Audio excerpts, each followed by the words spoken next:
This is the hard-to-believe story of a very real scam that occurred in Academy City. But not all conflicts involve killing. Prologue: the girls resolve their job like a puzzle, and that moron threw out the bloody rubber gloves he'd used for the killing.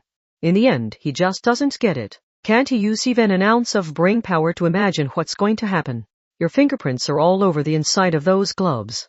Those gloves are thin, so you could at least soak them in alcohol and burn them. What movie are you super bashing now? Kinuhata, this actually happened. It was August 3, 10:30 a.m., in Academy City, located in western Tokyo and home to 2.3 million people.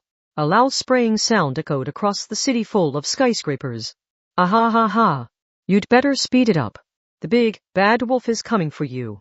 Mujino Shizuri cackled while several beams of lights flashed out. A helicopter exploded, scattering wreckage and marring the midsummer sky with flames. There were some screams as well, but in this case, being killed by the explosion was a mercy. After all, even the three-bladed wind turbines were a long way down from here. Anyone not dead yet would be forced to live the entire drop to the ground. Below the shining summer sun and blue sky, Taketsubo Riku spoke quietly while flying in that same airspace 50 m up from the ground. Mujino was getting high off her battle addiction. Someone should probably move in and stop her. Not it. Not it. Friend Sivalon and Kinuhata Sei replied at the exact same moment. Mujino is in a good mood given that our plan to disguise ourselves as arms dealers failed and our target got away. In the end, when she screws up, she enjoys working even harder to try again. Which, in our leader's case, is a very dangerous thing. Taketsubo turned her head to check the shoulder straps of the spherical object she wore on her back. Basically, it was a homemade jetpack that provided buoyancy with a giant advertising balloon made of bulletproof material and provided speed with multiple axial jet engines the size of coffee cans. When blasting the 4 narrow jets of fire, the overall silhouette made it look like she was wearing the world's first round satellite as a backpack. Although it was oriented backwards compared to a real satellite. When inflated, it had a diameter of about a meter, but when deflated and folded, it was portable enough to fit in a school bag. And even at that size, it could produce speeds of 500 km/h, so a civilian helicopter could not escape. By the way, Frenda, I didn't realize you made things like this. I thought you only made bombs, said Taketsubo. Ballistic ones are tricky, but the combustion for cruise ones isn't that difficult. In the end, if you direct the flames and gases produced by explosives, you have yourself an engine. Admittedly, it wasn't that long ago all I had was an execution firework that was only good for putting on a victim's back and launching them into the stratosphere. The computer chip craft kits they sell at large bookstores these days can be dangerous in the wrong hands. They're a little expensive compared to searching the junk shops for parts, but they're a treasure trove of usable cutting-edge parts. You could probably design yourself a cheap WLAN-controlled tablet with those. Thanks to that, I was able to use a simple AI program for all the nitpicky little calculations needed for adjusting the jets. This is fun, she asked, and then she didn't listen to a word I said, did she? Well, as long as she likes it. It's so weird feeling liberated from your own body's weight. That wasn't a super uncalled-for dig at us for our chest sizes, was it? Piloting their jetpacks was a lot more relaxed than with an airplane, but a life-or-death battle was still underway. Their target was on the run. They pursued a total of 3 small egg-shaped helicopters that seemed like symbols of fame and fortune. One of them was falling apart in midair after being hit by a fearsome beam of light. 2 remained, but even if they were packed full, that was less than 10 enemies in all. The view was so overwhelming it was easy to forget that this had been caused by nothing more than distorting one's perception in the quantum physics sense. Taketsubo blinked twice and expressionlessly focused on her small mic. Mujino, the civilians will see this if we leave the particle belt. Finish this before that happens. It's me, the big, bad wolf. The particle what? In the end, all the building windows reflect the sunlight like mirrors, and that combines with the faint smoke particles coming from the automatic factories to create an irregular reflection effect. Basically, if we're in that belt of distorted light, our identities will be obscured even if someone on the ground films us with their phone. This was a characteristic of the Academy City summer that had been discovered when researching complaints that the large blimp displays looked weirdly distorted on especially hot days. And the enemy wasn't just going to let these girls defeat them. The helicopter's side door opened and a 12.7mm heavy machine gun emerged. A fearsome array of giant bullets shot out, but Mugino kicked off a building wall to rapidly accelerate. The bullets shattered several tempered glass windows, but she jumped from the wall before they could catch up and she worked to mess with the enemy's aim. Wow, that's super awful. That's a civilian building they're turning to Swiss cheese. Kinuhata. That building's is the HQ of a seafood izakaya chain that killed someone by mislabeling their ingredients and managed to weasel out of being prosecuted for it. The dark side won't dock us points for this. If anything, they might give us a bonus. That said, their demon queen likely didn't care as long as she got to enjoy a fun fight and some delightful killing. What was their objective here again? The battle was so one-sided Kinuhata Sei found herself staring into the middle distance despite being in a battle. The enemy is called mutual acquaintance, right? In the end, that's right. Mutual acquaintance is an odd-job service for the entertainment industry. Whether you're a famous reporter who shoved your mistress off your apartment balcony when you were a little too drunk one night, or you're a beautiful actress who accidentally killed a company president with a glass ashtray when you were only trying to stop him from sexually harassing you, you call these guys to clean up the mess before the online news and the tabloids get wind of what's going on and your career is in ruins. I believe they work out of a stunt agency, which gives them access to TV stations. They started out as specialists in getting a lookalike to confess to the crime in place of their client, but as their skills improved, they evolved into taking on all sorts jobs they could safely complete without anyone getting arrested. Of course, safely here was only in the selfish sense that criminals used. How many innocent people had their lives ruined to protect the smiles of entertainers with skeletons in their closet? After all, you didn't earn multiple personal helicopters money without taking on a ton of highly unethical work. And since item had been called in, inconvenient witnesses disappearing or dying in unlikely accidents was only the beginning of that group's work. They specialized in getting a victim loaded up on alcohol in the wee hours of the morning, and then shoving them headfirst into an exposed transformer. God, I was wondering how they managed it when idols and actors are so super well guarded that even the dark side has a hard time getting close to them. But a stunt agency?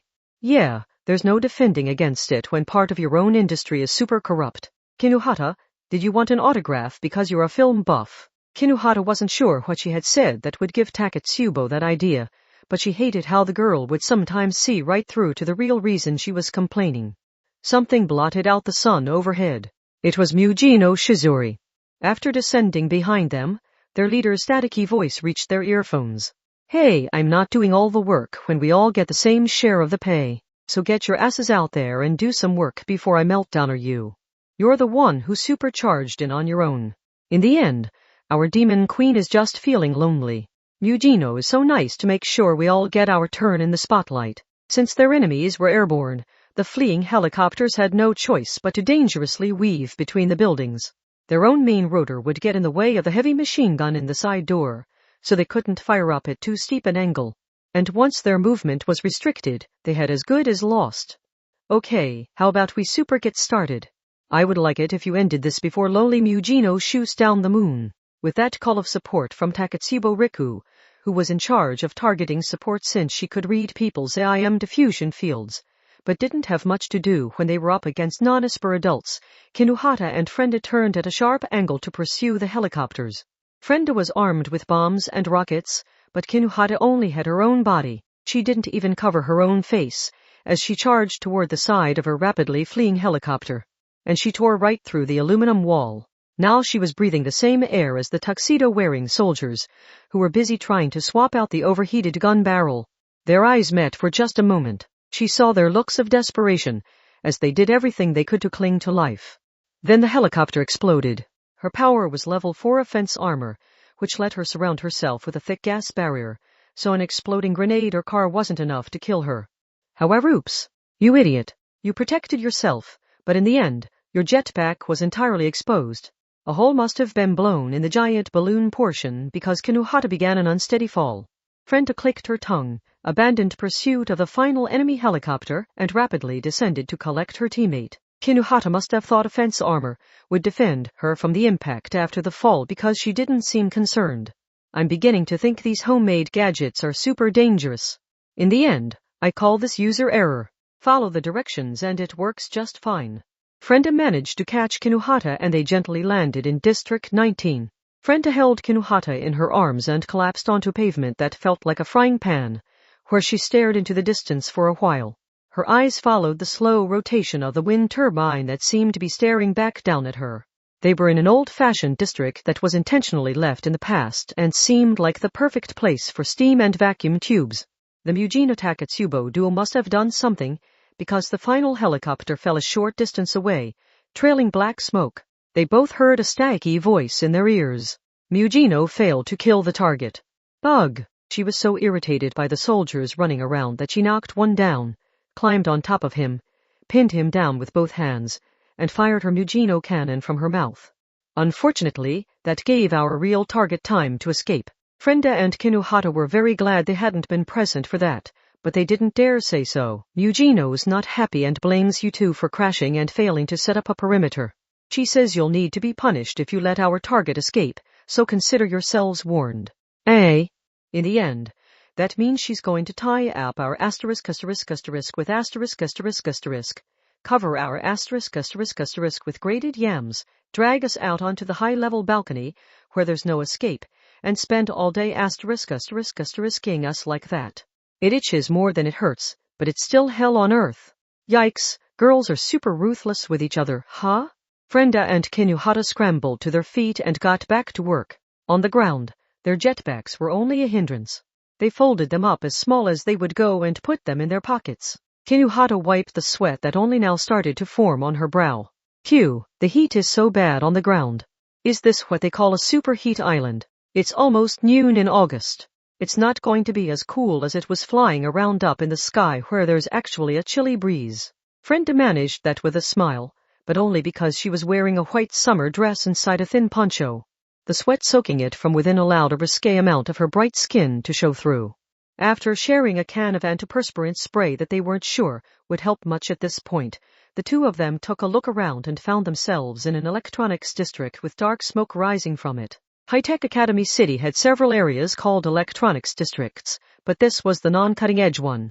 Metal storage containers were stacked up between rundown multi-tenant buildings, and they had all been converted into mysterious little shops that sold capacitors, resistors, transistors, and other electronic components of dubious origin separated out into small baskets or boxes. Wow! For some reason, Kinuhata-sei's eyes lit up as she viewed the labyrinth of junk. Her gaze was drawn to a certain glass component that came in a variety of sizes. Vacuum tubes. What? Frenda looked skeptical. In the end, are you the type to mess with electronics with a soldering iron in hand? If I ever need to do that, I'll super ask you to teach me how, Miss Bomber. But since we did just get a new hideout, I was wondering what to do about the audio equipment for our home theater system. If I want to super do it right, a vacuum tube amp would be the way to go, wouldn't it? Frenda instinctually sensed that Kinuhata would never shut up if she asked any questions here. For one thing, no one had said a word about building a home theater system, but this film buff was already fantasizing about one.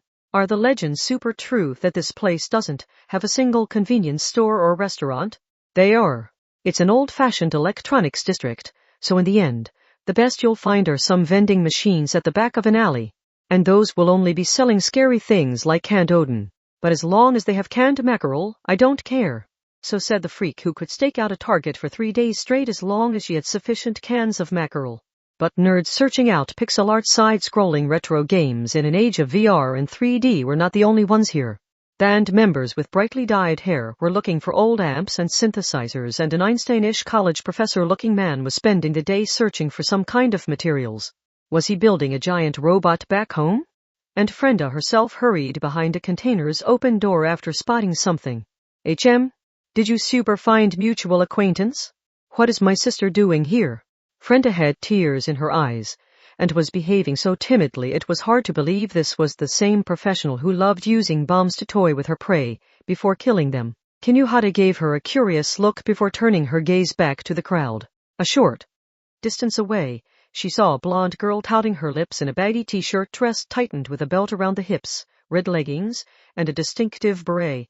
This was a rare case where tiny Kinuhata was the older one. But I'm already tired.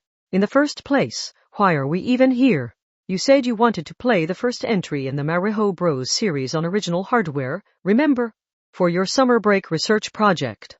I had an old console in storage, but its video output goes through the TV's antenna line, so it won't work with modern digital TVs. Oh, I've heard of that. In the first place, turning the TV to channel 2 to play games is part of Japanese culture. A small boy and girl, aged 10 at the most, were holding some kind of serious discussion based on their expressions. Frenda noted in an attempt to ignore her current predicament that culture had evolved a lot if video games were being used for school homework. Both sisters were blonde-haired, blue-eyed foreigners, so maybe the teacher was only allowing it as a way for the girl to learn about Japanese culture. In the first place, did you know this? Heh. People don't just say he's a plumber. It's official lore. I introduced you to the series, so I already know all of that. Kinuhata say I tilted her head. Who's the boy with her? A boyfriend your sister snagged by super hitting him with chocolate on Valentine's Day? That's Kanushinka, a friend of mine. How wide is your social circle? Anyway, see those men limping within 15 m of those two? Those are definitely mutual acquaintance members who survived the crash. Hide here much longer and those two will be super dragged into the fight.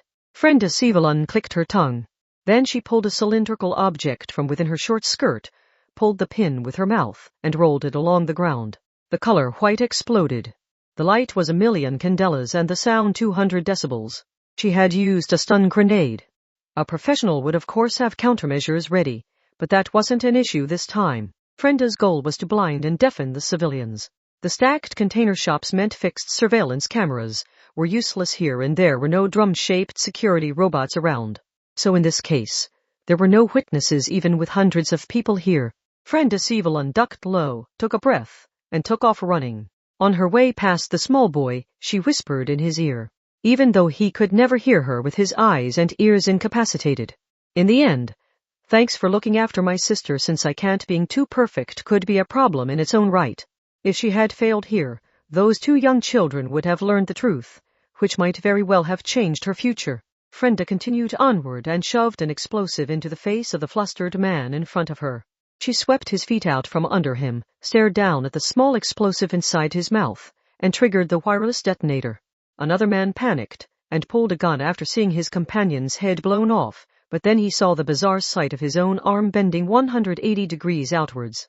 Kinuhata had boosted her arm strength with offense armor to bend and break the man's bones and joints before forcing him to shoot himself in the head with his own gun. That left only one. He swung a 30 cm oblong metal box like a butterfly knife and transformed into a semi-auto shotgun. That wasn't a gun designed for taking careful aim. If he fired that wildly, he could easily hit Frenda's sister. A voice reached their earphones. Kinuhata, take one step back. Frenda, duck. It didn't even take a full second. A beam thinner than dried pasta shot through from right to left. It ultimately skewered the man's sternum, vaporizing everything from his chest on up. That was level 5 Mugino Shizuri's meltdowner. The deadly attack had weaved through all the gaps in the crowded and labyrinthine electronics district. Takatsubo Riku had probably provided targeting support. In the end, this sucks. Your sister is safe, so shouldn't you count yourself super lucky? Lucky. She's only 7. Kids aren't even supposed to use VR goggles at that age. Her body is still forming, but I had to hit her delicate eyes with 1,000,000 candelas. Got it? In the end, I'm an awful sister. And even Kanu-kun is only around 10. I'm not much older myself, so why are you super not worried about me? Shitty people like us who kill for the dark side don't count. Frenda continued to complain while grabbing a nearby tarp. Newbie, you help too. In the end, you can stick your hand in a shopping bag in place of rubber gloves. We have 3 corpses here. This electronics district is full of all sorts of junk, and they sell everything from giant speakers to unspeakable life-sized electronic dolls covered in silicone. So if we wrap them up in tarps and cart them around, no one will know anything's wrong. Eh? I thought we super let the support organization clean up the corpses? Don't give me that look. And you don't even need a shopping bag when you can wrap yourself with your power, right? A magnesium stun grenade fully neutralizes people's senses for only 5 or 6 seconds. The lingering afterimage and ringing in the ears differs from person to person, but it should last about 180 seconds. Half of that's already passed. If we don't hide and remove these bodies before then, my 7-year-old sister still see this gory mess. That was the last one. Takatsubo's calm voice spoke in their ears. And Mujino said to collect someone at the crash site. Hatsuhane Sarari. The rookie idol that mutual acquaintance supposedly abducted. The one this whole job is about. Diamond Suit. This special district had no convenience stores or restaurants, but it did have parking lots. Mujino Shizuri selected one of the electronics district's parking garages as their rendezvous point. However, more than half the height of the building had been later filled by the stacked container shops. Why did you bring the bodies with you? Asked Mujino, visibly puzzled. We had no choice. My big sister's senses demanded it. Family-loving friend Sivalan mumbled a response. Seeing this new trouble to deal with, the delinquents of the support organization hurriedly donned raincoats and rubber gloves to avoid leaving any evidence behind. That could not be fun in the heat of midday August. And you helped, Kinuhata? Asked Takatsubo, expressionlessly tilting her head. What else could I do? I'm the new one, so I couldn't leave her behind when she was tearfully trying to do it all on her super own. Hee. You were trying to be useful to Item. Why do you look so super happy about that? Meanwhile you thank you very much. A girl of around 15 nervously spoke up. She was the aforementioned rookie idol, Hatsuhane Sarari. She wore a short-sleeve blouse with a brightly colored vest and frilly miniskirt. It was all very cute but felt out of place in the real world. The coloration was designed to be seen under stage lighting. It wasn't something you would wear out and about. Those people kidnapped me. I think they were from that bad odd job service that will cover up scandals. Anyway, I can't thank you enough. I don't know what they wanted with me, but who knows what would have happened to me if you hadn't saved me. Mujino Shizuri didn't bother responding. Meltdowner roasted something with a thick sizzling sound. Eh? Surprise formed on the cute idol's face. Hatsuhane Sarari didn't even blink as she looked down to see a melon-sized hole in her gut. She had just lost more than 5 kg in an instant diet. Mutual acquaintance weren't who we were hired to kill. We only took them out first since they had numbers and weapons and would likely get in our way. You could say they were no more than a bonus target we weren't forbidden from killing while we were at it. Boredom was written on Mujino's face. She wasn't naive enough to be fooled by that angelic smile. Our real target was you, the klepto idol. I don't know if you get off on the thrill or what, but you crossed a line when you stole the handmade cupcakes being sold to support medical research for curing whatever incurable disease it was. Your real mistake was hiring someone on the dark side to take out the fellow member who saw you stealing them, though. Not a good look for an idol who's supposed to give people dreams, sneered Mujino. The voice on the phone, that's our go-between, spoke with one of your fans, who said he couldn't believe you were a habitual criminal or that you would put out a hit on another idol when the consequences caught up to you. He said he regrets ever supporting you. And we're talking a big fan, who spent the price of a foreign car buying a ridiculous number of copies of your music and videos in order to get a ticket to shake your hand or get your signature. Betraying the people willing to throw away their own lives to support you probably isn't the best move. Still, I almost feel sorry for you. If you hadn't gone to a dark side group like Mutual Acquaintance, we'd never have shown up. WHK, so like I've said several times now, the big, bad wolf is coming for you. Mujino grinned. Of course, we don't care what happens as long as we're paid and we get to slaughter some shitty criminal who thought it was a good idea to get involved in the dark side. Gotta say, it wasn't easy getting such a cautious wicked idol to trust us enough to meet us somewhere dark and deserted. As soon as she waved her hand dismissively, the criminal's eyes rolled back in her head, bloody tears flowed out, and her body collapsed straight down. This was too malicious to call going undercover. It was a scam or deception technique used to take human lives.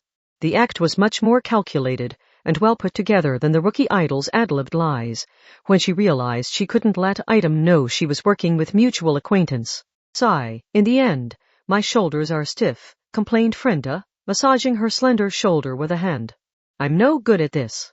Can't we go right up to who we're supposed to kill and super punch them to death? The leader girl shouted to the delinquents around them.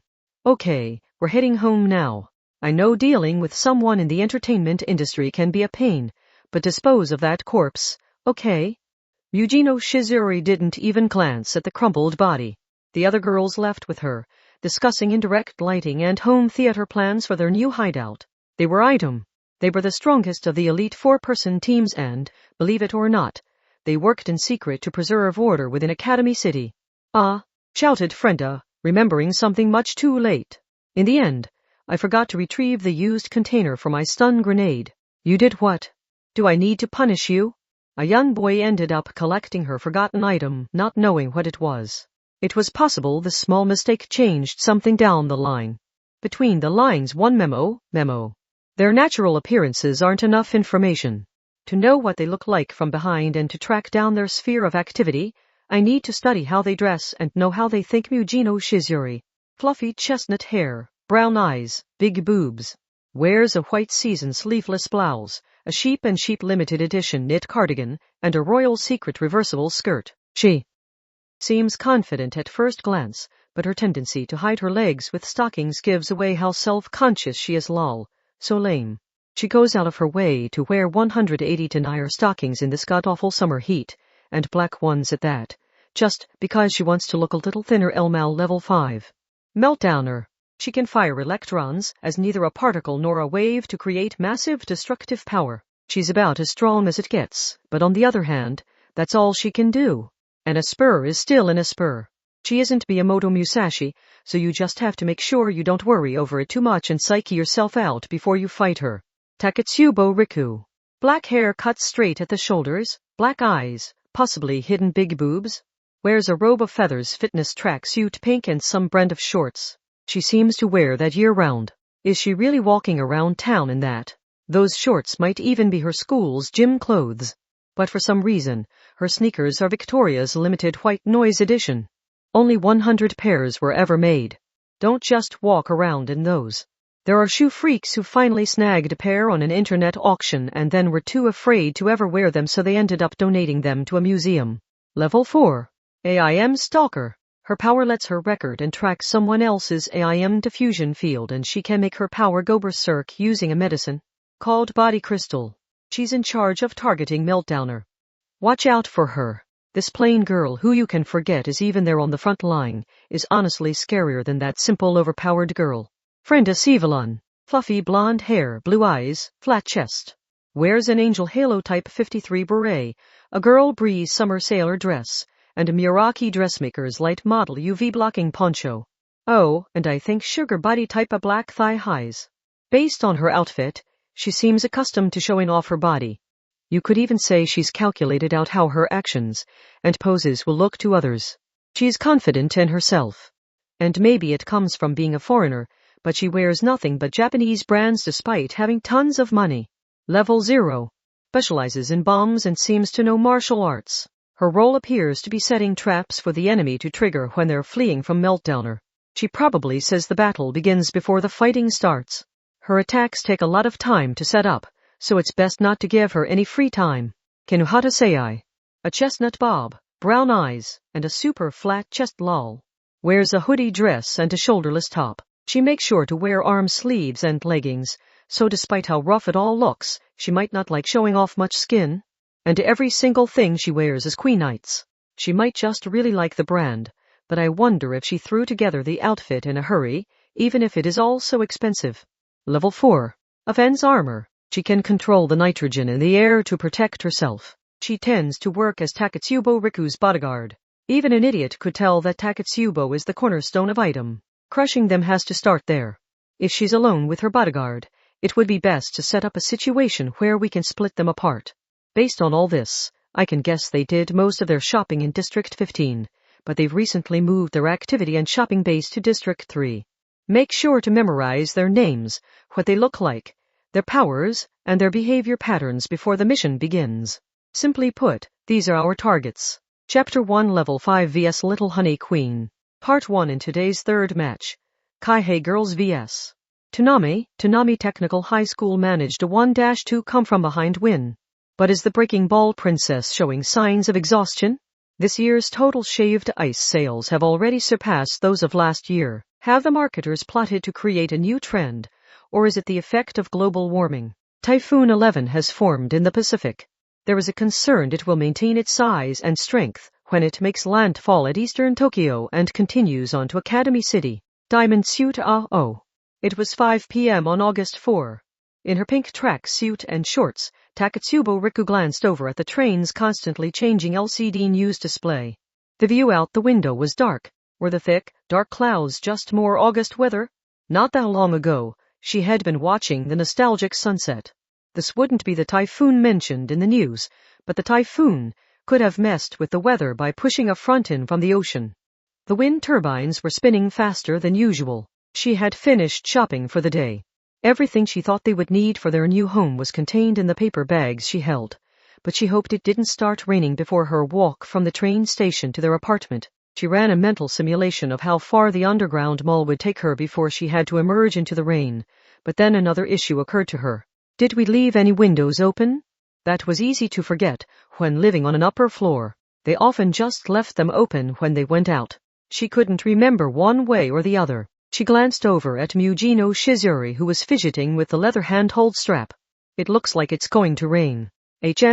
Takatsubo didn't get a real response from the girl who had gone out of her way to take her favorite songs from a modern subscription service and re-record them on a cassette tape, because she enjoyed the noisier sound. Mujino had one earphone out, but she didn't seem all that interested in Takatsubo's warning. They had gone to the trouble of getting a new and decently expensive hideout in District 3, yet they were running the risk of having the living room floor discolored by rain just because they left a window open. Mujino pulled her phone from her pocket and waved it to draw Takatsubo's attention. She showed Takatsubo the small screen, which had opened some kind of app. The windows, right? Not a problem. We live in the EOT age where everything's internet connected. And the tracksuit girl blinked in confusion, so Mujino explained further. The apartment's metal shutters can be operated from your phone. It's going to rain? You're worried about your laundry? None. There's nothing to worry about. If you feel a raindrop while you're out, a small diagonal line ran along the train window. Apparently it really was raining. You just need to tap this button on your phone and voila. Now the metal shutters covering the entire balcony. You gotta love modern conveniences. Ahaha. Part 2 item had split up to do their shopping, and friend Evelyn had finished her part and returned to their luxury apartment sooner than the others. What she found there made her form a small triangle with her mouth. But her issue wasn't sweating in her own home, because she had returned first and needed to switch on the air conditioning. Her eyes met someone else's. His body was pinned to the concrete balcony railing like someone about to be guillotined, and his head had rotated a full 180 degrees. Much like a clock's hand. His upside-down eyes met Frenda's without blinking. Frenda sighed. With her skin showing through her thin, sweaty clothing, she switched on the air conditioning with a remote, pulled out her phone, and called someone. Mujino, there's some weird dead guy with his neck caught in the balcony's metal shutter. And thanks to the summer heat, he's already starting to smell pretty funky. In the end, is he a friend of yours? Part 3. Hey, Kinuhata. These are special high-grip gloves, and is that a lockpicking tool? I see. So the corpse who paid us an unwanted visit was a burglar. District 3 does have a super lot of big corporate buildings, so climbing skills would be valuable in that trade. Takatsubo and Kinuhata's conversation made Mujino scowl. Seriously? We're on the 50th floor. I know people don't always close their windows on higher floors, but surely there's a better use for the patience and endurance it would take to climb this high. You super can't expect criminals to go straight. It doesn't matter how far a pervert peeping Tom hones his skills, he'll never be a clever spy. They're just super not the type to do that. Mujino. It might have been faster for him to climb down from the roof than up from the ground. Even that would take a lot of effort. Letting the corpse whose neck had been broken by his own weight fall to the ground would be a neighborhood nuisance, so the four of them pulled him over the railing onto the balcony. There was a roof over that, so the rain wouldn't blow in. In the end, we can't just leave him here. If the heat wasn't bad enough, everything is damp from the rain. Mujino, when can the corpse disposer get here? Should we stick a portable air conditioner next to him for the time being? I already made the call, so they should be by soon. That meant they were running behind schedule. Frenda didn't give much of a response despite asking the question, and a burning metal smell came from her. For her, this may have been like doing a jigsaw puzzle or crossword puzzle to kill time. She was looking through a large magnifying glass held in place by a stand while she used a soldering iron on some kind of computer chip. After receiving a face full of the lead scent produced by Frenda's feminine hobby, Kinuhata made sure to keep her distance. Super, what are you making, Frenda-san? Another deadly alarm clock? An antimatter bomb? In the end, I think it's more powerful than the sun. Kinuhata formed a small triangle with her mouth, and Frenda looked up at her. It's just a chip and a detonator. In the end, this can't blow up on its own.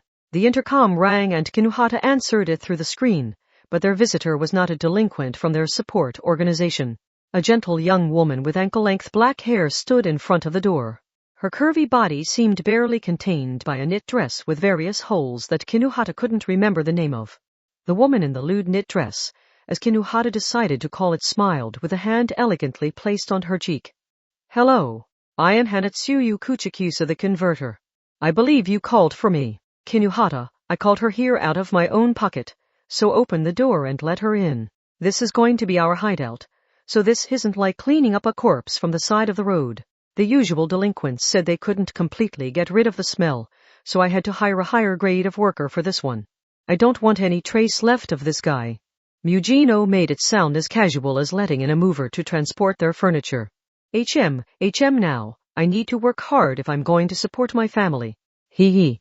Look, I have my cute twins as my phone's wallpaper. I'm training them in the family business. In the end, are you serious? They're no older than my sister. Sure, I'm spending money I made on criminal jobs to buy clothes for her, but this is different. The two of them are learning all the necessary skills in a sterile lab right now. They still have a long way to go before I can let them take on actual jobs, though. They just don't have the necessary skills. Or really, they're far too destructive, so they need to learn better control or how to apply the brakes. While bragging about her daughters in about the most disturbing way imaginable, the gentle mama crossed the living room and out onto the balcony. Kinuhata gave her a curious look. That knit dress really accentuates her curves. Would that super work as an easy way to give yourself a touch of adult sex appeal? Meanwhile, Takatsubo noticed something while staring blankly at the woman. That gas mask on the side of her head.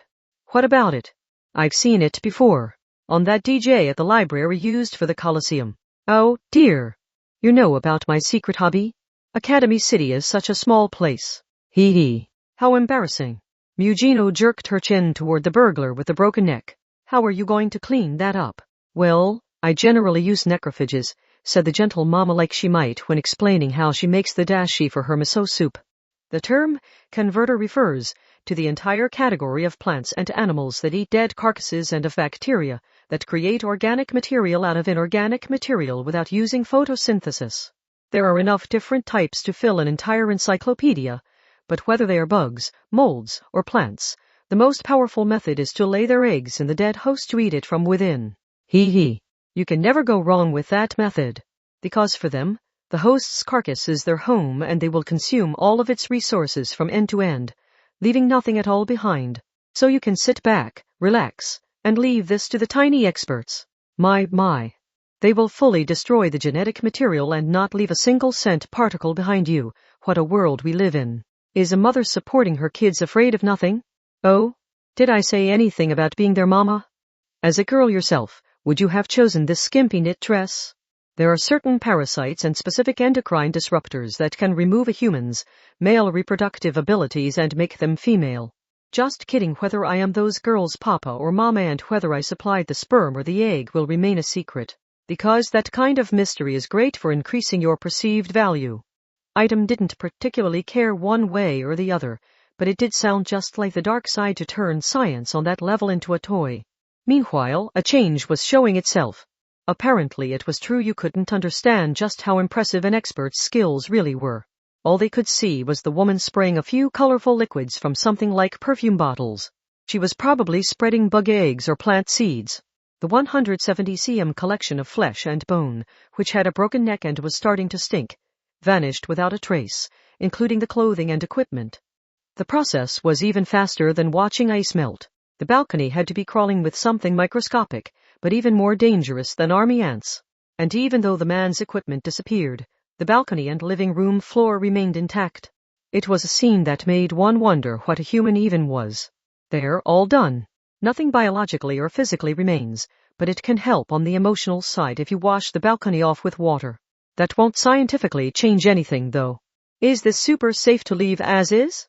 Isn't the floor crawling with whatever tiny things ate that guy? I'm not sure what you're so afraid of, but I killed all the human-eating larvae with a mold that's harmless to humans. But those adorable little babies only eat dead humans, so it wouldn't matter either way, casually explained the expert.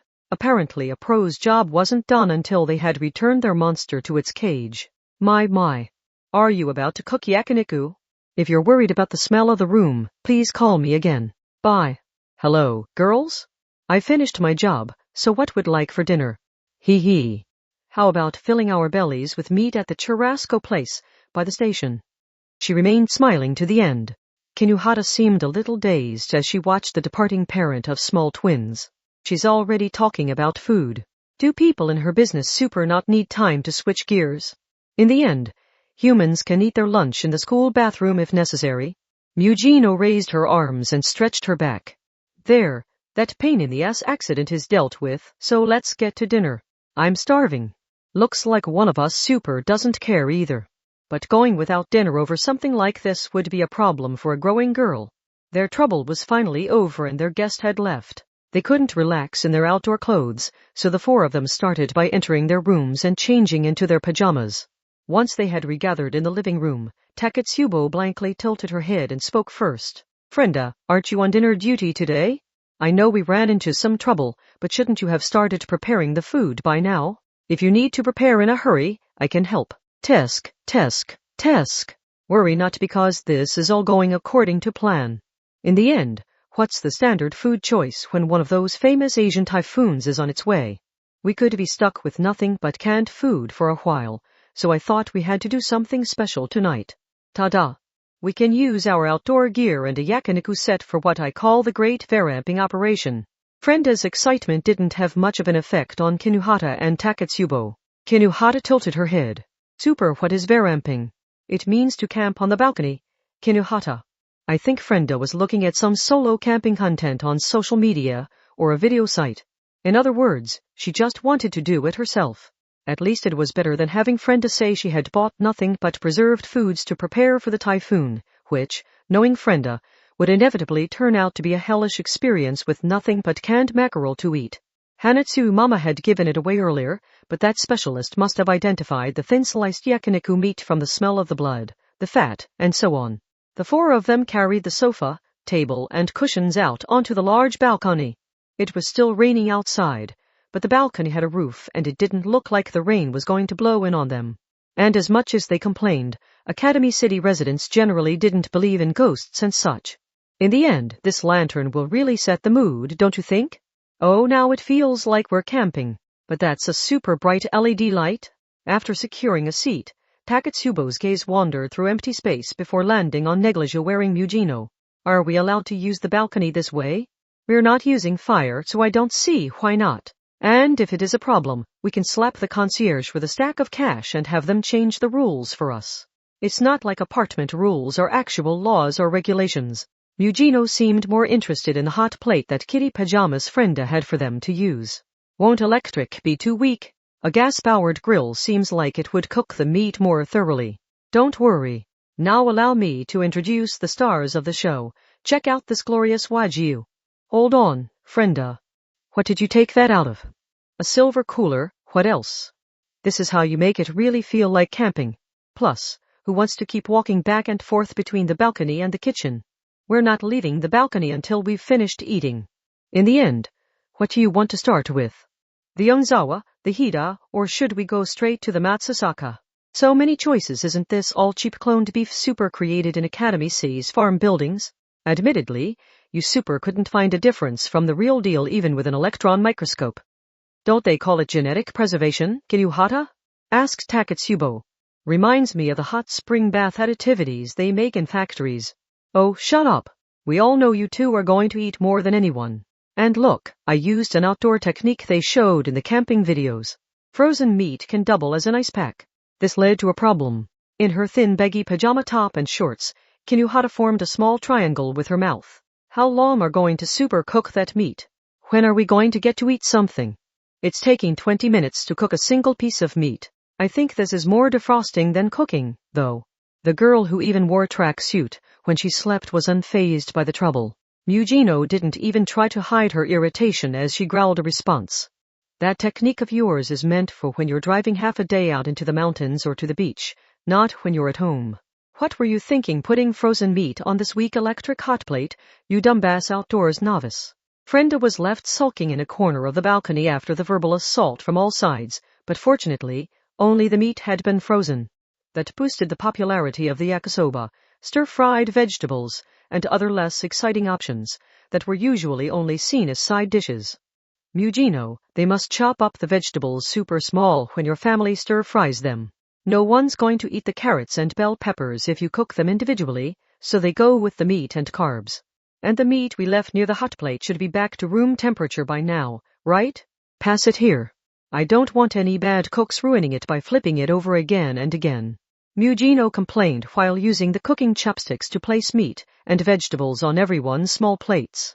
The large hot plate surface couldn't be easily replaced, so they divided it into 4 areas with each area used for a cooking meat with a different seasoning, such as tar or salt. Sirloin, kalbi, and other types of meat needed to be flipped over at different times, so it took a lot of finesse. Mugino was probably doing it so the others didn't piss her off by doing it wrong, but the end result was little different from being a caring big sister. But it was best not to ask the queen why she could do this but couldn't seem to do any of the ordinary housework. Taketsubo blinked twice and broke her silence. Frenda, where's the tear? In the end, I bought a few different yakiniku ones, hesitantly replied Frenda with her lips pouted. This was another place where individual tastes played a role. Mugino and Taketsubo went for the spicy tear. Kinuhata didn't hesitate to reach for the mild bottle. And Mugino preferred to squeeze a lemon onto hers as well. As for Frenda tear on meat, it must be amateur hour in here. In the end, the informed adult chooses sauté. Why are you all being so harsh with me today? I set this all up, remember? Frenda was shouting tearfully at this point, but it was written plainly on the other 3's faces that they didn't consider salt a specific enough flavor to even discuss. It was like saying your favorite dessert was anything with sugar in it. She could have at least narrowed it down some by saying matcha salt or truffle salt, but the cooler that had caused so much trouble had some more delightful surprises inside. Oh, it's super full of drinks. Ice-cold carbonated water, fermented milk soda, and even iced coffee. You can't grill on a hot day without some cold drinks. These might be even more important than the food. Kinuhata, pass me a cider. The French one with the ad about how it got 5 stars. Kinuhata complied with her skin faintly showing through her thin summer pajamas. Phew, grilling gets you super sweaty, huh? I'm all sticky. But at least this isn't as hot as a gas grill. We'll all be taking a bath afterwards, won't we? So what's the problem? Replied Taketsubo, her cold drink bottle pressed against her forehead. They were all grabbing their choice of drink when Mugino's phone rang. She immediately regretted not switching it off. What is it? Voice on the phone. What's that sizzling sound I hear? It's always like this with you. It's called varamping. Whatever that means. The point is, we're having a yakiniku party tonight. You stupid kids and your summer break that lasts several weeks. I wish I could take weeks off to do nothing but drink beer, but I can't. Gotta admit, I know you teens look down on us adults, but I'll have you know we're the ones out here working our asses off to support the world you live in. It was nearly 7 p.m. The view out from the balcony had transformed from dark to full-on night, but was that workaholic still not released from her duties for the day? Maybe that was how it worked for the average salaryman, but the dark side consumed people's lives to hold the world's mysteries in its hands. Would someone in a relatively high position there really be satisfied with an average life? Frenda-san, super, what are you drinking? In the end, it's called a virtual drink. Instead of a drink bottle, Frenda held out some kind of machine she had created. It looked like a plastic cylinder with a thick straw attached. It looked a lot like the small water bottles sold at a chain cafe, but the multiple dials on the bottom gave it a more mechanical appearance. It almost looked like an astronomical telescope. Your sense of flavor is influenced by more than just your tongue, so this kit uses a combination of multiple aromas to create a virtual flavor. With one of these, you can enjoy over 100 different varieties of cold Starbucks lattes. The company realized how dangerous this could be to their bottom line and pulled their sponsorship, but volunteers are still uploading new flavor recipes online. But you're super not drinking anything? This thick straw uses a pump to suck at your tongue, and that resistance tricks your senses into thinking you're drinking something. A normal-size seasonal iced cafe mocha with extra whipped cream has 700 calories. You might as well be eating miso butter corn ramen at a cheap stand on the side of the road. So wouldn't you like the chance to enjoy the exact same flavor as much as you want for 0 calories? Here, said Frenda, holding out the bottle, and Kinuhara took the end of the thick straw in her mouth, while giving it a skeptical look usually reserved for sketchy infomercial products. Oh, wow. My mouth really feels super chilly. In the end, it apparently has a mini air conditioner inside to cool the air. Smell, touch, temperature. It combines multiple senses to make you sense the flavor. But while it works great with the iced drinks, trying hot drinks through the straw just feels wrong. While the other 3 girls excitedly shared that drink, negligee-wearing Mujino focused on her phone. She switched to speakerphone so they could all hear. So, what do you want? Oh, God. That drinking sound. I need to crack open a beer. Anyway, you're bleeding cash building your new home, right? I have a new job ready, so is Item willing to accept it? The voice on the phone was their unseen agent who acted as their go-between for jobs. As peaceful as the city looked, there was apparently a grotesque case lurking in the darkness. Hiwa, that's what I needed to forget about the sweltering heat, said the voice on the phone. So are you familiar with Honey Queen? Probably not. It's always like that with you. Fries frozen, fries there it is. 5 minutes in the microwave. She's an online marriage scammer who's been causing a lot of trouble recently. She finds people through a variety of platforms, but she mainly works through the free voice app called Skype. And she doesn't just target stupid men's e-money. She sends her messages far and wide to gather up all sorts of things, including research documents full of corporate secrets and even access keys to secret areas. It's hard to say how valuable any data on a spur development could be, but an automatic calculation by the spreadsheet macro released by Academy City's official industrial espionage countermeasure group estimates the total losses at more than 250 billion yen. A spur development is a profitable business at the higher levels. Oh, this new black pepper flavor is so good. My friend, I just knew you'd go great with beer the instant I saw you in that convenience store that one night. That doesn't sound like a job for Item. What, is there some middle-aged man who wants us to execute the beautiful scammer who cruelly deceives her clients over the internet? Hick, don't be like that. I knew you were in a tight spot, so I brought this job to you first and foremost. But if you don't want to do it, I can pass it off to something else. Now tell us the real reason. I said she's gotten research documents full of corporate secrets and access keys to secret areas, right? Mujino wasn't the only one who sounded irritated. The voice on the phone continued. To be blunt, one of her victims was someone who works for the Meltdowner research lab. Ugh, groaned Mujino. That did indeed make it her business. Meltdowner was her power, but she had not awoken the power within herself using a mysterious personal training ritual. Her power was considered useful, so a massive amount of research funding and personnel were invested into expanding and evolving her power. In a way, she was like a race car. For one thing, Academy City only had 7 level 5s. Even if some research data had leaked, she doubted anyone could copy Meltdowner right away, but it still wasn't a pleasant thought. More than that, if word got out security was lax, who knows who would take aim at the lab. And if the adults' research stalled, it would slow her own development as an spur. Whatever the case, she couldn't have anyone taking her lightly. That was like not cleaning up the honey splattered in front of your house. Even if each individual enemy was like an ant to her, she would be worn down eventually if there were enough of them. Plus, going to the effort of eliminating them for nothing in return sounded truly awful. That wasn't how a professional worked. If someone did drop some honey in front of your house, you had to wash it away as soon as possible. Leaving this sort of trouble with someone else was a bad idea, because they wouldn't understand how crucial it was. And if a more relaxed agent worked on it, it could take forever before the problem was resolved. So will you take the job? Asked the voice on the phone. We will. Good, good. You're awfully obedient today. If only it was always like this with you. If Honey Queen realizes you're after her, she will see you as an enemy and attack. Now that you've officially accepted a job from me, you'll have to cancel your fun and games. I'll be enjoying a smoke and a beer in the adults' hideout, but you need to prepare for battle. And I mean immediately. Immediately. When we're in the middle of a meal. You must be joking. It isn't like the enemy is going to attack right away. Mujino never got those words out. Something traveled through and dropped out of the PVC gutter pipe above the balcony. It was about the size of a baseball. It had a wheel on either side and a single camera lens. On the inside, it was more than 80% TNT and RDX. Simply put, it was a mobile bomb that could be detonated at any time by remote control. That's a bow. Part 4. Boom. The room and its balcony were blown away so violently it was obvious even from outside. Part 5. No one who would be killed by a simple anti-personnel bomb would last long working in the dark side. The instant it detonated, all 4 girls jumped over the concrete railing. They all produced popping sounds that were a lot like a car's airbag activating. They had deployed the jetpacks Frenda had made. They had successfully escaped, still in their pajamas.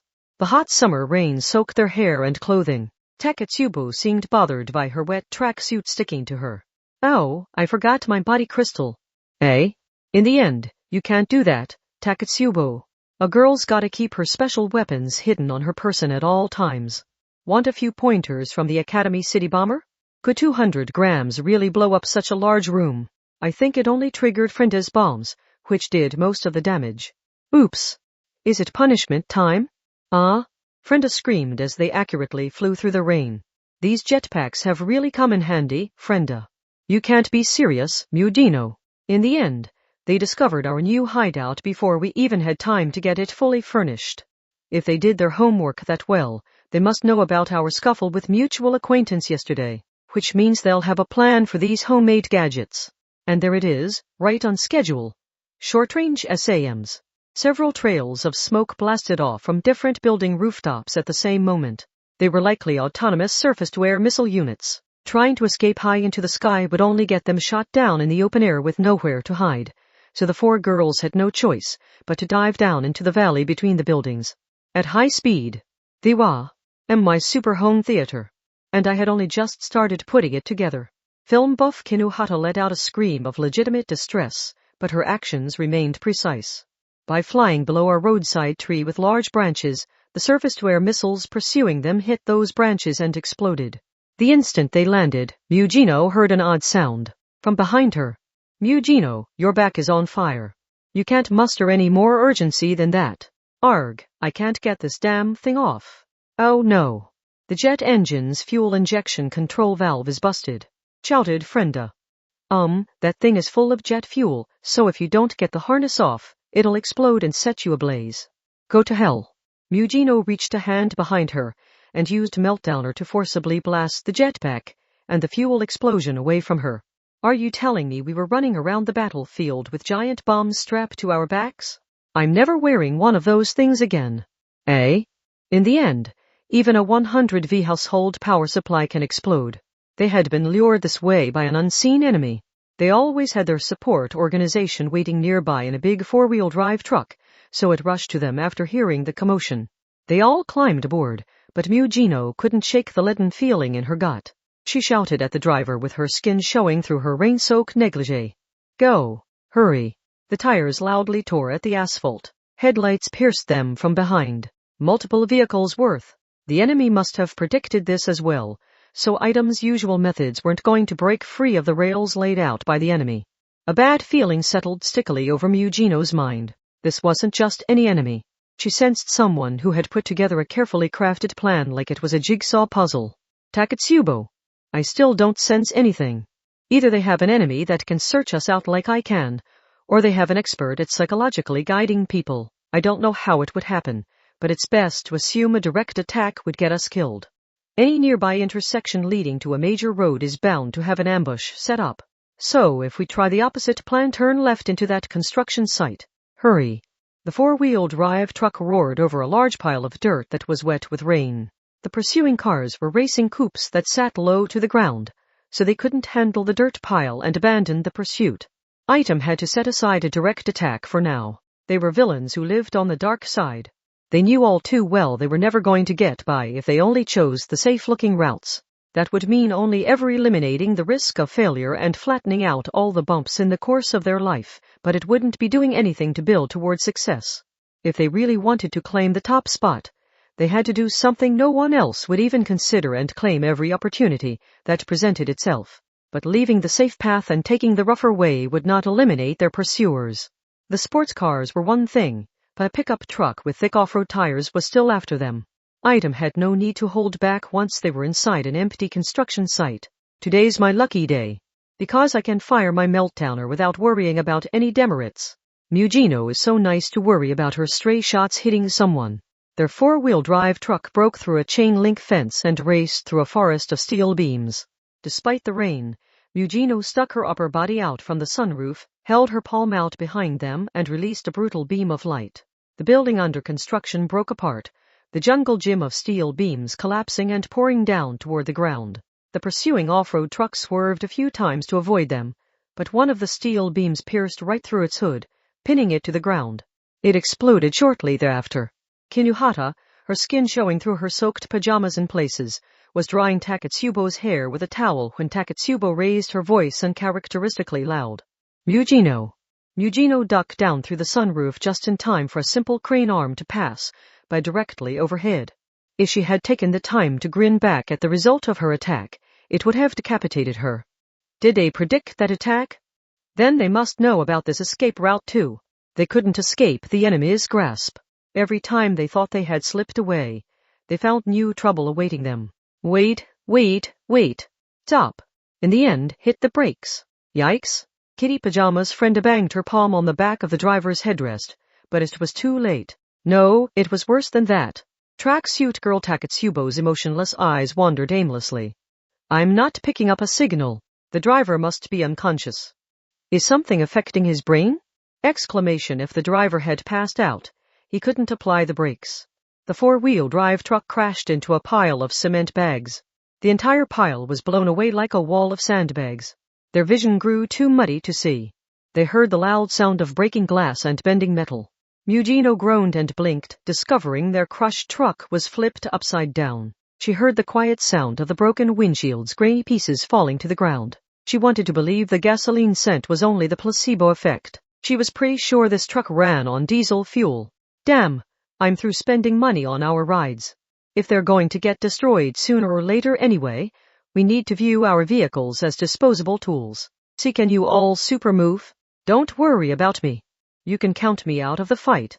In the end, I just want to lie here and sulk. Mugino, something's wrong with the driver. I spoke to him and slapped his cheek, but he isn't waking up. He didn't cry out in pain before passing out, so I don't think he had a stroke or aneurysm while driving. Mugino groaned quietly in her negligee before kicking the bent door to force it open. How large a scale is their plan? How far out did they predict our actions? Probably to the very end. She shoved aside the unpleasant sensation of the lukewarm summer rain until she didn't even notice it anymore. And as Item slowly crawled out from the truck, they heard soft footsteps. Approaching footsteps. Part 6. She bore a small but wicked smile. She looked to be around 10 at the most. She had brown skin and overly done-up blonde hair. She wore a neon yellow bikini top and a pleated miniskirt held up by suspenders. The outfit was something like a skimpier version of a cheerleader. The water-resistant bikini top repelled the lukewarm raindrops, giving it a wet sheen. And instead of a string holding the top together in the center, it was forcibly held together by wrapping a wire around and around, similar to how large envelopes used to be kept closed. That wire could snap from metal fatigue at any moment. She held a phone in a case designed to look like bunny ears, and a famous chocolate-covered snack stick wiggled where she held it in the corner of her mouth. A box of the snacks was held between the side of her hip and the short skirt. The girl looked like the encyclopedia image of a Jaru except shrunk down to miniature form. But that wasn't why Frenda's eyes bugged out after she and Takatsubo dragged the unconscious driver out of the truck. You're kidding, right? She can't be any older than 10. In the end, aren't we supposed to be dealing with a marriage scammer making a fortune online? Lame. It's not like I have to show my face when to let them have some cute conversations using the voice chat provided by a free VoIP app. I usually pretended to be 25, I think it was. Then again, maybe I'd have had an easier time luring in those stupid men if I'd let them see what I really look like. HWA haha. Mugino Shizuri silently narrowed her eyes, ignoring the way her thin negligee clung to her skin in the rain. She had been wondering about something. Supposedly, Meltdowner researchers had been targeted to steal their research data, but that didn't sit right with her. The damage wasn't limited to them, but anyone with a Mugino connection performed top-secret Level 5 research, which was more strictly guarded than the research in other labs. There was no public list of the people who worked in her lab, so how had this external marriage scammer targeted them so accurately? Now she had her answer. The culprit was someone with inside information. It was the head researcher. Hello, my failure, ugh, lame. You could at least bow when you meet the person who gave you your powers, you know? Mujino Shizuri did not hesitate to hold her palm straight out. The little brown Toaru grinned without making any move to defend herself. Sure. I'm all for really going at it to get as much experience as I can know, and I'm talking about leveling up in RPGs here. But if the XP grind is too obviously only there to waste my time, I'll just use some cheat codes without a second thought. HWA haha. Anyway, I'm down for a cool battle. They do say hardship at a young age builds character, right? Meltdowner was one of Academy City's 7 level 5s, and the head researcher who created her would know better than anyone how terrifying Mujino was. Or was that knowledge the source of her confidence? Did she know Mujino so well that she didn't find the high-speed particle wave cannon worth fearing? In the end, what do you mean she's the head researcher? Her name's Caroline. She ran that lab until half a year ago, but while she was customizing a few other spurs, she played around a little too much and got fired. That's not my point. In the end, she's only a 10-year-old girl. Caroline didn't respond. Instead, her small body suddenly disappeared. And a moment later exclamation sparks flew with a loud slicing sound. The club-like grenade Frenda had reflexively held up was sliced clean through and a red cut slashed across her cheek. After passing by, the 10-year-old brown Toaru twirled her phone in the lukewarm rain. Sample acquired. Oh, lame. A level 0? What a waste of time. In the end, are the bunny ears of that phone case actually razor blades? This girl couldn't be dismissed as only a 10-year-old. She was a true monster of the dark side, just like Item. What kind of tech did that razor blade use to slice through a club? And the case itself appeared to be military-grade blast-resistant.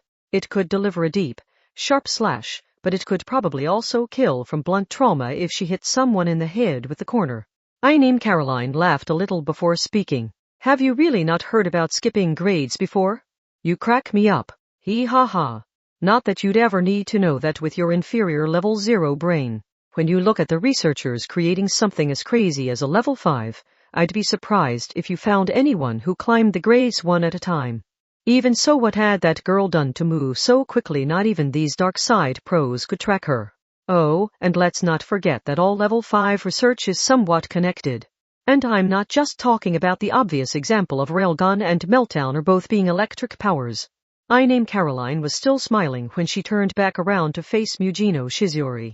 Did you really think the only level 5 I had access to was a failure like you? That'd be so boring. I'm talking about Academy City's #6. I was involved in researching that brat. And as the creator of that power, I can borrow a few of its tricks. A sound like a large piece of cloth flapping in the wind came from overhead. The color red fluttered down. At first, it looked like a red china dress. But it wasn't. The newcomer wore a uniform vest without a shirt below and a long skirt with a bold slit up the side, so the overall silhouette resembled the dress. Her long black hair was done up in 2 buns and a braid. The tall high school girl hid her lower face behind a large white pollen mask, and she moved to a position that let her guard little Caroline. No. But in the end, where did she jump in from?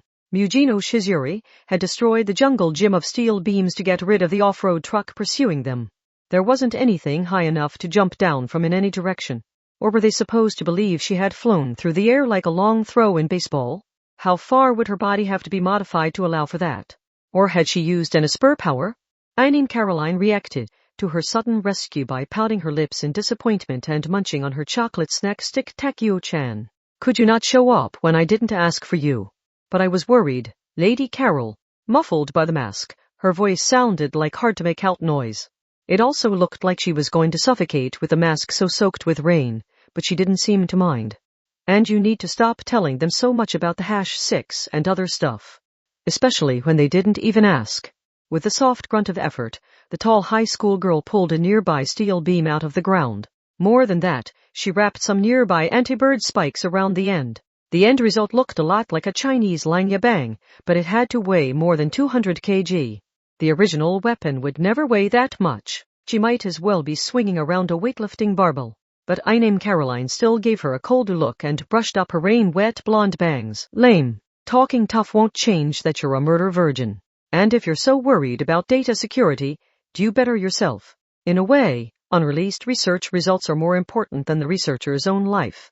Releasing those results at the coolest possible time is part of the researcher's strategy, so they can't have one of their own people letting it out early. And Lady Carol, your skirt is about to fall off. Whoops! Just before one of the suspender snaps popped open from the little brown girl's extreme motion, she managed to hold the soaked miniskirt in place with a hand. If the skirt needed the suspenders to stay up, then it had to be a lot bigger around than she was. It seemed about right to hold the snack box against the side of her hip. Eugenio's eyebrows twitched while the absorbed rain weighed down her negligee. The 10-year-old head researcher smiled. Curious? About my researcher results, I mean. Not my underwear. Not really. Wow, lame. That obvious attempt to play it cool cracks me up. Obviously a failure like you would be curious. Takeo Mary here is a success I can recommend to people with pride. If only I hadn't been kicked out of that lab for going a little too far with my human experimentation. See, now I need to take back what's mine to make the finishing touches to her body. Was that why this 10-year-old had used the anonymity of the internet to run marriage scams? She was the head researcher who didn't hesitate to call Eugenio Shizuri, one of the 7 level 5s, a failure. She was the monster who gotten herself fired by being too much even for secret dark side lab. And this Takeo Mary was her new creation. It wasn't known what exactly made this new girl rate higher than Eugenio, but Eugenio herself was willing to accept it as true. She knew this I named Caroline was who she said she was. And she insisted that Takeo Mary was superior to Eugenio. Bluffing about that would be too risky. Ah no. In the end, we're in serious trouble here. Don't we just have to super beat up this new girl before those finishing touches are done? Kinuhata and Frenda stepped forward before Eugenio did. Takeo Mary was still incomplete, so if they teamed up on her and attacked from multiple angles at once, they might have a chance against her. In a way, that was the most direct tactic here. But had they learned nothing from how they had ended up in this situation to begin with? Lame, sighed the little brown Jaru. I named Caroline simply raised her empty hand and snapped her fingers. That really was all she did. The flipped-over support organization 4-wheel drive truck exploded. The lukewarm summer rain was blown away. Taketsubo reflexively tackled Frenda, who was highly flammable thanks to all her explosives, to the ground, and Kinuhata guarded herself with offense armor, but was still launched more than 3M straight up. As for Eugenio, you're kidding, right? Said a dazed Frenda down on the ground. She saw Eugenio lying face down and unmoving on the ground, now ruled by flame and smoke. That proud girl didn't utter a single complaint as the mud soaked her hair and body. She was unconscious. A new chocolate snack stick wiggled in I named Caroline's mouth as she laughed. Wow, lame. You really do put power over all else, don't you? Your attack power leaves no room for complaint, but Meltdowner is so boring because that's all it is. That wasn't even an industrial explosive or a plastic explosive. It was a diesel fuel explosion. Sure, you can maybe keep the blast away with brute force, but did you forget to account for the rapid loss of oxygen from the flames? And you wonder why I call you a failure. Impossible. That was Frenda and Kinuhata's first thought after seeing the result. They couldn't accept that Eugenio Shizuri of all people could be toyed with so easily. And it still wasn't over. Was there no end to the threat presented by this I named Caroline? Oh, before I forget. You're all focused on Takeo-chan here. Hee ha ha. But remember the cool attack that took out the brain of your driver? That wasn't her, it was my power. Did you think I wasn't an Asper just cause I'm a researcher? Lame. I'm a super cool researcher who can develop her own power however she likes. Do you have the beginnings of a clue how much of a threat I am now? Ahaha. It cracks me up how slow your brains are. Frenda couldn't move. She was soaked with rain and couldn't even get up. What could a level 0 like her do against a monster like this? How could she win even when working with a level 4? For one, she had just watched this enemy overturn the very foundation of Academy City's level system by one-shotting a level 5. Plus, Taketsubo gave a warning while lying on top of her and holding her tight. Ignoring a warning from Taketsubo's foremost sixth sense was guaranteed to end badly. Her past experience had taught her that all too well. There was only one option left. Frenda Sevelin instantly changed tack, pulling a stun grenade and smoke grenade from her kitty pajamas. Run away. That was all they could do. During the explosive flash of light and the thick wall of smoke, Frenda and Takatsubo took off running while covering for each other. Kiyuhata hoisted unconscious Mujino onto her shoulders. Takatsubo's hands wandered through empty space, but Frenda tugged on one hard. They didn't have the luxury to collect the support organization delinquent who had been knocked out by a mystery attack. Frenda bit her lip at the decision, but they could not stay here any longer. Plus, a powerless level 0 would only get herself crushed if she tried to drag along a boy who stood more than 2 heads taller than her. She could not be a hero here. They were utterly defeated. A thoroughly exasperated voice pursued items fleeing backs. The 10-year-old brown girl named Caroline had only one thing to say to them. Lame. Part 7. Hey, you made it. Eh? You already started. You should have waited for everyone to get here. Oh, shut up. I'm the one who discovered this place. It's always like this with you. And why are you wearing a short-sleeve sailor uniform? Do you not realize how childish that looks? I got tired of the sexy cleavage teacher look. And it's cosplay either way. Everyone sat wherever they wanted with no concern for rank. The one who carelessly wiped his face with a wet towel was ruthlessly mocked by the rest. So why yakiniku all of a sudden? I should have realized the truth from the moment my body was craving grease and black pepper. It's always like this with me. Beer and frozen fries just weren't enough. Hick, how much did you drink before getting here? You're already smashed. Cough, cough, heck. You've been smoking too. This yakiniku place has even more ventilation than is strictly necessary, so who cares if I smoke? Anyway, grab a seat, everyone, and order whatever you like. The girl's looking awful lonely. I notice she's pushing us to order without saying a word about treating us. Be careful. There's a decent chance that drunk doesn't even have her wallet with her. They all ordered soft drinks after going all the way to a yakiniku restaurant, but not because they were paragons of good behavior. They simply had an excellent argument for not drinking seated right in front of them. By the way, everyone's talking about your project. HY. Although I'm not sure if being so noticeable is a good thing on the dark side. The short-sleeved sailor uniform woman was too drunk to give the grill proper attention, so the later arrivals had to move the offal, which they hadn't even ordered, onto plates before it burned. It's called item, right? I hear they're really taking off. And word is some other small elite teams are being created thanks to their success. Teams of 4? Seems that way. It's always like this with them. Is that really a good idea? Item is still in its test phase, and I haven't even proven the safety or cost-effectiveness of the entire concept. Ha ha. I know exactly what the higher-ups would say. It isn't your job to worry about that. HMPH. The others had finally gotten settled in and started ordering their meat and vegetables, but the first arrival at the table winked and arrived at her own conclusion. They've started a few teams of their own, I'll bet. Between the lines, 2 different hotels had different names for a room fancier even than the suites, but this one called it the Princess Suite. HM, the big beads are so bright they're kind of boring. How about I tie your hair back with a scrunchie and then add in an unusual loop for some extra impact? That'll make you real cute. Takeuo Mary looked displeased, while she let the 10-year-old brown Jaru mess with her hair. She was decent looking, but her thoroughly gloomy personality meant the Jaru look didn't suit her at all. She was so gloomy she preferred to hide her face behind her mask, even inside the private space of the hotel room.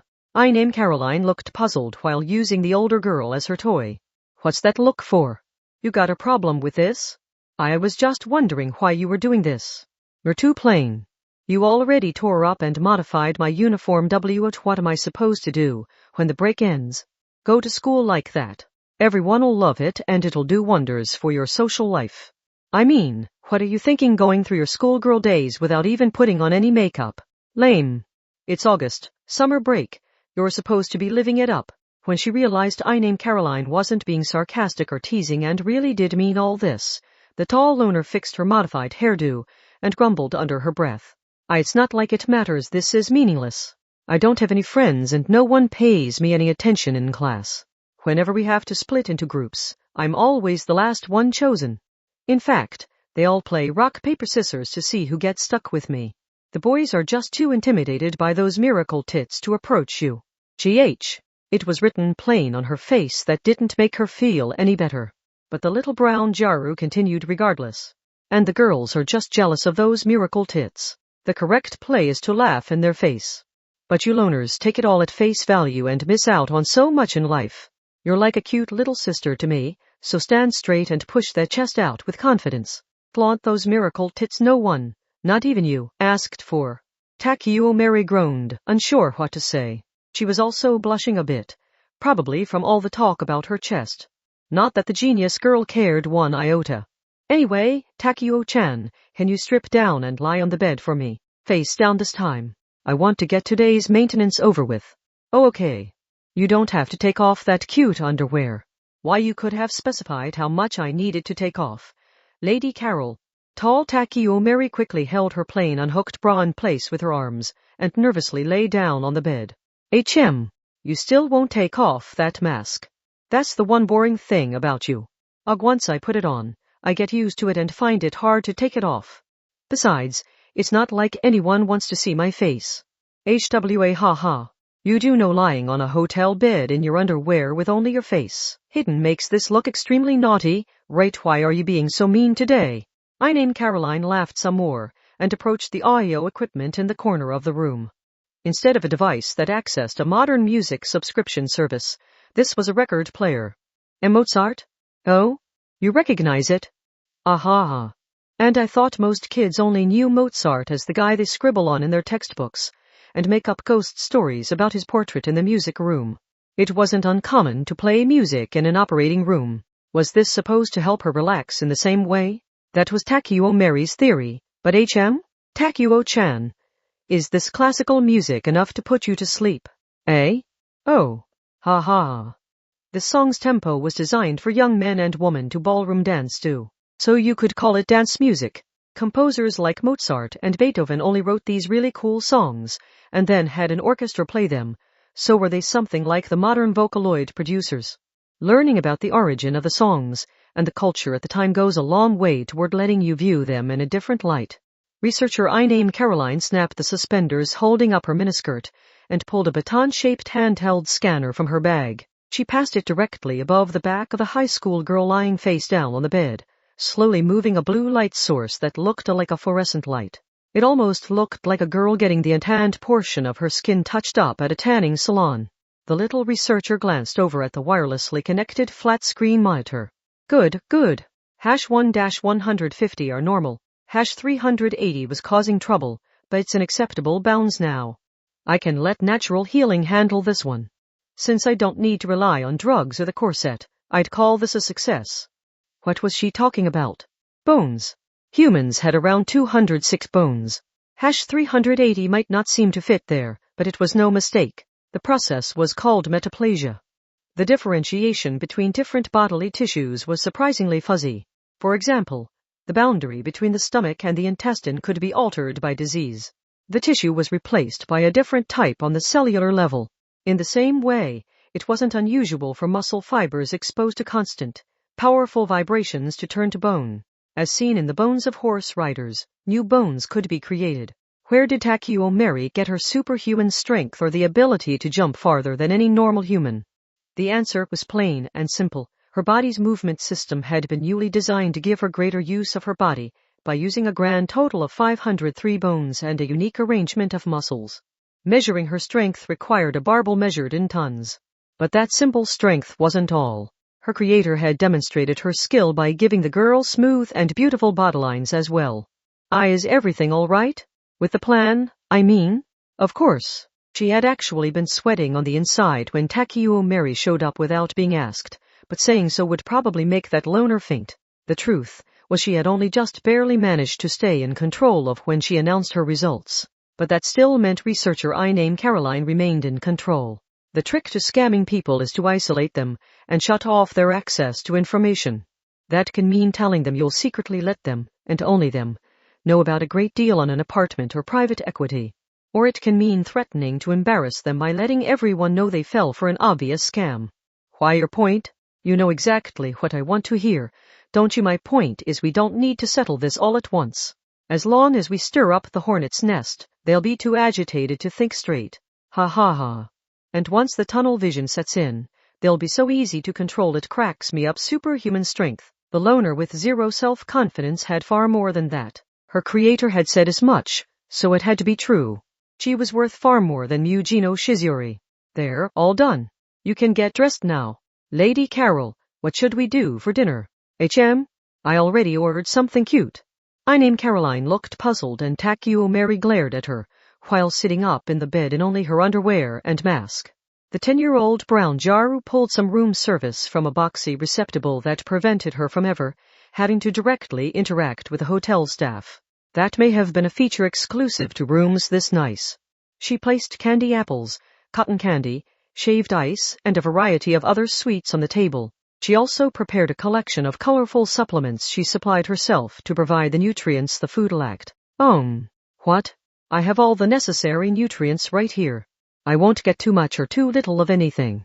Theoretically speaking, this is a healthier diet than the food given to a monk training at a Buddhist temple. But, Lady Carol, you promised to stop relying so much on drugstore supplements. If you ingest too much of a nutrient at once, your body can't absorb it all and it can put a strain on your kidneys and liver. Oh, shut up. I'll eat plenty of vegetables with all this watermelon. And they're from the same cucurbitaceae family as squash, so don't tell me that doesn't count as a vegetable. Hee. Watermelons really are the best melons. What? A balanced diet is what matters, so if I make the right selection of these chemically designed supplements, the end result is exactly the same. What's your obsession with it having to be vegetables that grew in the dirt? Some nonsensical belief that eating tons of vegetables will give you 100 years of healthy living? They ate nothing but grains and vegetables in the olden days when the human lifespan was 50 years. How's that for a QE? Takeo Mary got off the bed and crossed the large room in only her underwear and mask. This was only a hotel room, but it did have a kitchen past the trendy bar counter. However, the nervous loner was not reaching for a kitchen knife to impulsively stab the other girl like a scene from a thriller on TV. Wait, what is that you're placing on the cutting board? Cucumbers, carrots, and, no, not a radish. I will cook you some vegetables in olive oil. If it doesn't feel like a salad, even a vegetable hater with an extreme sweet tooth can eat them. Don't you think? Wait, if you know I hate them, why would you force me to eat them? You could at least say something. Don't just do it in silence. Ugh, why are the pieces so big? If you must force me to eat vegetables, you need to chop them up a lot smaller and mix them into fried rice or a hamburger steak. No, I can't do it. Can't you see how pale my face is? You need to stop. Don't shove them in my mouth. Ugh, they're too hot. MGH. Caroline struggled as the super strong girl of her own creation forcibly shoved the food into her mouth. Great job eating it all, Lady Carol. Now, where's your thank you? Thank you and all the farmers who grew it. It was like wanko soba. If she didn't say it now and end this immediately, she knew from experience she would be attacked by an endless supply of extra helpings. She slumped limply onto Takeo Mary's lap pillow on the floor and let her gaze wander aimlessly for a while. And eventually bleh. Anyway, your regular maintenance is complete, so it's time we left this room. Right now? But it's the middle of the night. Won't we have a hard time finding another hotel to check into? Lame. Didn't I tell you at the start that we have to move on to the next phase once Item is aware of us? So we need to move to a different hideout. They were in a luxury resort hotel made to look like a fairy tale castle. It was located in District 6, where the entire district functioned as an amusement park. But that important information didn't mean a thing anymore. However, I see. Then we need to get everything ready to go. I can take the vegetables that didn't end up in the oil and make a smoothie out of them. We can't let them go to waste. Soy milk, yogurt, and honey should work. Hee. If it's mild enough, you can drink it with me, right, Lady Carol? No. Stop that. Don't pin me down like this. The vegetable part doesn't even matter here. If you hold my head like you're about to resuscitate me and pour a smoothie down my throat, it's going to get in my windpipe and wah. Chapter 2, The Storm Approaches. Part 1. It was August 5. Bam, bam, bam. Bam, bam, bam, bam. Go, hu shioe ama. The girls have pulled into the lead in this country. Their ratings have finally surpassed the boys' tournament this year. Welcome back to Academy City's high school girls baseball tournament. The District 2 representative is Tanami Technical High School, a first-timer in this tournament after converting away from a boys' school 3 years ago. Their level 4 breaking ball princess, is showing signs of fatigue after throwing several fouls in a row, but they still aren't swapping her out. Meanwhile, their opponent is the District 15 representative, Hashiyama Girls, known for producing videotubers who outperform TV personalities.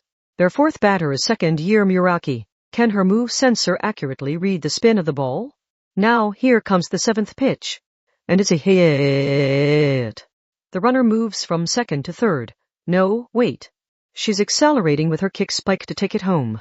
Bam, bam, bam, bam, bam, bam, bam. Taketsubo Riku was watching TV while expressionlessly eating salted corn on the cob by holding it on either end.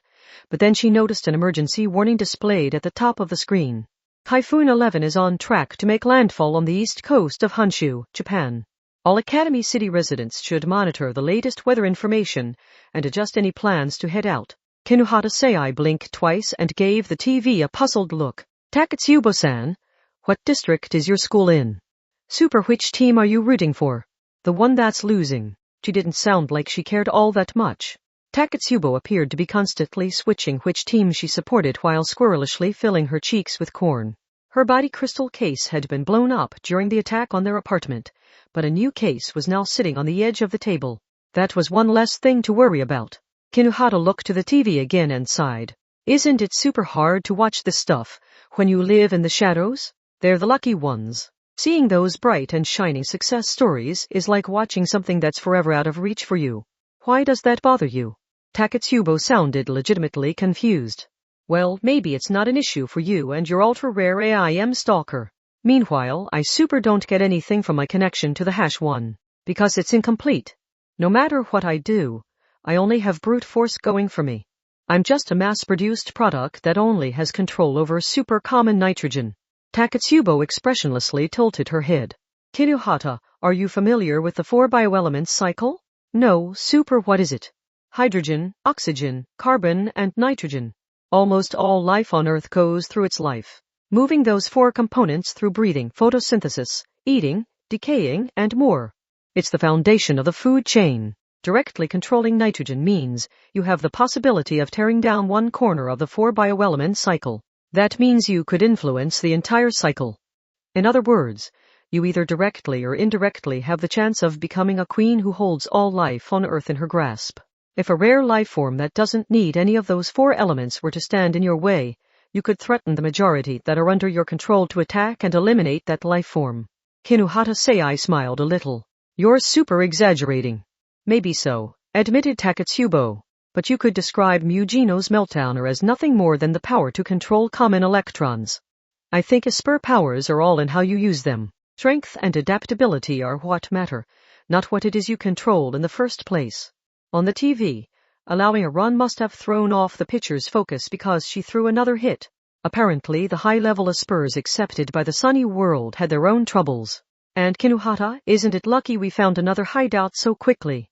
They say a typhoon is coming, so we might have been forced to fight the rain and wind outside. But it was a super close call, wasn't it? Kinuhata felt the floor shook below her. That was only an illusion, of course. The blimps with giant screens on their side were used for more than just advertisement. The gondola hanging below the rugby ball-like gasbag contained a large hotel and a 5-star restaurant. The idea was for it to function as a flying luxury hotel that gave a view of Academy City at night. Taketsubo's corn was fancy room service, not something bought on sale at a supermarket, so Kinuhata wasn't interested in learning how much it had cost. They were staying here for more than just Mugino's fancy tastes. After all, it's summer break, so all the ordinary hotels and inns are full up and only these stupid expensive rooms are left. If we were only a little slower, I bet we super would have been stuck out in the typhoon. Mugino is great at searching out little-known rooms like this. For whatever reason, she never has trouble finding them. Oh, I get it. They are VIPs who keep rooms reserved so they're super available even during the busiest times of year. Oh, God. That super rich girl cut in line, didn't she? And you're benefiting from it now. That said, this would be for nothing if their enemy blew up this hideout too.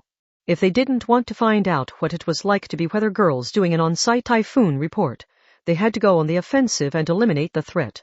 I name Caroline and Takeuo Mary. That researcher and successful experiment both surpassed Mugino Shizuri by definition. Apparently, Honey Queen wasn't just an online marriage scammer. I still can't super believe she's only 10. Still, it would be super more accurate to say she was an industrial spy who was after her target's research data. She just decided the online marriage scam would lure them in a lot better than a phishing email with a malicious attachment.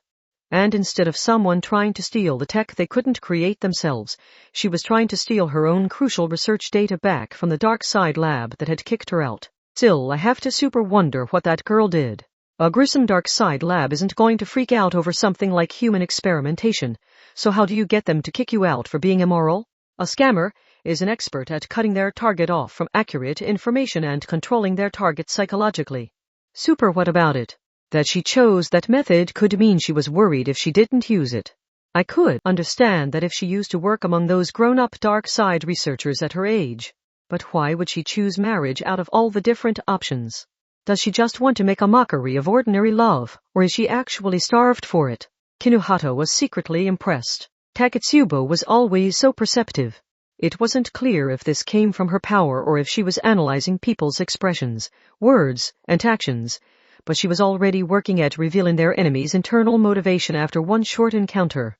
Kinuhata felt ashamed that she had still been trapped by the strange legend their enemy had created about herself. Of course, if we look at the entire Honey Queen team, then the marriage scams aren't their only MO. They have also destroyed thick locks by brute force to steal hard disks from a bank safe deposit box or from an armored car in transit. Could that have been the masked girl called Takio Mary? Plus, there could be more we aren't aware of. Maybe some important research data has been stolen but no one has discovered it yet. So you're saying Honey Queen is a group of secret data thieves? That intellectual-sounding description felt at odds with the actual threat they faced. Those two were an underground researcher and test subject who were stealing pieces of research data stored across the city and using it to strengthen themselves. Those monsters had outplayed the Mujino Shizuri and easily knocked her out. Do you think we can win? To be super blunt, the explosion of the crashed truck wasn't anything special. The question didn't have much meaning, but the tracksuit girl still replied calmly and quickly. Was that the difference between a newbie and an experienced member? Taketsubo's opinion had rapidly eliminated the curse of the enemy's legend from Kinuhata's mind.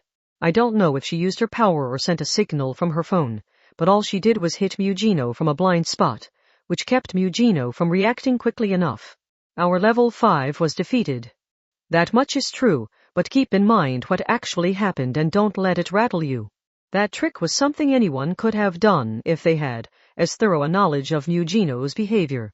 The only real difference there was one of experience.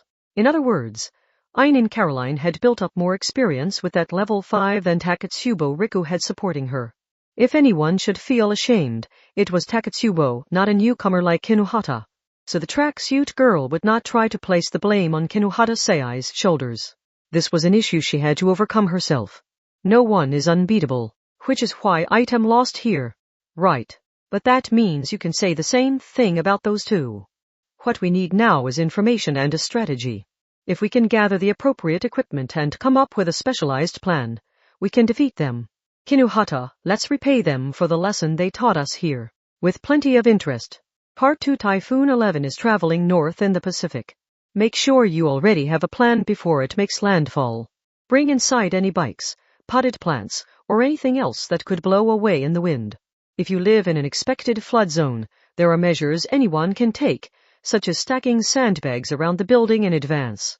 The warning news displayed on the side of the blimp was a bit more insistent than before, but Mujino wasn't interested in that as she walked along the sidewalk.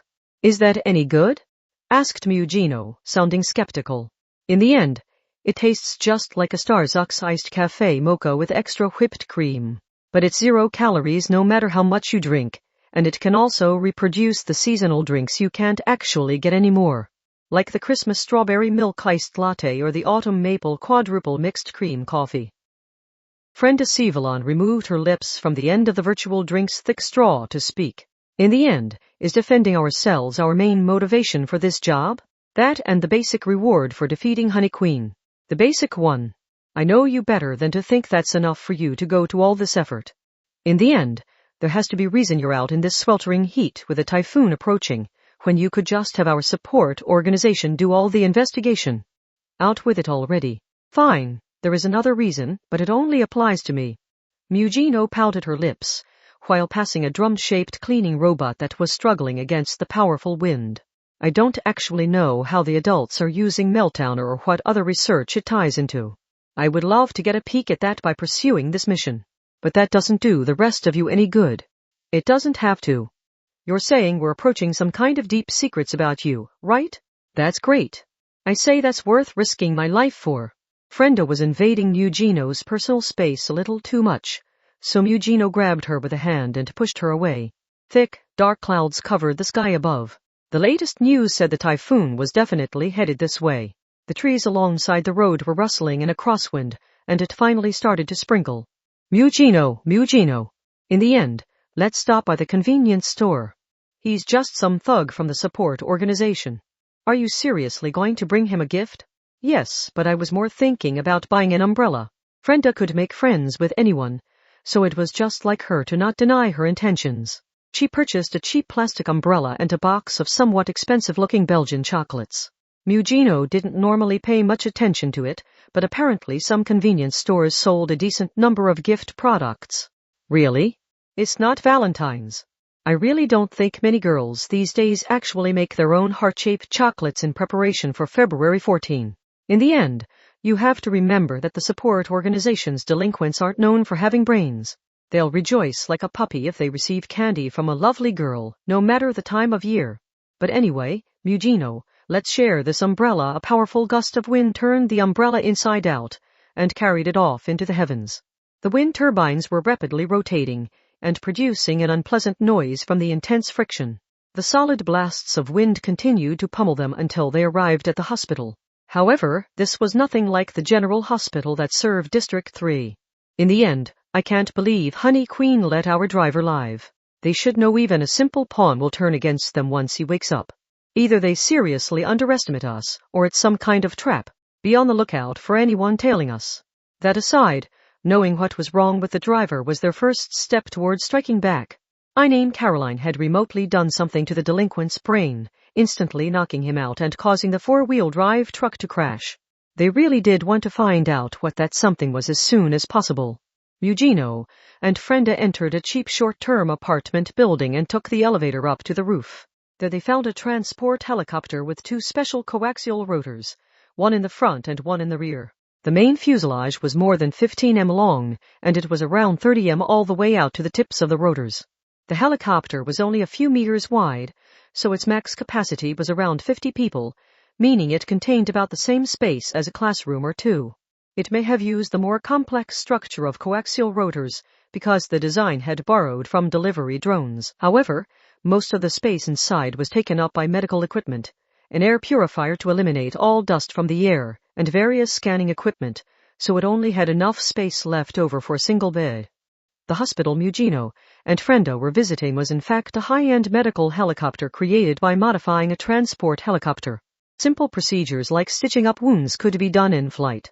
When landed, it could provide plastic surgery to change one's face or fingerprints or even delicate brain surgery. But a normal hospital would not need the ability to scatter chaff or flares to escape an attacker's missiles. Every time I come here, this feels too nice for a black market doctor's stronghold. When a villain is shot in the arm or leg, the most they should manage is to rush to a sketchy animal hospital or to a factory break room with a special first aid kit inside. In the end, why don't the 6 wings attack helicopters rush in whenever this thing takes flight without permission? Altering the air traffic control data is apparently part of the business model. Really, she swoops in to save the lives of anyone useful, or with useful associates so she can earn their thanks and expand her network of valuable people. There's always a catch. In the end, that sounds too nice. True, it isn't a very dark side thing to do. We're talking about a medical expert here, so it's possible she was responsible for the injuries and illnesses she helped the airport workers with. No proof of that has surfaced, though. This hospital provided all sorts of services, from anonymous consultations for fugitives on the dark web to life-saving surgeries performed in person. Since none of that could be charged to anyone's insurance, the costs had to be astronomical. Mugino and Frenda were guided in by some miniskirt nurses carrying full-auto shotguns that likely killed with a scattershot of poison needles measuring less than a millimeter long. After entering the rear cargo door and climbing a slope, they entered an airlock, where they were disinfected. The damp-eyed nurses looked lewd and cute, but they were probably soldiers doped up on all sorts of military drugs to boost their physical abilities to the very limit. They would feel no exhaustion or limits, as they nimbly evaded projectiles head-on or grabbed and threw a 750cc motorcycle like it was a metal bat. Takeuo Mary. It was uncertain if she used the same kind of tech as these combat nurses, but it was possible her superhuman strength was not the result of an Esper power. It was best to consider the possibility she had another trick up her sleeve. This is supposed to be where we do our surgeries before we stick them in one of the short-term apartment rooms below to recover. A frilly blouse, a tight miniskirt, a white coat, and glasses. She looked like she was cosplaying a lewd female doctor. Were the nurses' outfits also the result of her tastes? But he's in too delicate a situation to leave him in a random bed. Honestly, I really need to build some kind of ICU. He's hogging the entire flying operating room. All I can do right now is the online consultations and social media counseling for criminals. You don't look all that upset about it. Are you the kind of doctor who can't bear to abandon a patient? Not another word. I left that man's hospital because I'm in it for the money. Everything I'm doing here is a crime, so I'm not about to start preaching to you about being humane. This young doctor appeared to have a storied past, but that wasn't why they were here. Frenda frowned. In the end, what happened? All I know is our delinquent suddenly passed out while driving. The busty black market doctor gestured toward the wall with her shapely chin. A giant LCD screen displayed what Frenda assumed were images of the delinquent's brain from MRI and ultrasound scans. Look here. Something was burned directly onto the surface of his cerebrum. That physically obstructed his brain's pathways, so there's no way he can stay conscious. They saw something impossible there. His brain was coated with black, like stubborn mildew in the bath. It would have actually been more believable if it formed a mysterious face or some kind of occult symbol. But it didn't. What the hell? Frenda enjoyed viewing gory and gruesome images, but even she gasped at the reality before her eyes. Don't miss the Shop Marukawa 50% off sale. Buy a dozen eggs and all profits will be donated to the local community. I don't think the actual text matters. A random supermarket flyer must have been burned into his brain. That text was formed on the highly delicate brain inside his skull. The doctor shrugged. If this was an Esper power attack, it probably falls under the thoughtography category. That power outputs, or copies information the Esper shouldn't know onto an existing medium. That said, it's supposed to be used to predict the future or read someone's mind. I've never seen it used offensively. So would that mean someone with Honey Queen, either I name Caroline or Takeuo Mary, has that power? I don't know anything about who did it. Meltdowner, that wasn't information I would be better off not knowing, was it? Directly burning something inside a target's body from a distance was enough of a threat on its own. But if the Esper actually had thougography, there was a chance they could look into the future and plan accordingly. TCH. That explains how they kept predicting our actions during the attack. I don't know what they got a photo of, but they did more than profile us based on our past actions. In the end, will he recover? If the text scrawled inside his skull is removed. The doctor sighed when she saw the chocolates Frenda had brought. But with the equipment I have here, removing a 1 brain tumor is a major undertaking that lasts 5 hours. Based on the standards of brain surgery, safely and fully removing all of that without damaging the surrounding nerves and cells just isn't possible. Our ability to focus long enough is one problem, but even without that, the patient wouldn't survive having his skull opened that long. Those Honey Queen girls aren't gods, stated Mugino. I name Caroline was the head researcher for developing Meltdowner, which means her personal reality will be electricity-based. If she has thoughtography, it should use electricity. Oh, so you're going to search out this Esper? It is true this support organization boy, whose name I don't remember, risked his life because he trusted you. This isn't about right or wrong. Even villains need to look out for those who work for them, which is why you brought him to my luxurious hospital once you found he was still alive, right? Even if the cost isn't worth it. If you want to heal him, defeating the source would be best. The paint is probably iron. Did you know if you mix an iron clip with gelatin and let it solidify, you can make it jiggle around using a magnet? This did that at such a small scale even nano devices would be shocked. The black powder paint was sent in through the pores on the skin, and slipped past the filters provided by the organs to draw whatever the Esper wanted inside the body. In the end, is that also why the truck exploded out of nowhere? Asked Frenda, their explosives expert. Photography was not a fiery power, but that truck had suffered a serious crash. What if the iron ink used for the photography had filled in the cracks leading to the sparking electronics within the damaged engine, and the leaking fuel had been ignited at the perfect moment by removing that ink? The sexy doctor nodded. I haven't actually checked with a transmission electron microscope, but this power sounds like something that would cause a panic among the young wives who are terrified of nanotech cosmetics. The iron art is magnetically held in place. If you can convince the Esper to release their power on him, the brain graffiti should disappear. It will be carried by the blood and other bodily fluids and expelled from the body. And if we can't convince her, you could try killing her. There's at least a chance that would release him from her power's hold. That didn't sound like a very doctorly thing to say, but it did sound an awful lot like dark side advice. In the end, as the Honey Queen Esper been concentrating on this the whole time? I don't really know how it feels since I'm a level 0, but wouldn't she burst a blood vessel in her head? The human body is constantly generating a small amount of electricity.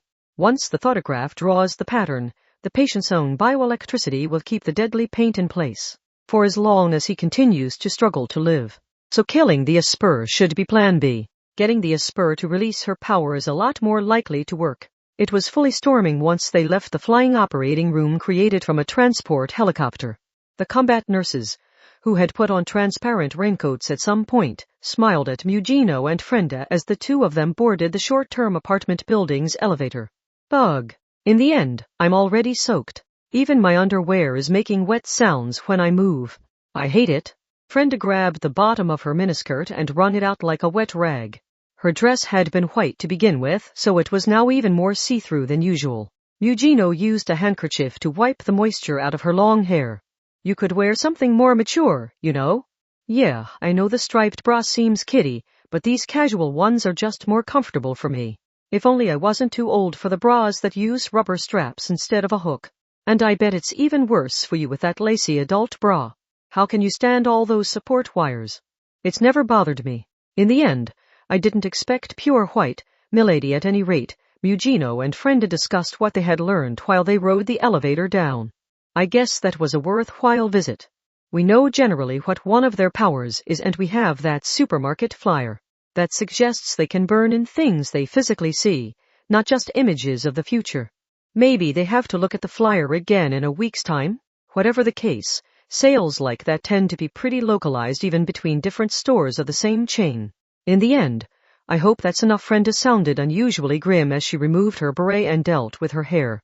It's not that I doubt you, Mugino, but in the end, there are other possibilities. I can't keep those Honey Queen fish names straight, one, but the mini-researcher one. If she also worked on developing the #6 power, then electricity might not be enough to explain her power. Part 3. The approaching typhoon was bad news. Idem and Honey Queen were both pursuing each other, so they couldn't have all trace of their actions being washed away by the rain and wind. Idem had no way of knowing how far into the future Honey Queen's photograph had seen, but they had to assume they were always playing catch-up on the intelligence front, which was all the more reason they couldn't afford any mistakes when gathering intel the old-fashioned way. Nevertheless, their group phone conversation was complete chaos. Gwei. Mugino, this blimp was a mistake. Let's leave this unorthodox choice and move to a super-stable hotel with its foundation on the ground. Why do you sound close to death? Mugino, the crosswinds are so powerful the blimp won't stop shaking. That makes it feel like a ship rocking in the waves. I was doing better than Kinuhata, but that might change if I actually see a bucket or wash basin. Those two were complaining a lot given the typhoon hadn't even made landfall yet. But those guinea pigs had gathered this data firsthand, so Mugino feared she would end up the same if she didn't heed this warning. Mugino. In the end, what are we going to do now? We won't be able to track down Iname Caroline or Takio Mary right away. Honey Queen can use their thoughtography to predict the future and run away before we get there. With the wind blowing so hard, umbrellas were useless and you had to choose your underwear under the assumption there was a decent chance it would be seen. Mugino ignored the blowing rain as she gave her response. But the same isn't true of the common thugs Honey Queen uses. They sent in a group of them when attacking us yesterday, so we know they have a support organization like we do. Their security is bound to be laxer than with Inane Caroline or Takeuo Mary, so it should be possible to track them down and use them to reach those two. In the end, how are we supposed to find those common thugs? I really didn't want to rely on him for a problem inside the city. They entered a nearby convenience store to get out of the rain. Once inside, soaking and see-through Frenda went off in search of canned mackerel. Meanwhile, Mugino moved straight to the more expensive zone of the bento section, bought a salmon bento, had it heated in the microwave, and took a seat in the eaten section. HM, huh? She was really looking forward to the thick piece of grilled salmon when she elegantly picked it up with the disposable chopsticks, and found what's this. The fillet was as thin as a cheap 15 cm ruler. It had only looked so wonderfully thick, because the bottom of the plastic bento container rose up unnaturally below it. Shrinkflation strikes again. Arg. How could you do this to me? That's not playing fair. Not even the dark side gets your hopes up and dashes them like that. Mugino's tearful screaming made the gentle mama clerk nervously look over from the register counter. No, she was only bothered by how much of Mugino's underwear was showing through her clothing and was wishing the employee manual said she could give the girl a big sports towel. Why did she have to be so nice? Now Mugino couldn't be mad at her. The delinquent girl sniffled and attached an eraser-sized anti-recording device to her phone's bottom connector. That was the proper etiquette when going to the trouble of calling someone beyond the city walls. Oh, now this is a rare treat. Do you need something, milady? Mujineyama. She called the name of the old butler who served her family outside Academy City. She wanted to get this over with quickly. It couldn't be easy looking after the people who ran the grain production company that filled the stomachs of 1.4 billion people worldwide and lined the pockets of a gang with 100,000 members. I was hoping for some advice from the mountain sniper. My. I appreciate that you thought of me, but will your school friends be happy about this? If I make a trip all the way out there, they might just become jealous. Mugino could tell he was itching for a chance to assist her. She dried her hair with a cheap handkerchief she bought at the convenience store, while she explained the circumstances of the apartment attack to Mujineyama. Then she told him what she wanted to know. Whether bombing or sniping a target, you want to carry out your attack from a position with a good view of the target and the surrounding area, right? The initial attack began when our apartment was suddenly blown away by a self-destructing remote-controlled UGV while we were veramping. I'm assuming Inane Caroline was holding the controller then, so I want to know what building she was observing us from. The bomb had a small camera of its own, but she would have lost track of its direction and position while moving it through such a cramped space. I doubt we'll actually find her there, but the support organization assisting her may have left some kind of clue behind. Just say the word, and I will snipe any point within Academy City from outside its walls. I know. Mugino casually rejected that idea. That would make Mujineyama an enemy of Academy City as a whole. She wasn't going to place that kind of burden on such a kind-hearted old man's shoulders.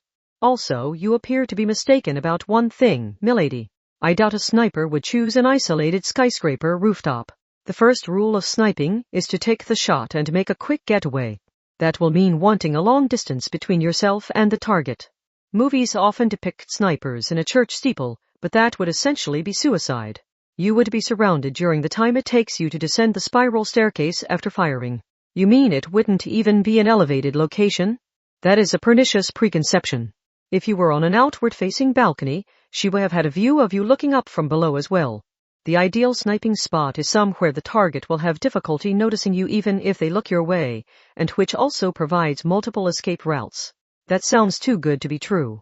Was Honey Queen using one of those strange mirrors used for interrogation rooms? That would be useful if you had one, but there is a simpler method. That attack occurred in the late evening. There is a live light in a city at night, but I would check anywhere that has no lights. To find someone who is up to no good, search the deep shadows. Mugino brushed up her wet bangs with a hand and toyed with her phone for a bit. Then she grinned. I see. Part 4. This here is footage of the curb, where a streetlight was conveniently broken. A nearby gas station surveillance camera caught it. It shows the 2 Honey Queen members and a few from their support organization. I doubt we would have any luck pursuing the main 2 right away, but if we ask these thugs for information, we should learn where Inane Caroline keeps her hideout or how to contact her. But once we have that information, We have to attack. If possible, we could also threaten them to bring them to us or scare them away, luring them into an ambush. Basically, it's like shogi or chess. They might have a path to victory, using their thoughtography, but that won't work if both sides are working to predict each other. It's just we have to do it without the help of an esper power. Yujino Shizuri said all this while lying face down in the nude. Kinuhata and Takatsubo had complained enough to convince Mujino to leave the blimp hotel, so they had moved their base to District 21. That was a mountainous district with several dams, but it was secretly famous for its villas. It had plenty of cottages that could be rented out in place of a hotel. Few people wanted to camp out in the mountains with a typhoon approaching, so it had an unusual number of vacancies for the summer season. Since those two had been granted their wish, they were providing a massage in exchange. Takatsubo tilted her head while pouring oil onto her palm from a bottle. They have a different vibe from our support organization. Super true. They're like a cross between a gambler and an intellectual, said Kinuhata, curiously moving her fingers inside bumpy rubber massage gloves. Kinuhata, do you know what to do now? Asked Takatsubo. I have the gloves, so you super check the example video. I'm supposed to rub these on her skin to scrub the filth away, right? I can handle that part since I'm second to none when it comes to power. Mujino began to worry it wasn't safe to leave herself in those two's hands. By following those intellectual thugs from camera to camera, we know their destination was District 22. The district that's all located underground. For some reason, an unusual number of people gather at a defunct bowling alley there. Hey, voice on the phone. Oh, shut up. Your healthy teenage skin doesn't even need a massage. Why is it like this with you? I wish I had time to look after my skin that well. I spend so much time sitting down. There's something visibly wrong with the surface of my skin. Maybe it's a circulation issue.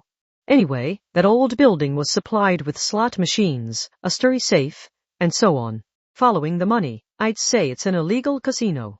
If the voice on the phone had checked behind the scenes, that was almost certainly true. They have casinos in Japan as part of large integrated resorts, so why go super out of your way to risk using an illegal one? Kinuhata, they are breaking the law to gather on the dark side, when they could safely gamble by spending half a day traveling to Guam or Hawaii. They want a local gambling house that's as convenient as stopping by the convenience store. And aside from that, traveling in or out of Academy City was a challenge. While Item paid their support organization's wages, Honey Queen apparently had theirs support themselves. That meant they didn't have to directly pay their subordinates, but it meant the support organization would grow beyond their control and any mistake it made could get its members arrested by anti-skill, which could spread to Honey Queen getting arrested too. The casino also runs online slots and poker, but they use some brutal settings, said the voice on the phone. They let the customers win just enough to get them hooked, but then they take them to the cleaners, leaving them deep in debt. It's all set up that way from the beginning. Damn, the food here has really gone downhill. That's sad. She didn't lose big there at some point, did she? Said Mujino, clearly exasperated. Frenda didn't have to help with the massage, so she grinned over from a short distance away. In the end, is our next mission sneaking into the casino and gathering information there?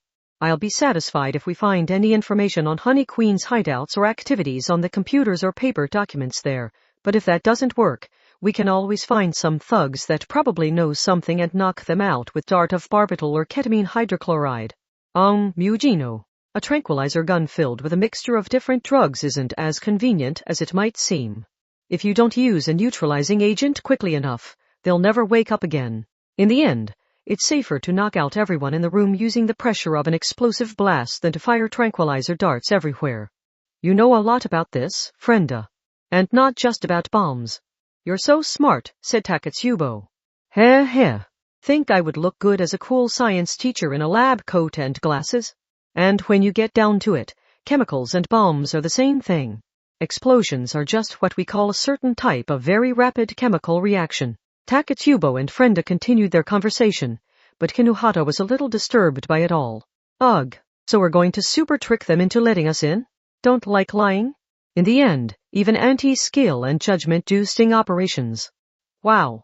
Isn't it cool how having a badge or armband magically makes it okay? The only time I enjoy being lied to is when the movie industry films in a southern U.S. desert, and then super labels it ancient Egypt in the movie. Also, the people who come When you call emergency services, don't abduct and torture people. Yeah, 'cause it all depends on context. If you confine a healthy person and cause them pain, it's illegal, but if some clumsy girl restrains a struggling injured person and provides first aid in an extremely painful and indirect way, she's considered innocent. Really makes you wonder if there even is a solid definition of humane. Frenda clearly wanted to do it, and neither Mujino nor Takatsubo had questioned the idea. Entering enemy territory and gathering information without rousing suspicions was a job for Frenda Sivalon, since she could befriend anyone. That rare talent could be used to stop all fighting across the globe and bring smiles to all of humanity, but it could also be abused in the hands of the dark side. I'd be terrible going undercover, so you can handle this one, Frenda. You can choose whether to disguise yourself as a rich customer or a new part-timer.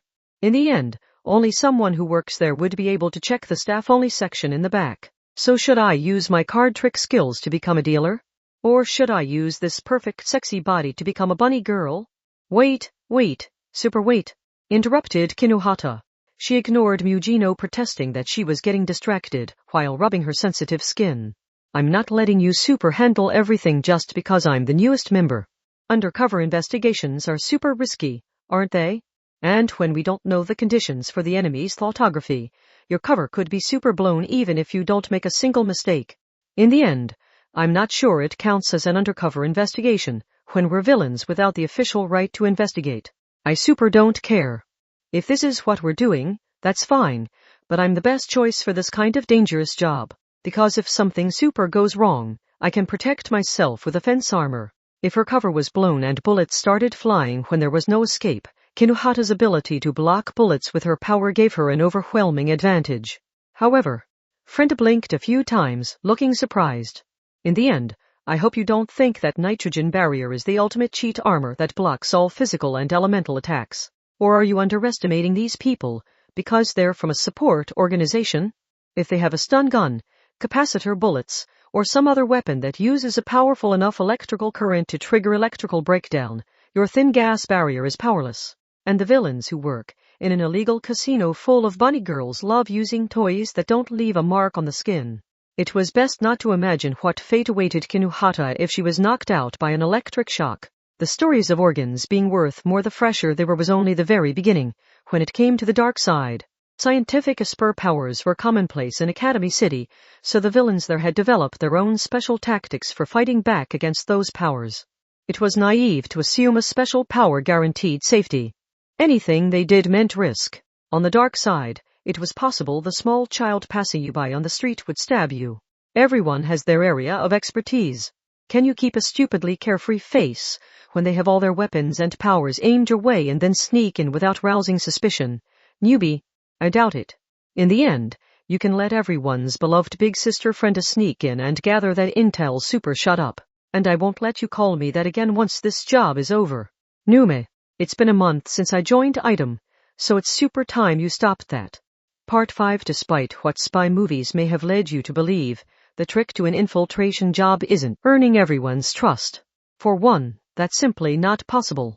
If you're going to infiltrate enemy territory, don't try to make friends with the enemy. Try to make it so they have no choice but to shake your hand even if they hate your guts. If you want to get close to the enemy fast, create some trouble you can work with your target to solve. In the end, nothing brings two people together faster than a shared success. If you don't know the answer to a question, don't give a yes or a no answer. Instead, smile and change the subject. Always stay in control of the conversation. If you wait for their reaction, they'll wear you down with the conversation. Frenda gave more and more advice like a mother giving the shopping lift to her child. Kinuhata listened to it all while putting a tiny earphone in her ear and attaching a miniature microphone to the back of her back tooth with the knife of a plier-style multi-tool. I'll be monitoring all of your conversations, and I'll search up anything information you need and give it to you through your earphone. You'll be cheating because your life depends on it. But unlike with an entrance exam, there is no official textbook, so I can't know everything about the criminal organization's rules. You'll be found out in no time if you can't follow our carefully worked out plan and also come up with some quick ad-libs, so be careful. Super yeah. Listen, newbie. In the end, the worst thing you can do is have nothing to say. Avoid that at all costs. A pause of more than 0.6 seconds will be seen as unusual. But as long as you answer faster than that, I get it. You super see me as a clueless newbie, don't you? How disappointing.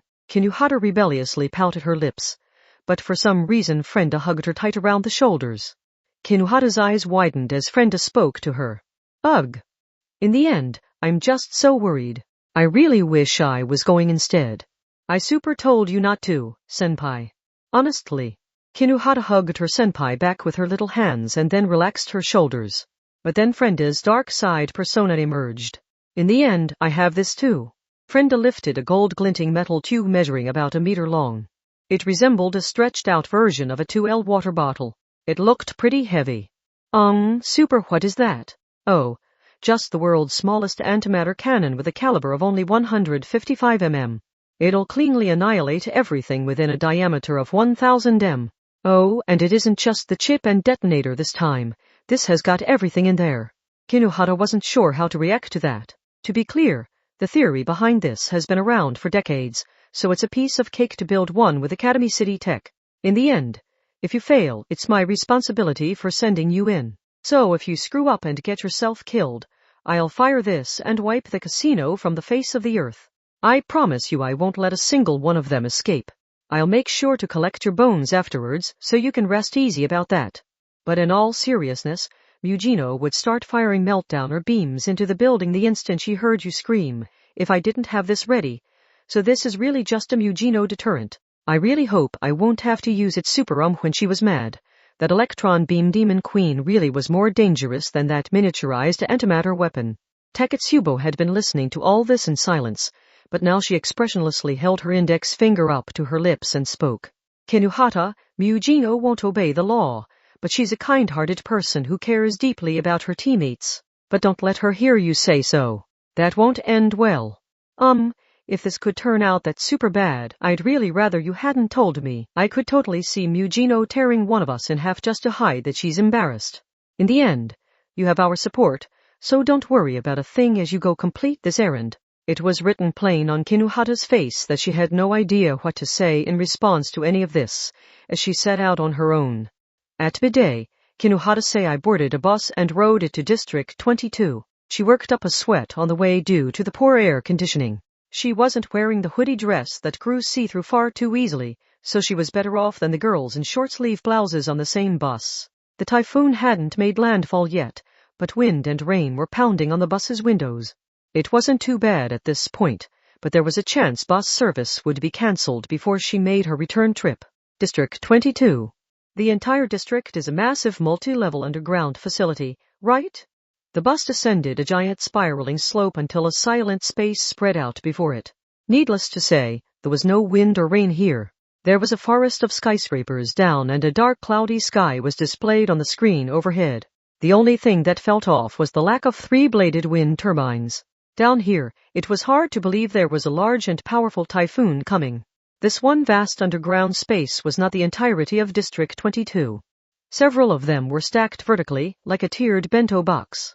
Of course, it'll all flood if there's any trouble with the water pumps, so I super don't want to be here on a day like this. That thought led Kinuhata to groan and freeze in place. A fence armor gathered nitrogen from the air around her to guard her. Did that mean she was susceptible to drowning? First electricity and now water. She was finding a lot of weaknesses in her power now that she was working in the field. For better or for worse, the world outside the lab is super full of possibilities. After disembarking at the bus stop, she found the underground space had recreated the same sweltering heat of the outdoors. That felt like a waste of energy. Annoyed by that, she walked the short distance to the former bowling alley. She passed by a drum-shaped cleaning robot on the way. It was moving smoothly since the stormy winds were absent down here. Its camera concerned her, but she didn't let it show on her face. She hadn't gone undercover or done anything wrong yet. Kinuhata, we're on the same level as you. We won't tell you which car we're in, because it would look unusual if you turned to look for us. Super yeah. In the end, you looked. From here on, be careful when you speak. Don't move your lips and don't glance toward the ear with the earphone whenever you hear one of us speak. She found an abandoned building about the size of a school. There were no people or cars at the front entrance where the parking lot was located, but when she circled around back, she found a few delinquent boys gathered together. At first glance, They looked like idle delinquents hanging out behind the abandoned building using an empty coffee can as an ashtray, but they had their eyes on their surroundings, not the center of their circle. To be blunt, it was unnatural and conspicuous. They were likely the doormen for the illegal casino, and they appeared to have noticed Kinohata. In the end, this is your first challenge. Is that super advice supposed to be helpful? Kinohata exhaled softly before nervously approaching the boys. There was no correct expression or way to behave. Whether she smiled, looked nervous, or looked terrified, they would suspect her all the same. What do you want? Excuse me, a super came here for a job interview. One of the delinquents viewed Kinohata's small body from head to toe, but she knew the real threat was the boy a step behind him who nonchalantly stuck his right hand in his pocket. The dark side was not like the people who made fools of themselves on video sites in the pursuit of clicks. Here, the plain and forgettable ones were the most dangerous. Who told you about this job? One of our employees. Kinoshita-san, she lied with a smile. She didn't actually have a recommendation, so she just had to trust in the fact that you could find a Kinoshita-san or two anywhere you want in Japan. However, never heard of a Kinoshita-san. He said he was a regular here. You really don't know him? TCH, the delinquent clicked his tongue. Maybe because he didn't trust this girl who had shown up out of the blue, and maybe because some loose-lipped customer was telling people about their casino. That aside, no customer would want to go by their real name at an illegal casino, so there was no way to verify her story. The doorman had run into a problem they couldn't answer, and eventually the delinquent pulled out a radio instead of a phone, because that wouldn't go through an external server. We have an interview candidate. Tag her with visitor Kinoshita-san for all the good that'll do. Apparently he didn't want to risk upsetting a source of cash by turning Kinohata away. The narrow back door unlocked with a deep metallic clunk. Frenda, you're the expert, so you need to give Kinohata some advice. In the end, shut up.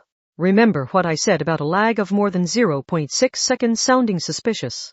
Once she's in a conversation, our newbie doesn't have time to listen to me. She came for a job interview on the advice of Kinoshita-san. Kinoshita-san is a regular customer. Mujino was speaking quietly, seemingly to herself, so she was probably jotting down some notes and pasting them to the car ceiling. If Kinohata forgot the scenario she had ad-libbed, it would rouse suspicion and get her killed, so they needed to keep track of all the details and immediately update it all. The more information, the more important that was for her to survive. Kinohata stepped inside, while hearing the other girls sound so carefree since it wasn't their lives at risk. The atmosphere immediately changed. She couldn't let it show on her face. It was hard to believe this was inside the rundown abandoned building she had seen from the outside. She saw a fluffy carpet, 2 symmetrical flights of stairs, and a giant crystal chandelier at the ceiling. It was all designed to look like a classical mansion, but this was only the entranceway and cloakroom where she was searched and had to leave her possessions. The actual casino appeared to be beyond the large doors directly ahead. Instead of the delinquent, a man dressed in a black party suit pulled out a 60 cm rod. Kinohata's heart leapt into her throat after Frenda's talk of electric weapons, but place your phone in this box. Do it now. As well as any trackable keychains, game systems capable of online play, or anything else that emits any kind of signal.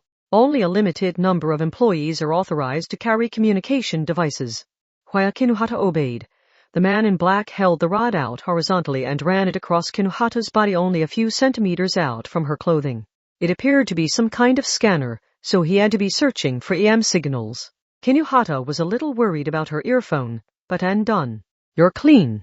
Sorry, I know this is a hassle. It's super not a problem. What happened there, Mujino? Asked Takatsubo in Kinohata's earphone.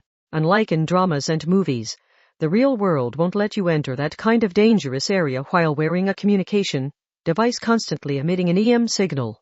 It doesn't matter how small or well hidden it is. Even a toy radio sold at a discount store for 800 yen can detect those signals. But if you use something other than EM, then that coil scanner won't detect a thing. For example, you could use ultrasonic communications based on the chirping of insects, or you could use synthetic pheromone communications that use chemical compounds. Kinohata knew it was true, but she really wished they wouldn't diss movies right in her ear. What if it showed on her face? This way. Don't let the visitors see you. The staff uses the side door. You can ask Kawasakana-san about the rest. Kawasakana-san. Wait, should you really be telling me that? I super don't have the job yet. It's a fake name. Everyone uses a floor name, a surname for the guys and a given name for the girls. That's standard in a business where discretion is key, so don't forget it. After the man in black knocked on a small door off to the side and opened it, Kinuhata found herself in a small room of plain concrete that didn't mesh with what she had seen before. Apparently, the luxurious interior decoration was only in the areas the customers would see. A lot of small windows were displayed on a large LCD screen, and they all displayed footage from different parts of the casino. She guessed this run-down room was the security room. The main difference from a convenience store was how the cameras tended to be aimed at the tables and people's hands. 2 young men in their mid-20s were waiting inside. She had been invited into a room where a single mistake would mean her death. Super, are you Kawasakana-san? Welcome.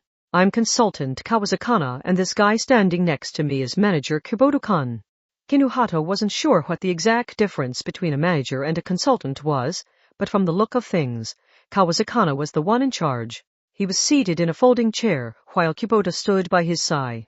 The discrepancy between their titles and the actual power balance confused Kinuhata a little. Ha ha. Is this your first time working at a place like this? Oh, right. Have a seat there. I don't have a drink for you, but you don't mind, do you?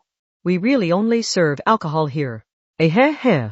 Do I look old enough to have had a job before? Is that why you came to the dark side? We do tend to ignore those pesky labor laws and business laws. I ran away from my dorm during summer break.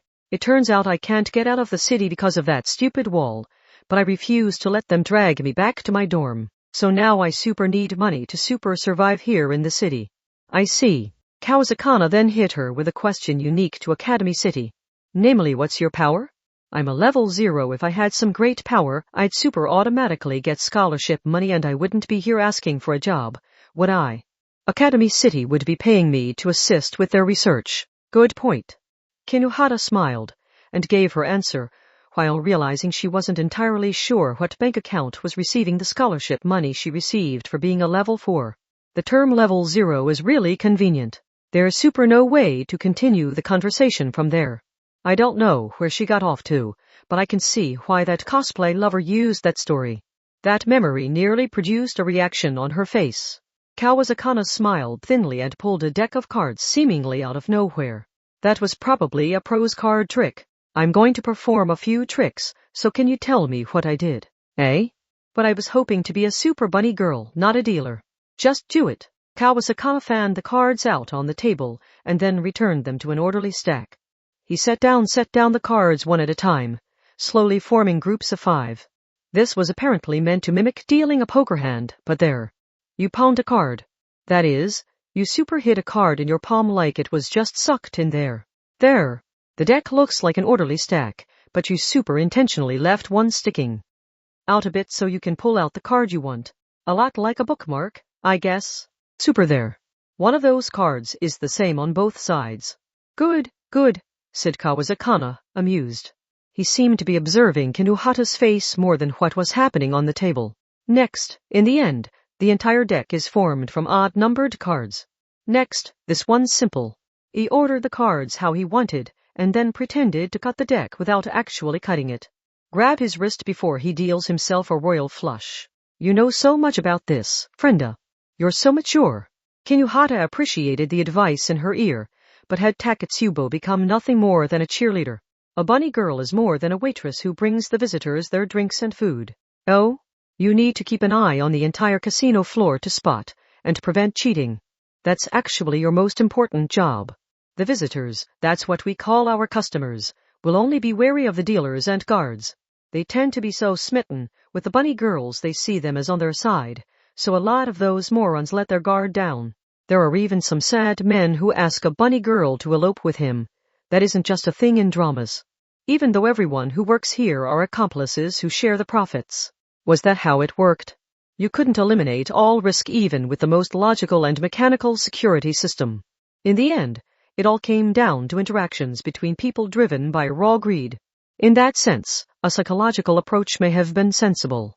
Kinuhata, is he saying the point of bunny suits is to distract perverts? Kinuhata's facial muscles trembled from the effort it took to avoid laughing and getting herself killed for it. Meanwhile, Kawasaki gathered the cards back into a single deck and placed his index finger atop them. One last thing. Suppose someone has a card trick where they pull a single card from a deck 100 times in a row, and it's the ace of spades each and every time. How did they do it?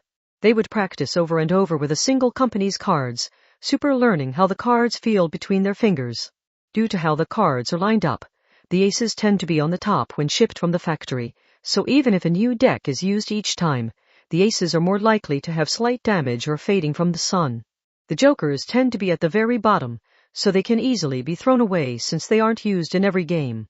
The best form of cheating is one based on hard work, not a trick. Right? That was all advice from Frenda.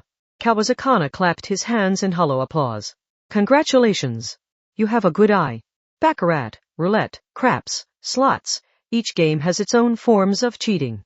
That can include analog sleight of hand and that can include digital devices or programming skills. We'll have you study up on them all so you can spot them, but you should do fine since you have the observation skills and you know how to read a room. I think you're exactly the kind of person we want working here. Super really? Ha ha. To be honest, you had more or less passed the test from the moment you didn't hesitate to give up your phone back at the door. Judgment and online news investigative reporters tend to trigger the first warning there. We'll tag them, but let them continue a while longer while we work out who they're working for and what they're doing here. But 90% of the time, it's already over for them by that point. Humans can't bear feeling alone or seeing that no signal display. Especially when their lives are at risk. Haha, Kinuhata mimicked how her boss laughed. She was currently wearing an earphone, but she ignored that here. You said you want to be a bunny girl, right? As a runaway, I assume you want to be paid. In cash. How many days a week can you work? Not how much you can physically work, but how often you can head out here without the adults getting suspicious. Well, we can work out all those details later. Kawasaki leaned toward her. He moved his head right in front of her. Now that you work here, you belong to me. Don't you dare betray me and go work for one of our competitors. Kinuhata felt the temperature drop around her, but she kept her smile. Then Kawasaki held a hand to his mouth. Just kidding. Ha ha. This really is your first time at a place like this, huh? You're so innocent. Word of an illegal casino always gets out sooner or later and then comes the anti-skill raid. Just like you heard about us from your Kinoshita-san. So just relax and work hard like a freelancer who can move to another place at any time. In our business, you can't get too comfortable with the everyday routine and fail to pull out in time. Leave all the worries for the guy in charge who will be stuck as the last one standing after everyone else jumps ship. Kubota, who hadn't said a word this entire time, jumped at that. It sounded like consultant Kawasaki was the effective leader and manager Kubota had been given the top position as a breakwater in case of trouble. That explained the strange balance of power. Was he a former visitor who cheated or brought fake chips to this dangerous dark side casino, or had he gotten too drunk and tried to get a little too chummy with a bunny girl? What's the first letter of the alphabet that comes to mind? In 3 seconds. H. Then your floor name is Haruka-chan. A name that starts with a letter that comes to mind quick tends to be a popular one that won't stick in anyone's memory. Welcome aboard. He told Kinuhata where the locker room was, so she walked there alone and found an array of simple mannequin torsos wearing plastic packaged bunny suits. She wondered why they didn't just use hangers, before she realized those suits had no shoulders to hang on a hanger. There were some in Kinuhata's small size, suggesting they hired middle school and even elementary school bunny girls here. The only ones in her size were pink. She picked up the entire mannequin torso, opened a locker without a name tag on it, and then looked to the ceiling. Are you still super monitoring me? Don't worry, Kinuhata. We won't lose sight of you. Not my point. If you can see me, it means there's a security camera in here. Do those pervert criminals watch the girls change? In the end, I think it's a business decision, not a voyeurism fetish. The customers won't use credit cards or e-money since they want to keep their identities hidden, so the casino needs to keep a lot of cash stored in their safe to make all the necessary payments, right? If there's any kind of blind spot in the building, their own workers can swipe the money or a dealer and visitor can meet in secret to discuss how to cheat, so they have to install cameras and mics everywhere to prevent any secret conversations from taking place. Kinuhata didn't care how logical it was. She blushed, shut her eyes, and mumbled a request. Please super fake some trouble. Sure. In the end, This will increase their alert level, though. Just super do it. Kinuhata used the 20 or 30 seconds of static in all the casino's security cameras to quickly strip off her clothes and put on the bunny suit. She had never worn one before, but it felt a lot like a stiffer version of a swimsuit. She heard a commotion outside the door, so she cracked it open and stuck her head out. As cutely as she could manage. Super, what is it? Kawasakana-san. Nothing. Just some technical difficulties. God, was it a power surge? Is the typhoon affecting things this deep underground? Was he referring to the static in the security cameras? Then Kawasakana stuck a hand in his pocket. Haruka-chan, did you manage to change on your own? Then take this. It's standard issue here. Wow. He handed her a real handgun. A piece of plastic was attached below the barrel like a bayonet. In the end, that's a 9mm handgun and an 800,000-volt stun gun. The slide has a different texture, so I'm guessing they used a conversion kit to upgrade the handgun to full auto. If he's giving that to you, newbie, it means that's the minimum standard here. The guards in black are meant to deal with fights, so they'll have much bigger guns. Not even Kinuhata would survive if she was incapacitated with a stun gun, and then shot with a gun on full auto. That possible death flashed through Kinuhata's mind. Asper powers are a lot harder to use than I super thought. It's more about compatibility than strength. The bunny girls are meant to look weak and sweet so the visitors will let their guard down, so it would be best if you didn't let them see that, said Kawasakana. You pick it up when you show up for work and turn it in before you leave. Make sure you don't leave the premises with it. What should I super start with today? Eager to work, huh? He smiled thinly. But I can't send you out onto the floor with all the visitors right away. For today, you can take a look around the place, learn the layout and the equipment, and then learn the names of all the food and drinks we offer. There's actually a lot bunny girls have to learn. As much as a convenience store worker, you need to know the most effective way of earning the visitors' affections, but you also need to know how to keep an eye on the entire casino floor to watch for cheating and for unnatural increases or decreases in chip amounts that would suggest someone is stealing chips or adding in fake chips. You also need to learn how to resuscitate drunks. How to resuscitate them. If we called an ambulance every time a drunk collapsed, we couldn't stay in business even with 100 Kubotokans. Plus, visitors love it when a cute bunny girl helps them. I don't know if it's the suspension bridge effect or what, but you need to force your kindness onto them if you want some dedicated customers. Huh? But couldn't I end up super earning some girl's ire if I rescue her boyfriend in front of her? Ha ha. In those cases, the trick is to slip a perfume-scented business card in the boyfriend's breast pocket when she isn't looking, with a note asking him to come alone next time. Kinuhata was beginning to think her job was to ruin people's lives. Wrecking homes and relationships with debt and dependence was the name of the game. An illegal casino did not exist to let the customers win money. It existed to make them comfortable while they had their wallet drained of every last yen. You won't actually start your job until next time, so you can relax for today. But do you need money right away? Super yes. She actually wanted to investigate every part of the casino as soon as possible, but being too insistent wouldn't help her here. He was the guy in charge and she was a part-timer on her first day.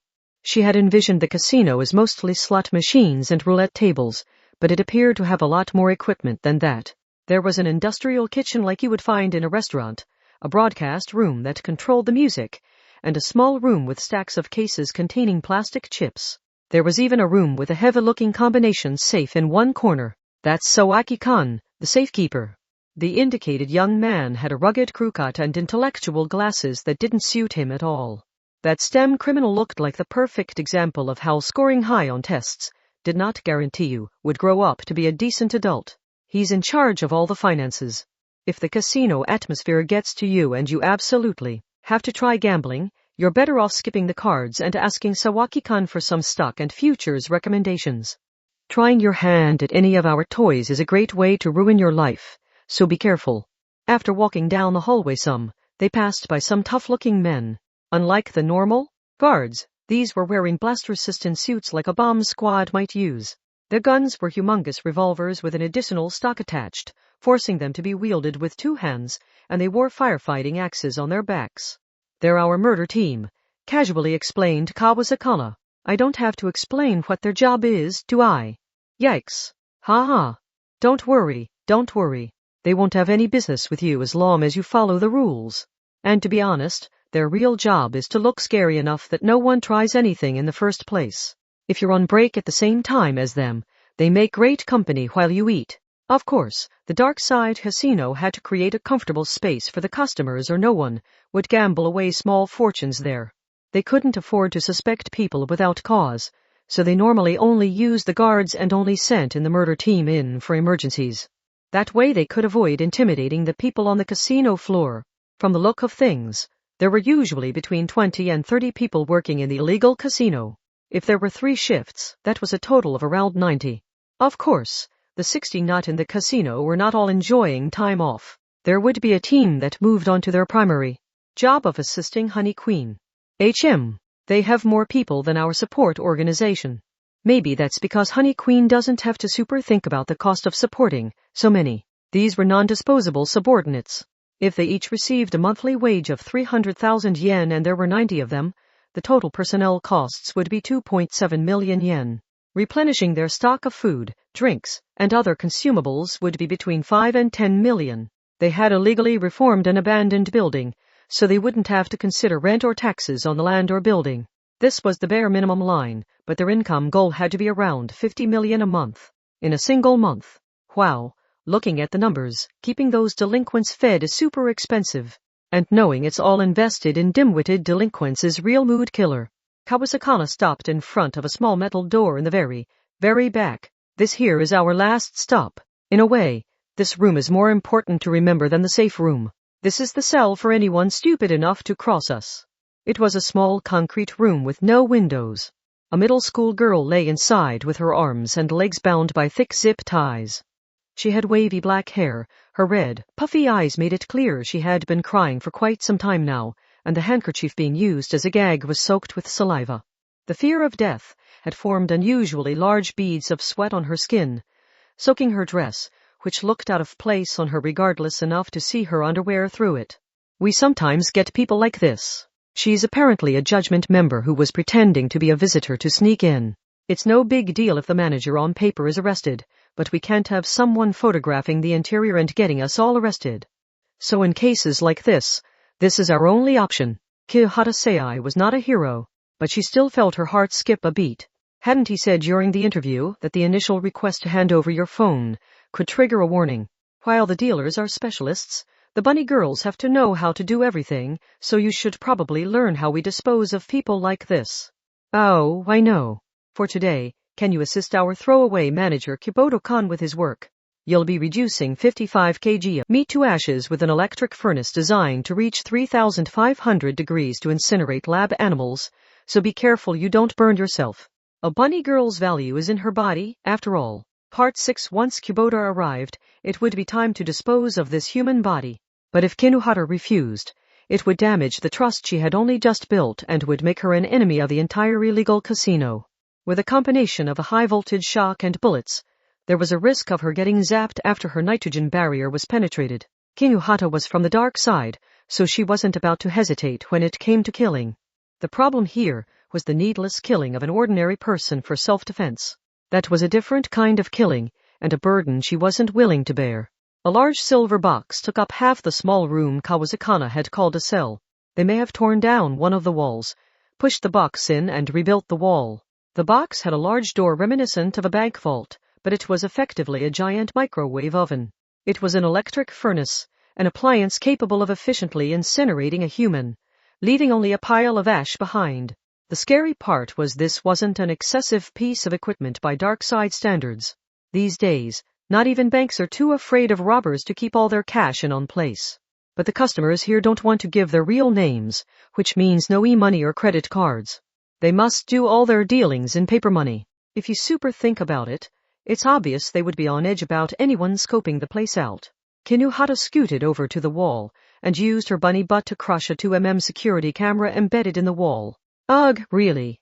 Her shout made the judgment girl jump. Kinuhara didn't know what that girl was imagining would happen to her, but she crouched down and removed the handkerchief gag. Super, what did you do to get caught? Herb. Ugh. Who are you? You aren't one of the casino's soldiers. Kinuhara saw no need to answer that. But the middle school girl, who was a bit bigger than Kinuhara, still sounded relieved. I am Yamagami Arena. I'm with judgment, so that's right. I didn't bring my armband. I've heard that voice before, said Mugino in Kinuhata's ear. Was that judgment girl at the Colosseum? I didn't know this was a casino. We were investigating tax evasion through unreported income, and we received word of a large safe being transported to the defunct bowling alley, so my job was to see what was going on inside. The idea was for some adult anti-skill officers to support me. Super, what were you having this girl do? Anti-skill? Aren't you supposed to be the good guys? Let me guess. You sent her in without telling her how risky it was. This isn't a summer research project. Do you super have any information about the two big bosses in charge of the people who run this illegal casino? Beleg. It happened out of the blue. Still bound. Yamagami Arena doubled over on the floor and vomited. Or so Kinuhata thought. Yamagami jerked her chin toward a flash drive the size of a stick of gum contained in several layers of clear plastic wrap. I was after the big safe with their illicit money inside, so I don't have any details on the people. The smelly judgment girl weakly shook her head. But I did extract all the data on the big computer in their office. I didn't have time to see what was in there, so I can't tell you what kind of information you'll find. Their office. Kinuhata thought she had been shown around everything but the casino floor, where the visitors gambled, but she didn't recall an office. Had consultant Kawasakana omitted that from the tour, because it contained secrets he wanted to keep from a new hire? Kinuhata accepted the flash drive very carefully since it was covered in stomach acid, wiped it off with a handkerchief lying nearby, and hid it in her flat chest. Now I owe her one. She gave us data I didn't even know existed, so super no one can complain if I help her. The bowling alley's main entrance was boarded up. The visitors super used the back entrance and there were guards there. Do you know of another exit? Be below the floor. I was told to escape through there if I ran into trouble, so I remember it clearly. The way Yamagami's face lit up suggested she hadn't realized the good guys had deceived her. But if she did know of an exit, that was better than nothing. If the hostage escaped from the cell, Kinuhata would be the primary suspect, but she needed to stay in the dangerous casino to gather more intel. Honey Queens Ainame Caroline and Takeuo Mary had easily defeated Mugino, so sitting around and waiting for them to attack would be a very bad idea. Kinuhata wanted enough intel for Item to make an attack of their own, no matter what it took. After ensuring Yamagami wouldn't start yelling and running away in a panic, Kinuhata used defense armor to forcibly tear apart the zip ties binding the girl. Then she heard a voice on her earphone. In the end, you're dealing with an electric furnace, huh? Got any super magic tricks I can use to get out of this one? Frenta was the one to go to for advice here. She was primarily a bomb specialist, but she also knew a lot about machines for designing timers and traps. Roughly speaking, you can think of an electric furnace like a humongous microwave oven. In the end, if you dump a person in one designed to incinerate lab animals, the flesh, bones, and hair will all be burned away. Only some soft white ash will remain. I'm super not interested in you bragging about the specs. I think he said it reaches 3,500 degrees. I can't just throw a normal person in there, which is why you need to think it through. We'll send more noise through the casino's cameras and disguise it as a power surge, so in the end, you need to rush to the kitchen. There's a trash can for kitchen waste there, right? Gather up all the animal meat and bones in there. You need 55 kg worth. That was enough for Kinuhata to figure out the basic plan. Pink Bunny Kinuhata left the foolish judgment girl in the cell while she peeked outside to make sure the coast was clear, stepped out into the hallway, and made her way to the industrial kitchen. Will it super trick them if we just burn pork and beef instead? The idea is to dispose of a dead body, so no evidence remains, so no matter how much they suspect something isn't right, they'll have no way of proving what it was originally. All they'll have is the pile of ash. You don't super think the presumption of innocence holds in the criminal underworld, do you? Then let's leave them with one piece of solid evidence. In the end, there are two parts of the human body that are especially difficult to fully incinerate. The bone marrow contained in the femur, since that's the body's thickest bone, and the solid back teeth. In the body disposal business, it's not uncommon for people to get arrested after one of those sticks around and allows the authorities to get the victim's DNA. How could they use that to their advantage here? I super get it. There were always people in the large industrial kitchen, but Kinuhata stayed hidden by ducking through the labyrinthine pathways created by the gas stoves, countertops, and giant refrigerators. The sounds of cooking and frying were loud enough that no one would sense her presence, while she hid behind cover. You had better not be thinking those chefs look nicer than the guards and the murder team. I'm super not, Mugino. Good. Everyone working in an illegal casino is a criminal. No matter how harmless and powerless they look, they still live in the same world as us. Still crouching, Kinuhata spotted something up on a countertop. A cardboard box of alcoholism drugs sat next to some ingredients. That drug was made from calcium cyanamide, and it greatly reduced one's alcohol resistance, so anyone would be easily intoxicated by a single drink. With that, anyone would be chemically knocked out in just 15 minutes. The drug was intended to make you dislike alcohol enough to fix your daily habits. But what was it doing here in an illegal casino full of young men and women? A giant metal trash can sat in a corner. It might as well have been a 1-meter storage container. Carrying 55 kg of meat was no easy task, but Kinuhata was fortunate enough to have a fence armor. She carried a stuffed trash bag in her hands instead of using a cart, and she also borrowed a big pair of pliers from a toolbox sitting on a steel rack in the hallway. Once back in the cell, she immediately explained what had to be done. Giving Yamagami time to think about it would only make this harder. I'll be super taking one of your back teeth. Huh? I'll be super roasting these cow bones and leftovers with microwaves to incinerate 55 kg of kitchen waste, but that isn't enough to fool Kawasakana and the others. But that changes if there's a tooth as proof of what was fried. The only DNA left behind will be human, so they'll conclude the entire pile of ash came from a human. It's not like I'm taking your brain or heart. I mean, you've got 32 teeth and you only need to give up one to save your life. If you think about it, that's a super good deal. When Kinuhata showed off the thick pliers, the judgment girl backed away, face tensing. To be fair, only a small minority of the true masochists across the globe would want a cute bunny girl to use that big tool to destroy their mouth without even the bare minimum of sterilization or anesthetic. So biwag, og, itway. Instead of sticking it in her mouth, Kinuhata slapped the girl's cheek with the giant pliers. As long as the tooth came out, she didn't particularly care how it happened, and that metal tool was heavier than a hammer. If you know how it was done, you could easily knock back teeth out of the gums with that. But using her power would cause too much damage, so it was tricky to get just right. Here, cover your mouth with this handkerchief. This is all for super nothing if you drip blood through the hallway. If you get out safely, go see a dentist. No, a cosmetic surgeon would probably be better in this case. I did essentially perform surgery without any anesthetic. Uyamagami was weeping now.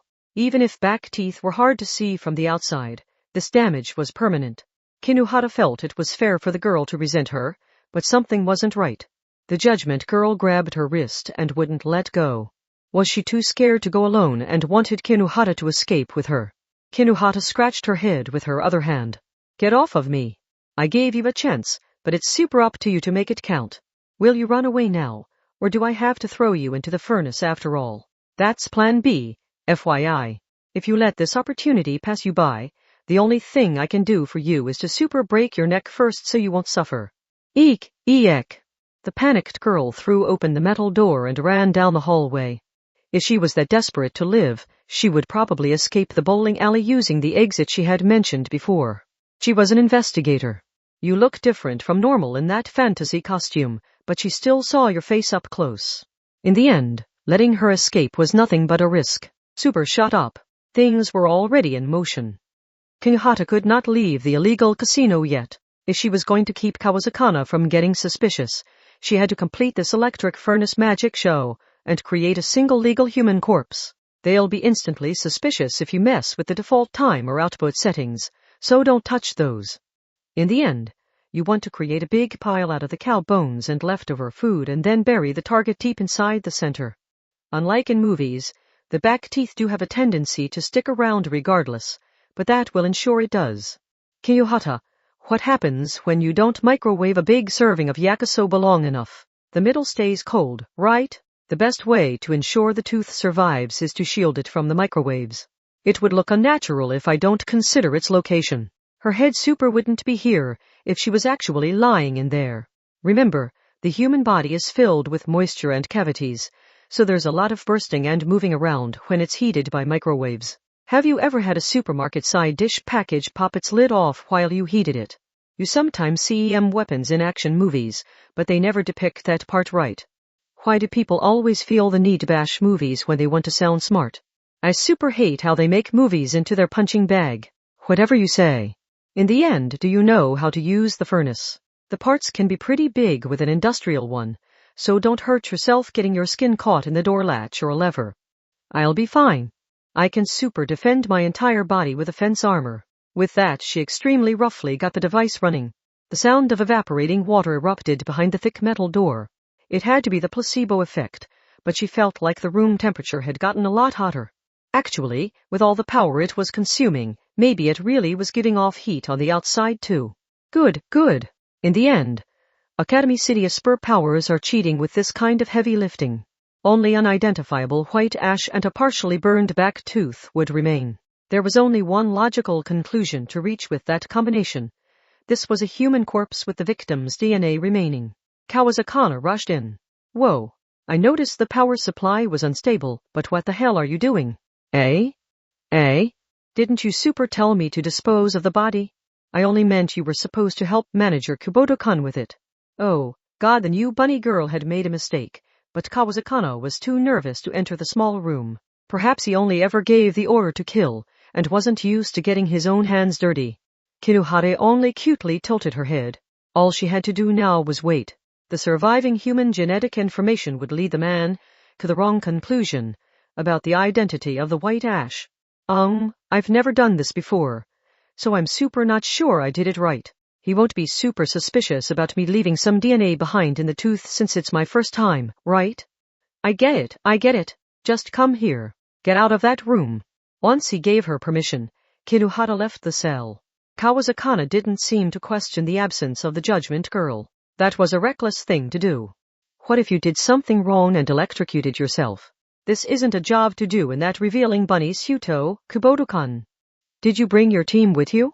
With more people around, her actions would be observed from more angles. She had to be even more careful now. She took a deep breath to refocus her mind. She looked to Kubota's team and then recalled something she had been told before. Despite what spy movies may have led you to believe, the trick to an infiltration job isn't earning everyone's trust. For one, that's simply not possible. If you're going to infiltrate enemy territory, don't try to make friends with the enemy. Try to make it so they have no choice but to shake your hand even if they hate your guts.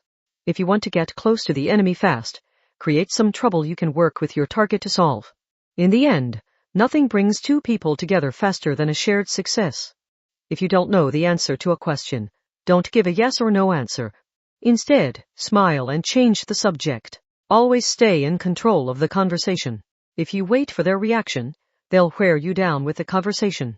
Before Pink Bunny Kinohara had entered the illegal casino, Frenda had super condescendingly explained that to her like a mother listing off her small child's chores. And something else occurred to her. She had received support over her earphone, but that didn't mean the other three were all together. This casino hired guards, a murder team, and bunny girls. Kinohara saw blonde hair and blue eyes. A white bunny girl with a very familiar face smiled over at her from right next to Kubota, and then whispered in Kinohara's earphone that didn't use EM signals. And in the end, if someone on the other side is secretly your ally, a careless statement won't be enough to blow your cover. Part 7. Killing that judgment girl super wasn't a problem, was it? In the end, how did you do it? I didn't want her struggling, so I started by snapping her neck to kill her. Then I laid her body in the center of the furnace. That gets up to 3,500 degrees, right? So I superset it for half an hour. Hold on. You left her all in one piece. With sloppy work like that, some hair, bones, or maybe a back tooth could survive. Since this was your first time doing body disposal, you might not have eliminated all the DNA. They easily began a conversational back and forth. Yujino and Takatsubo were telling Kinohara what questions she would be asked in advance, and, even if she gave a wrong answer, Frenda would smile and make it work out. Making a major mistake would be a challenge under those circumstances. Frenda's bunny ears swayed as she turned toward Kawasaki. Anyway, it'll be dangerous in there, so don't let anyone in the cell room. Don't worry. Once the time she set is up, it'll stop on its own. We can check for any problematic evidence once the furnace has cooled. All right. You know a lot about this. You said your main job is illegal forensics work, didn't you? Oh, you want to know more about my previous job? Like why I need money badly enough to agree to wear this embarrassing getup? You're the one who'll regret learning that kind of dark side secret. Stick your nose where it doesn't belong and you might get someone sent after you. Kawasakana grimaced for once. The pink and white bunny girls kept their smiles while secretly conversing over their earphones. What are you doing here? Super, what happened to that antimatter cannon you showed me before? Showing you that scary-looking toy was enough to convince you your super-strong senpai was actually staying behind, didn't it? No one's developed a practical antimatter weapon yet. In the end, you proved your newiness by buying that cock-and-bull story. That's what convinced me I had to go in with you. There was no way you could get through all the mind games on your own. I couldn't just sit around and watch you get killed. Frenda put an arm around Kinuhata while casually insulting her like that. Hey, can I take this girl with me for now? She's gonna get herself killed if I don't teach her how to use the equipment, and more importantly, how not to use it. I'd hate to have one of our own lost in a corpse disposal accident. With that, Frenda practically dragged Kinuhata away. Telling them to wait for it to cool may have bought us as much as an hour. What happened to the judgment girl? She should have super escaped outside by now. The two of them entered the girl's locker room before taking a deep breath. Kinuhata opened an empty locker at the very end to block the view of the 2mm security camera embedded in the wall. She switched on a hairdryer and placed it on the floor to neutralize the small microphone. Again, Super, what are you doing here? In the end, I said I was sending you an undercover, but I don't recall saying I wasn't also going an undercover using a different route. Kinuhata say I really did facepalm. No matter what she did, Frenda was still in control. So what did you get from her? She super left me with a flash drive. She said she copied all the data from the computer in their office, but I can't check what's on it without a phone. In the end, I snagged these. Frenda opened a locked locker and dumped a bunch of mobile devices on the floor. These are all the phones the customer and staff left up front. In the end, I just swiped the entire box of them. I was planning to search the personal data on them for anything related to I name Caroline or Takeo Mary, but let's take a look at your flash drive while we're at it. Kinuhata picked up her own phone and an adapter cable someone must have left with their phone. She used the adapter cable to forcibly connect the flash drive to her phone's bottom port. 300,000 files in all. That's a lot of data, so Super, what should I search for first? Start with names. Either I name Caroline or Takeo Mary. Made sense. Kinuhata began the search right away. She ignored the casino's sales reports and the purchase records for weapons and vehicles. She did check the latest bodyguard schedule. She hoped following the movements of the support organization that accompanied those two would tell her where their hideout was or what places they regularly visited. But wait, Frenda-san. Super, look at this. What is it, newbie? White bunny Frenda leaned in from the side to check the screen. The way her pointy bunny ears hit Kinuhata's cheek was mildly annoying. Today at 8 p.m., it looks like I name Caroline and Takeo Mary will be performing some kind of deal that requires a super large number of troops. It's happening at the District 7 Stadium Dome. Huh? In the end, isn't that where they're holding the baseball tournament that's been on TV? Kinuhata, what kind of deal is it? Asked Taketsubo. If it's for some kind of giant weapon, this is going to be a real pain in the ass, complained Mujino. It's super, isn't that? Said Kinuhata, scrolling the small screen. It's for a person. The Honey Queen secret data thieves are planning to super add a new member to give them more ways to steal.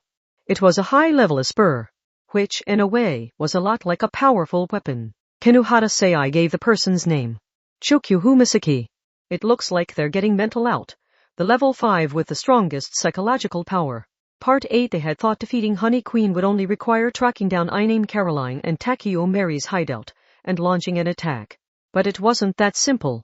This overturned their basic assumptions. Honey Queen was getting a level 5 to match Mujino Shizuri. The scales were already tilting in the enemy's favor, so Honey Queen would be completely out of reach if a monster like that joined them. It was unclear what Chokyu Humasaki would gain from joining these secret data thieves, but perhaps there were some dark Academy City secrets she was willing to do just about anything to get her hands on. The deal was set to go down in the District 7 Stadium Dome at 8 p.m. They had to stop that at all costs. Everything else could wait. I super risked my life sneaking in here, but we aren't any better off for it. All we have is more to worry about. The level 5 with the strongest psychological power is she can directly snatch secret data and passwords from people's minds or control the researchers to have them unlock the lab from the inside. Honey Queen won't need to bother with their online marriage scams anymore, said Mugino. At that point, it's hard to tell if she's controlling minds or hacking a machine, said Takatsubo. You could even call her a mind hacker. They had the enemy's critical information and they had recovered their own phones, which were full of risky personal information. It was lucky this was the girls' locker room. They didn't have time to change, but they did stuff their removed clothing in a small bag. They didn't need to spend any more time in this illegal casino. Mugino. And Takatsubo too. In the end, it's time to start the escape phase. We could use some covering fire from outside. Track our earphones signals, and make sure at least our location is never in the line of fire. I have some body crystal, offered Takatsubo. The side effects are bad, so if there's another way, we'll prioritize that. And what do you mean by at least? What about the other people? This is an illegal casino, so no one here is harmless, visitor or staff. In the end, we won't be violating the dark side rules no matter how many people die when you blast through the wall.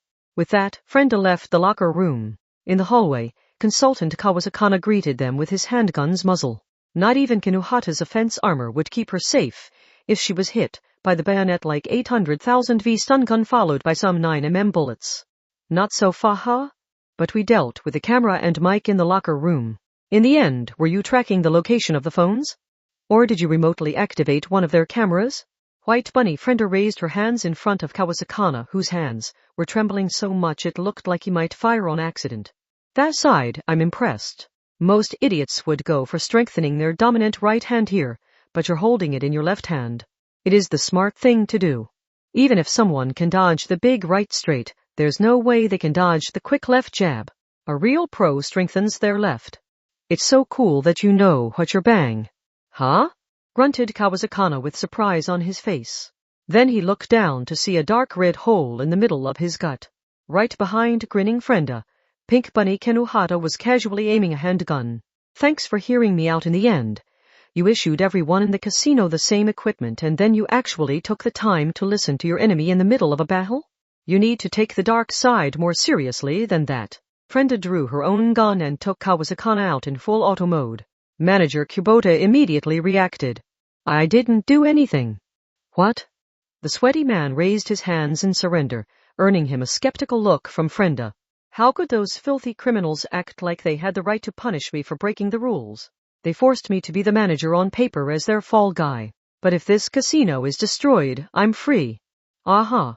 I'm leaving now, but I'd actually appreciate it if you caused even more chaos and he was cut off by a deafening sizzling sound. A thick meltdowner beam broke through the wall to the right, obliterated Kubota's upper body, and broke through the left wall.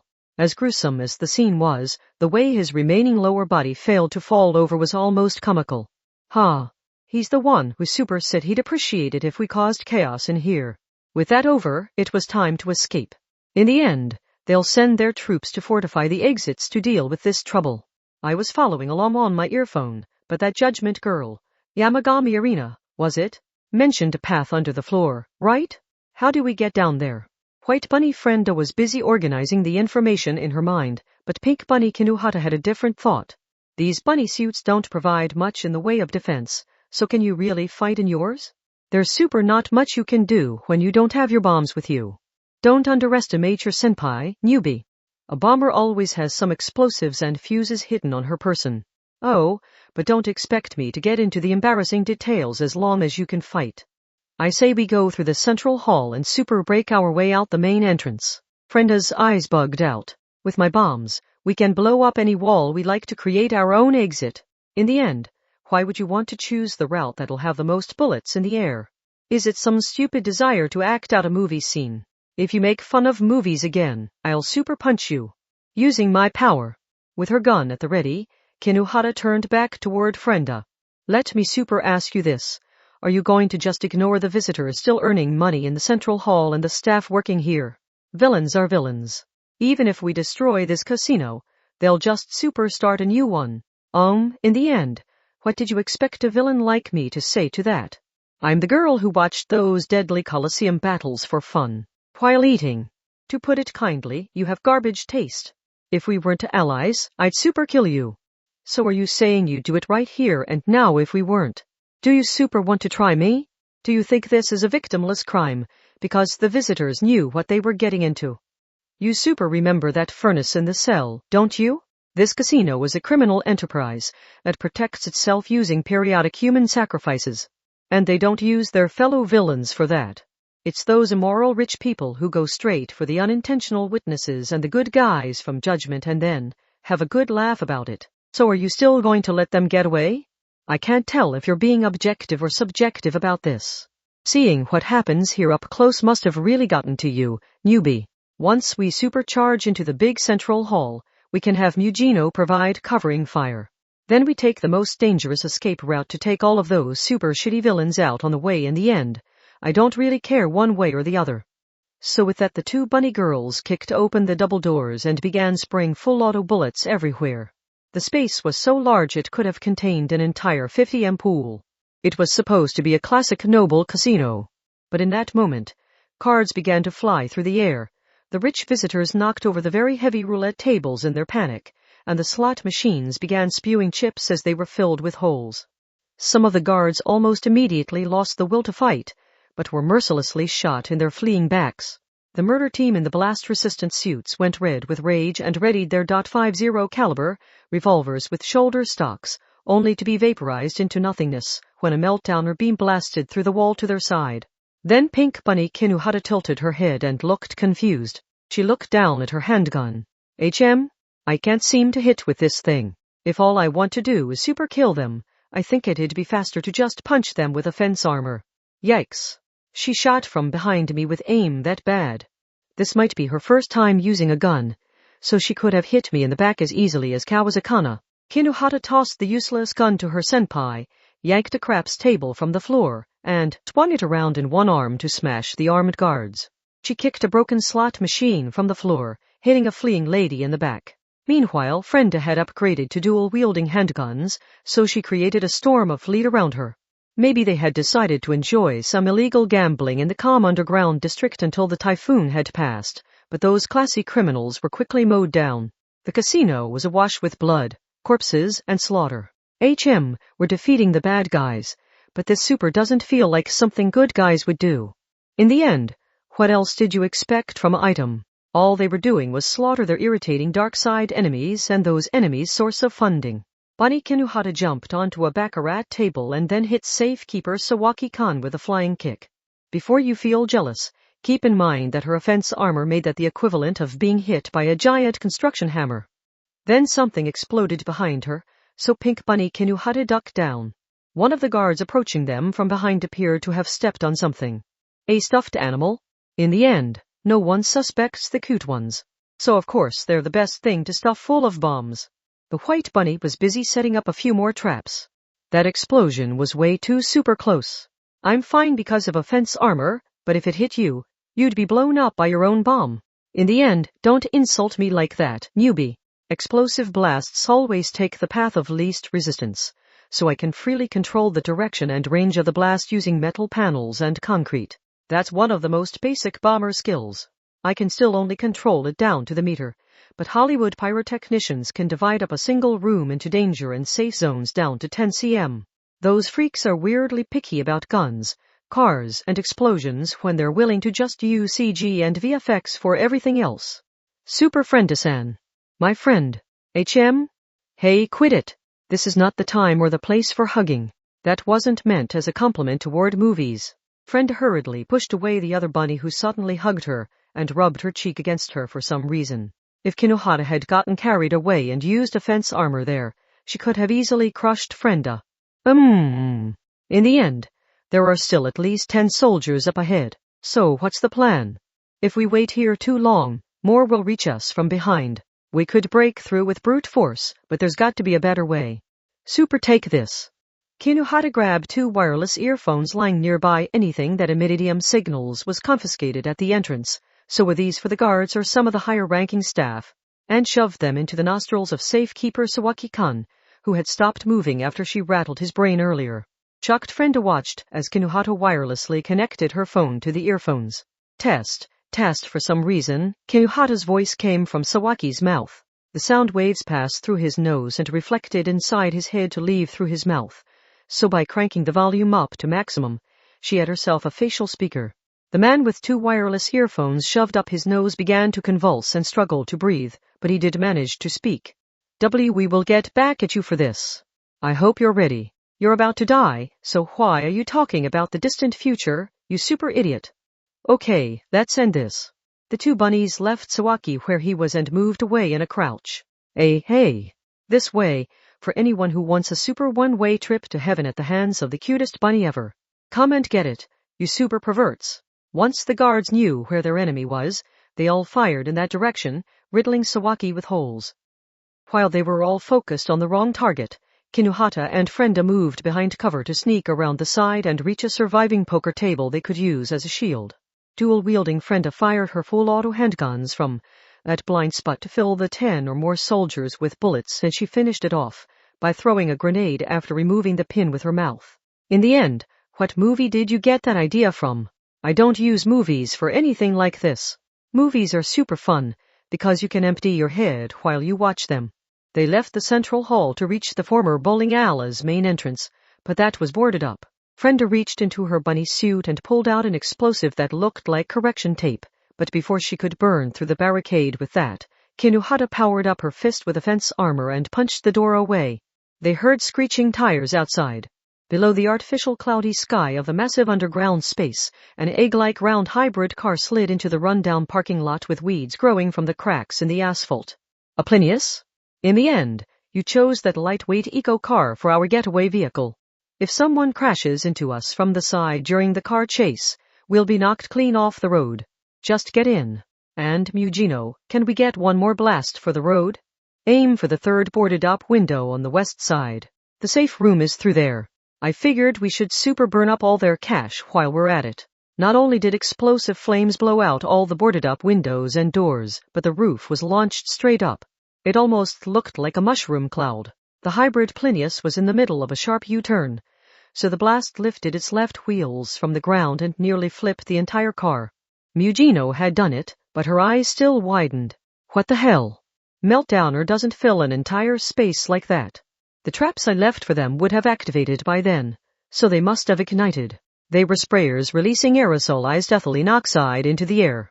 In the end, I created a fuel air explosive. They had let the foolish judgment girl escape, and only the villainous staff and visitors remained in the illegal casino, so that wouldn't be an issue. Embers, broken pieces of the building, and lots of paper money poured down from the sky while the Plinius moved from the cracked parking lot to the road. Kinuhata and Frenda took a running start and jumped through the open door into the back seat, but that was where Mugino and Takatsubo were sitting. The small Plinius's back seat was fairly cramped with all 4 sitting there. In fact, someone had to sit on someone's lap to make it work. The driver holding the wheel was a college-aged woman with her long red hair tied back. However, she also wore an apron over a maternity dress and had a very pregnant belly. She was strapped in tight with a seatbelt, but was that safer or more dangerous in this case? She looked like the last person to be on the dark side. Super, eh? A bigger family means more expenses. Kinuhata, cars these days can be driven by AI, so you don't need a live driving experience to help with dark side jobs. Although the car's location and ID need to be spoofed since it's being used for crimes. Super what? If it drives itself, couldn't anyone be in the driver's seat? Do not understanding an AI tamer. It's a lot like creating a secure password or inventing a new recipe.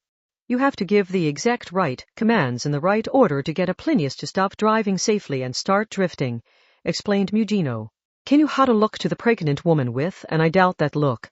Go straight, yay, Plinius-chan. You're super cute, now just zoom greenly on through this one-way street, then zip around the corner in a really yellow way and take a nice warm turn to the right. Wow, you really are cute, Plinius-chan. That was a great job. I could kiss you. Next blast right on through that pointy light even if it's red. You may have a point. I super couldn't do that. Not the way she's doing it, anyway, said Kinuhata, her mouth forming a small triangle. She thought just using the steering wheel like normal would be easier. She also wondered if this woman could cause a supposedly unbeatable shogi AI to bug out. A bulletproof sports car shot out from an intersection up ahead. Likely pursuers from the casino. If they did have 3 shifts, then not all of them would have been in the casino. They couldn't let the people in the sports car see the bunny suits through the window, so Mujino and Takatsubo quickly pushed Frenda and Kinohara down. Once the sports car was gone, the egg-like hybrid car entered the giant looping slope leading to the surface and out of District 22. Bunny Frenda spoke to Kinohara while the 2 of them were still pinned below the other girls. Kinohara, in the end, are you hurt anywhere? Frenda gave her a what? Look, but Kinohara didn't give a direct answer. Heh. Again, what? The Plinius reached the top of the slope and emerged outside. A solid blast of wind and pouring rain struck the windshield, so the small car slid unnaturally to the side. A drum-shaped security robot suddenly fell from the sky, hit the road, and bounced away. It had been easy to forget while underground, but a typhoon was about to make landfall. But that wasn't what was Kinohara focused on. Why is it so dark? Damn, I lost track of time while underground. What time is it? 6:30 p.m. Mujino pointed at the LCD screen next to the A/C controls. Honey Queen's deal with Shokufu Misaki is supposed to be at 8 tonight at the District 7 Stadium Dome, right? Looks like we'll have barely enough time to get a look at the place and work up an attack plan. Part 9. Wow, it's really coming down. It's pounding so loud on the window. But isn't it lucky this hotel had a vacancy, Lady Carol? I'd be afraid of flooding if we were spending the night in our car during this storm. You have a point. And we had no choice but to move to a new room once the next phase began after Item learned about us. But what? Why in the hell did you get us a room in a love hotel? Name Caroline took a running start, jumped on the canopy bed, and used that springs to leap toward the other girl while shouting at the top of her lungs. But she was still only a 10-year-old. The gloomy high school girl, who had been modified down to the skeletal level, didn't bat an eye as she caught the whining child by the scruff of the neck. And she had to make a correction. This not a LLL love hotel. It is a spa-nap room. Yeah, no. It's a love hotel. It is not. This facility is legally classified as a hotel, not an amusement business like love hotels are. So it could not possibly have been built for such indecent lame. You think that counts as an excuse? The wall to the bathroom is made of glass, so you can see inside it. The bed takes up almost the entire floor space, and the vending machine in the hallway was only selling thin rubber products and some kind of slime made from seaweed. Oh, and there wasn't anyone at the front desk to ensure no one knows who goes in here or what goes on inside. Every aspect of this place says it's a love hotel designed for couples. Ugh. The gloomy girl's spirit finally broke. This wasn't an issue of phrasing. Takeo Mary blushed and stammered under her mask. It embarrasses me too, but this was the only place left.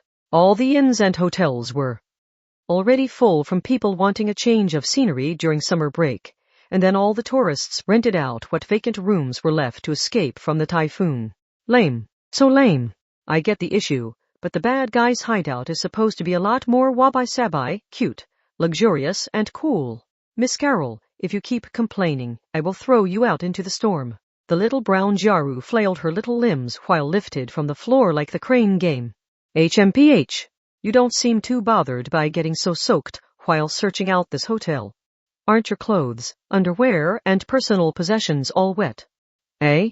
Well, I knew it would be raining, so I made sure to pack my things in plastic bags before putting them in my bag. Oh yeah. And those bath posters you love so much are meant to get wet. Still, you should dry them off before they get mildewy.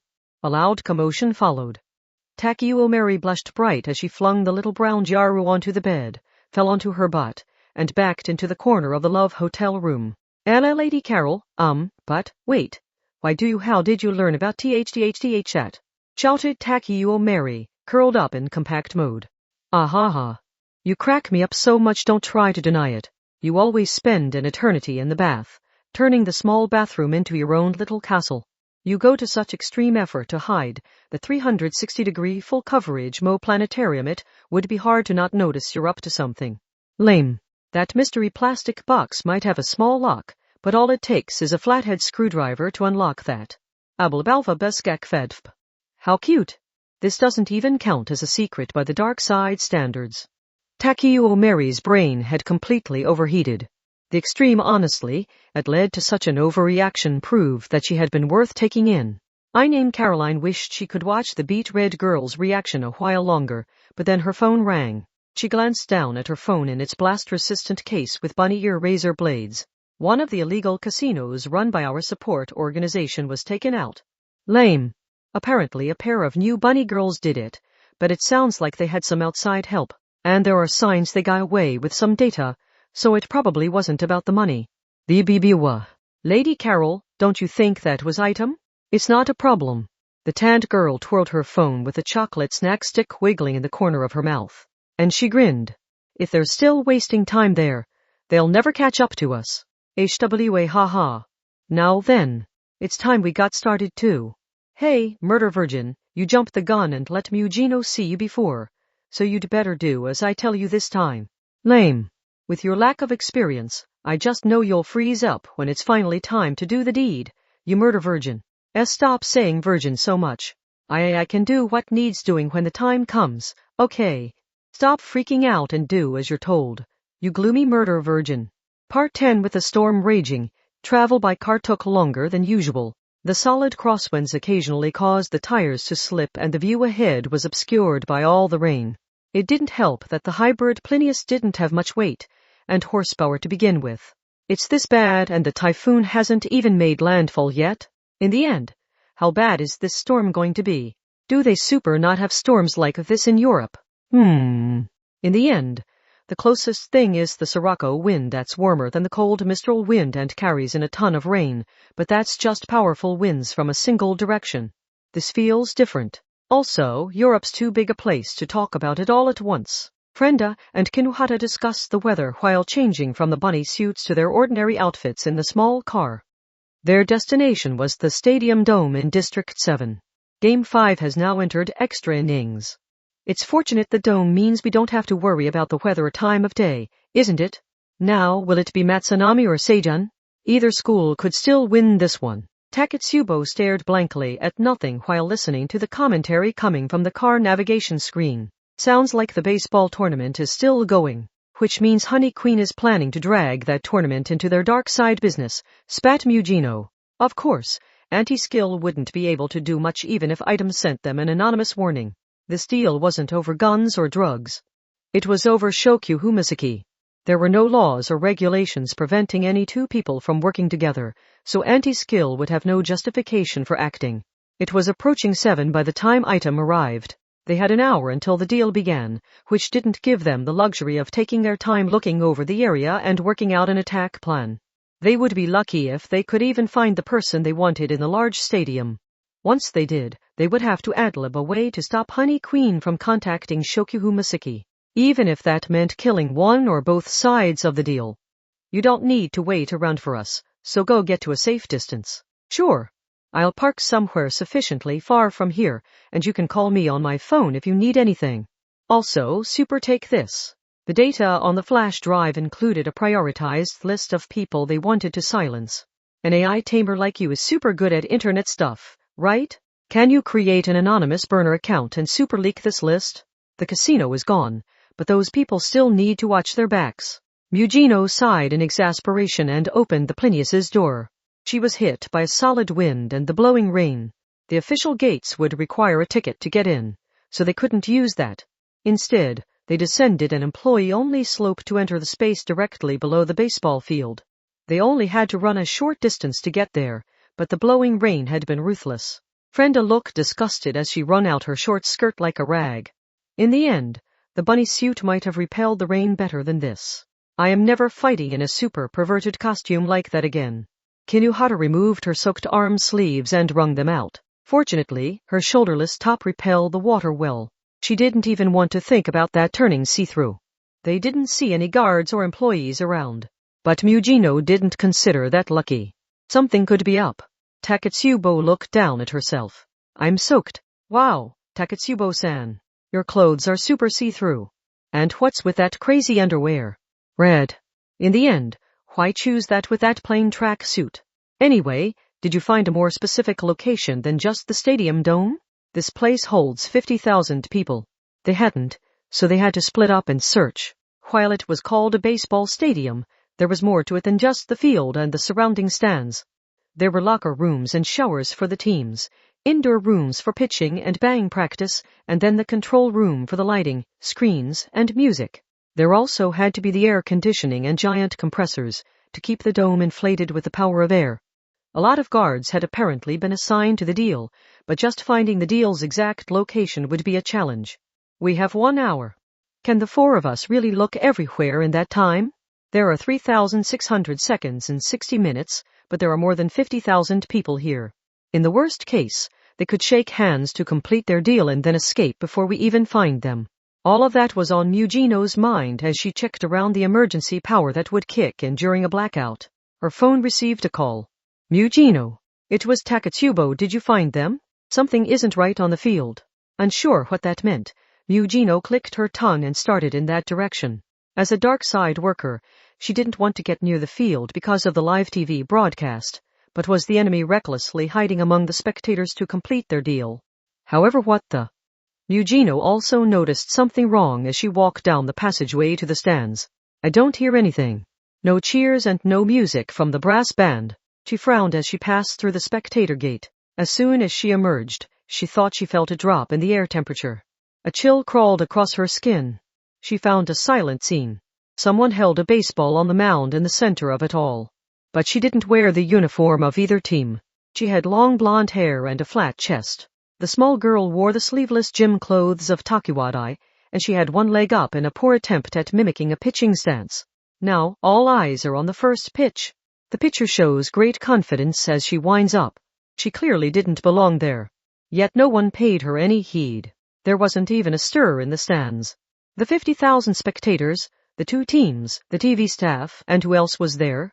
Regardless, everyone in the stadium stood stock still and simply accepted the oddity before them. Shokyu Humasaki, the level 5 said to have the strongest psychological power. That bitch. And there's the pitch-o, it fell too soon and didn't reach the catcher. Not that it matters. I can just erase that embarrassment from everyone's memory ability. It was like a magic trick. The blonde girl suddenly had a TV remote in her hand and she twirled it like a gunman in a western. The small girl reached out her other hand and accepted the mic a blank-eyed female reporter was holding out as if to interview the MVP. And she winked. Walking around in the storm, in that frilly outfit couldn't have been fun. Umbrellas are meaningless when it's this windy and a raincoat would only leave you sweaty. Hee hee. Which is why I used my brain ability and chose these gym clothes since I don't care if they get wet. The monster pressed the tip of the remote against her lips and winked as she turned to face Mujino. With one on the outside and one at the center, the 2 level 5's gazes collided. By the way, who exactly are you people? I have photos of the Honey Queen pair, and you definitely aren't them. The space around Mujino seemed under a great strain. On the remote signal, over 10,000 gazes pierced Mujino Shiziri all at once. She didn't even have time to think, oh no. She instead organized her thoughts, focusing on anything that would give her an advantage, no matter how small. You people. Does that mean she's aware of at least one of the others? Takatsubo told me something was wrong first, so she must be somewhere around here. But that means that girl might still not know about Kinuhata and Frenda. If you're just some bugs crawling around to get in the way of our deal, no one will mind if I squash you, will they? With the mystery remote aimed her way, Mujino made the first move. She fired multiple meltdowner blasts dead ahead and jumped over the railing in the stands to rush toward the mound. The sound from all of the speakers combined to form a single voice. Frietch. I've taken control of the broadcast equipment, so don't worry about giving away your identity. In the end, nothing that happens here is getting out. You could have quietly informed me using my phone. Why would you flip over one of the cards we still had hidden? All Shokyu Humasaki did was giggle. Something felt wrong to Mujino, like an invisible hand was stirring up the inside of her head. She had launched her beams of light. She had fired several in quick succession, but the psychological level 5 remained unvaporized. Can she use her power to remove the mental limits on using her muscles? Or did you mess with my mind to throw off my aim? What do you think? The scene around Mujino changed again. A baseball girl rushed in from the side, so Mujino knocked her down with a flat hand and then took a step to the right to dodge the metal bat swung down at her by another player. The pitchers were lined up a short distance away, and they all began pitching fastballs at Mujino, so she formed a round meltdowner shield to slice through and blow them away. Oh? Hee hee. Are you the type to avoid killing the poor, Unfortunate ordinary people? Little Shokyu spread her arms in the bright stadium lighting. But can you afford to do that? Take a look around you. How many more pawns do you think I have? If I sent all 50,000 spectators at you at once, their sheer numbers would crush you beyond recognition, but I don't even need to do that. She stopped twirling her remote and aimed it straight ahead. Right at Mujino Shizori. You're standing in front of me on this open baseball diamond. How exactly do you hope to escape my mental out? Part 11. Even from here, it was obvious Mujino Shizori was just standing there, unmoving. In the end, this isn't good, hissed Frenda Sivalon, ducking low. She was hiding in a VIP booth covered by thick tempered glass. This isolated space was on the third level above the media, only located behind the backstop. The small booth contained leather sofas occupied by baseball managers and pro team sponsors. Frenda was a bomber, but in addition to the stationary types, she also used rockets and missiles. That meant she had a chance to attack if she was hidden at an elevated location. But that advantage wasn't very reassuring at the moment. This was still better than her being brainwashed into the enemy's pawn. But having the level 5 meltdowner effectively switch sides was still about as bad as it got. A single beam attack could easily destroy the VIP booth's tempered glass and Frenda right along with it. Frenda. Takatsubo's voice came from her phone. Do you know what the enemy is doing? More or less. In an attempt to forcibly relieve her tension, Frenda pulled out her virtual drink bottle and enjoyed the flavor of a sweet Starbucks iced cafe mocha without any of the calories. It didn't do much good. Piwa. But in the end, we're screwed if Mujino falls into her grasp. And that open field is about the worst location for this. If I poke my head out from cover to attack Shokyu, I'll just get shot by Mujino. And not even Kinuhata's offense armor can stop Meltdowner. No objection was raised on the group chat, which meant none of them wanted to battle Mujino Shizori. And that did nothing to eliminate the threat presented by Meltdowner. They were being attacked by 2 level 5s, one physical and the other psychological. Little Shokyu Misaki shouted excitedly into the MVP interview mic in her left hand. Now then. It's time for the rest of you to come on out. If you don't do so, I'll order this girl here to start blasting everywhere she thinks you might be hiding. So, if you don't want to die in a mess of melted metal, I'd say the smart thing to do is come on out. Frenda. I know. If we do as she says, we'll be trapped. In the end, we'll have nowhere to run once we're lined up out on the open field. All we'll be able to do is wait while she kills us one by one. Little Shokyu Misaki looked all around from atop the mound, until her eyes stopped on a single point among the 50,000 spectators in the stands. Was she focused on Takatsubo Riku? You don't show any emotion ability on your face, but those big boobs bother you, don't they? Do you keep your hair short and only ever wear a track suit because, the male gaze scares you? What is your name? What, you don't recognize me? This meant the Takatsubo card had been flipped over too. Once their hiding place was revealed, they were sitting ducks for mental out. And the enemy was already starting to dig into Takatsubo's mind. In the end, I can't imagine many nightmare scenario worse than having her hijack both Meltdowner and AIM Stalker. Even hiding behind cover would be meaningless. What options were left? What could they do now? In the worst case, I might be able to knock out everyone in the dome with carbon monoxide or with a non-lethal dose of poison gas. In the end, a psychological spur can't stop a physical gas, and even the people she's controlling will suffocate. That would work, right? Don't worry, Frenda. Takatsubo sounded calm, like she was looking at something on another dimension altogether. I don't think you need such drastic measures. A fearsome beam shot from Mujino Shizori's palm, but it was not aimed at the VIP booth overlooking the field, or the stands holding 50,000 spectators. Mujino Shizori turned around and immediately directed her palm toward Shokyu Misaki. What? It was a close one. In fact, if Mujino's aim wasn't being affected, she would have shot right through the center of the girl's body. The burning pain in her cheek caused Shokyu to drop the mic and grimace. How? What do you think you're doing? I used all my command ability to order you to fire on items' likely hiding spots. That's what I did. Mujino was definitely under that psychological power's control.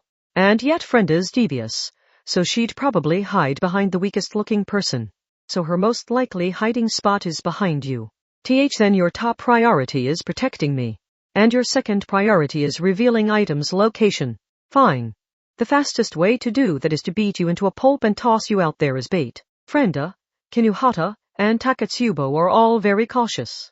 I don't want them disappearing and making this a long-term effort, so I need to bait the hook with the best bait available. Exclamation. Her mind was being controlled. But whether she was told to attack item or protect Shokyuhu, she attacked Shokyuhu. And if any one of those attacks hit, Shokyuhu was dead. Leaving Mujino out of it altogether would be better than any of this. Shouldn't you super give up and leave before you get burned? Kinuhata say. I emerged from the corridor for players.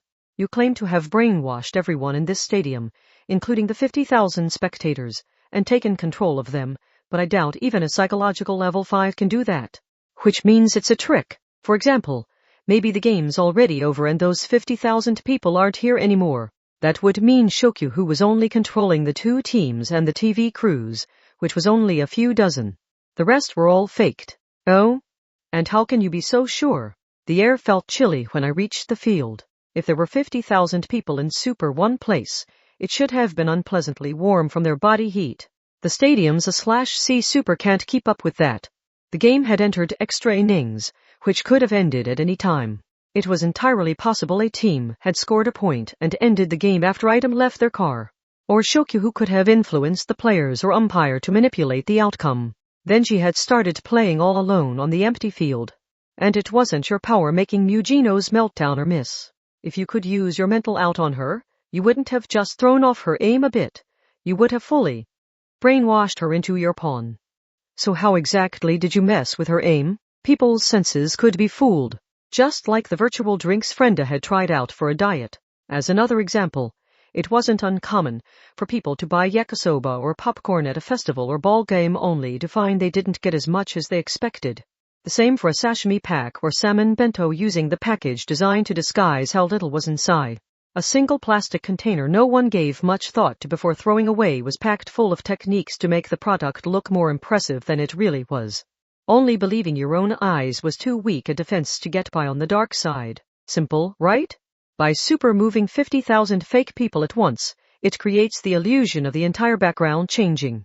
For example, you could stretch the crowd's silhouettes vertically to throw off someone's sense of up and down. Or you could expand or contract the silhouettes to throw off their sense of depth. Mujino was shooting down on the mound from the tiered stands, so that would have been enough to throw off her aim. And you can super do that without any kind of psychological power. Something reflected off the VIP booth on the 3rd level behind the backstop. That wasn't a mistake, it was an intentional signal.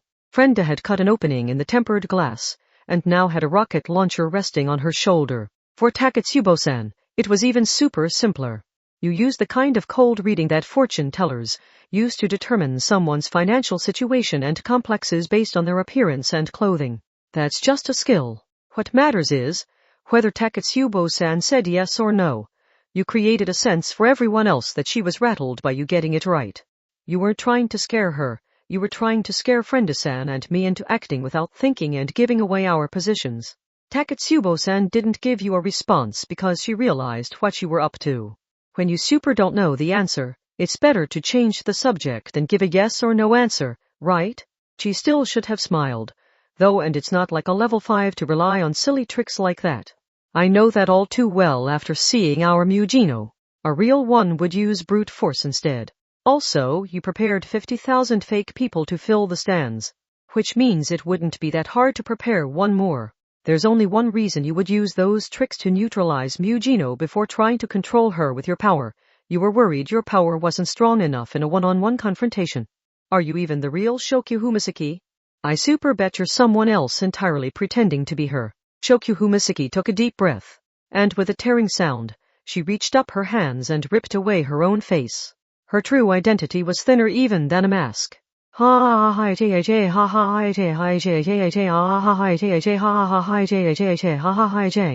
had a feeling some cheap tech like the silhouette screen wouldn't be enough. But, this first battle with the dark side has taught me a lot. If I want to face a level 5 for real, what I need is connections. I need to start by brainwashing all those naughty adults and get my hands on even better next-gen weapons. Was it moving paint? No. Were the many spectators and her face created using some kind of extremely thin sheet? But whatever the case, I proved I can deceive and manipulate a real level 5. Which means I might have had a chance if I had isolated you from each other first. Someone else altogether emerged below the false face. This person had fluffy chestnut hair. They had no idea who she was. By the way, Super, who are you? Mitsawari Ayu, I'm really starting to hate people who use special makeup. Is this a super dark side jinx or something? Kinuhata-sei sighed as she remembered something else that had happened quite recently. Oh right. I would just leave Mujino like that, if I were you. I've been doing my best not to look that way, but she's still shooting those thick murder beams my way. Those attacks only pierce a single point, so as long as her aim is off, you can just let her keep shooting. If you do remove her brainwashing, she'll realize you were controlling her and get super pissed about it. Once that happens, Academy City is screwed. ... On the count of 3, start chasing your own tail. Mujino Shizuri began spinning on the spot, like she was running in a meter-wide circle. It made sense. If Mujino wouldn't do what that psychological spur wanted her to do, it was safer to have her do something harmless. The girl had given this some thought. Pant, how does your handler, are they called, a voice on the phone? Control her? What super happened to the 50,000 spectators? Do you really think I would dump them out into the typhoon to walk all the way to the nearest station, when the trains might not even be running anymore? I brainwashed some of the staff to take them to the dome's underground delivery entrance where buses can take them away. I don't need to control all 50,000, when I can brainwash the staff into telling the entire group what to do, just like it's super faster to control the headmaster than to control each and every student. It wouldn't be possible to send them all right away with a limited number of buses. Did that mean this girl had left most of the spectators below the stadium dome, when she knew something like would be happening on the surface? Good thing they hadn't let Mujino go nuts with Meltdowner. What assurance did you super have none of them would be hurt? The brainwashed staff are just robotically guiding them, right? What if a panicked spectator tripped and got hurt? Or what if a bus set out without ensuring everyone was in a safe position and hit someone? That harm is on another level entirely from a deadly battle between villains. I'm confident it's safe, but I have no objective proof. I've brainwashed people so often I don't need proof anymore. Besides, so what if someone gets hurt? If they do, I'll super beat you up until you can't stand anymore and leave you in a park bathroom. And I mean it. That response came to mind unbidden. At times like this, it somewhat bothered Kinuhata that she wasn't sure if her own thoughts came from the piece of the #1 implanted in her, or from herself. Don't worry. I too am the kind of villain who knows where to draw the line. The Mitsawari girl giggled and tapped her gym shorts pocket. The phone in that pocket stuck out just enough to reveal its 2mm camera lens. Did she use that to aim her power, rather than the TV remote? I do still have the power to control minds. Even if it isn't as powerful as mental out. That super doesn't matter. And as long as I damage that loathsome ultra-elite's reputation, then I win in the end. A muddy darkness lurked deep inside the eyes she widened like dinner plates. Was that her objective here? Kinuhata didn't know what kind of bad blood there was between Shokyuhu Misaki and Mitsuari Ayu, but that didn't matter here. I'm just super glad we could stop you before you joined Honey Queen, she said with a sigh. The girl called Mitsuari looked surprised by this, so Kinuhata gave her a questioning look. What? Are you super still planning to resist and join Honey Queen? That sounds like suicide to me. Of course not. Mitsuari Ayu gave a muddy smile. I don't know where you got the information, but if you knew about my deal to join Honey Queen, then I know exactly what this is all about. It's too bad, really. If they had asked, I would have given them some real help. It sounds like I was nothing more than bait to begin with. I imagine they had you chasing after a phony deal to buy enough time advance, whatever their real plan is. Kinuhata felt a chill down her spine. They had learned about Honey Queen's deal with Shokyuhu Misaki. By risking their lives sneaking into the illegal casino run by Honey Queen's support organization. But if this was something truly important, where failure wasn't an option, it wouldn't have been sitting on a support organization computer. While it wasn't a defense against real psychological spurs like the one in front of Kinuhata now, the safest place for that kind of information was in your own head. In that case they hadn't won. They were still in the palm of the enemy's hand. How far did they have to go to get a step ahead of those villains? I wonder where those villains are right now, whispered Mitsuari Ayu while sweetly giggling. She spoke about villainy like it was a good friend of hers. Because unlike the heroes who will wait for their enemy with head held high, villains prefer to stay hidden and cover their tracks. Part 12 they had to remember. I name Caroleon and Takio Mary. They had to calmly review what those two had done. Sample acquired in the VIP booth. Frenda rubbed her cheek with a hand not holding the rocket launcher. That was where she had been cut with a razor blade disguised as a phone's bunny ears. We were taken out of the fight by the truck explosion back then, so why did Honey Queen let us go instead of killing us while they had the chance?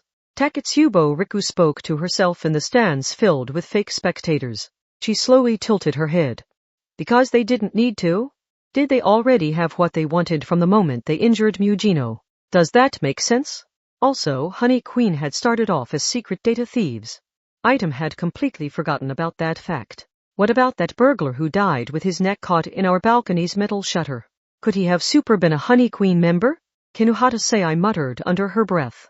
But what had that middle-aged man hoped to steal after scaling the skyscraper's wall? Since his companions hadn't hesitated to blow up the apartment after his failure, it couldn't be any of the furnishings or cash inside the apartment.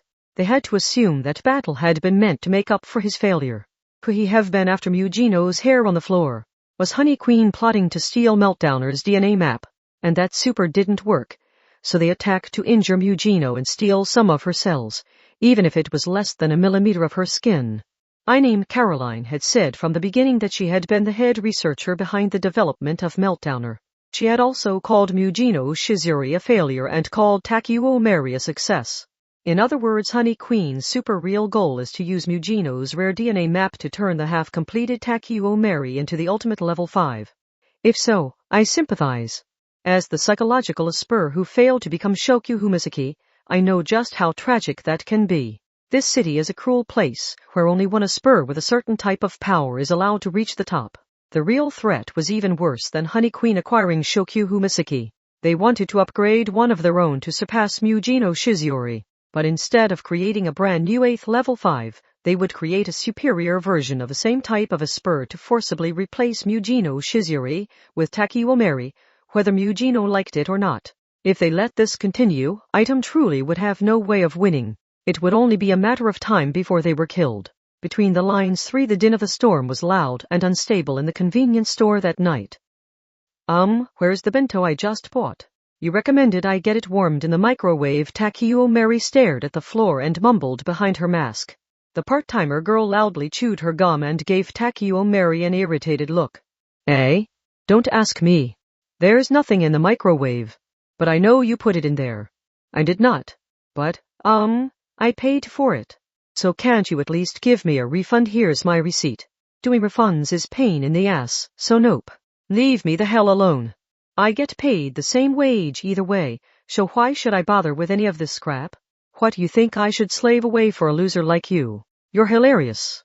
Oh, but that's not a compliment, so wipe that grin off your ugly face.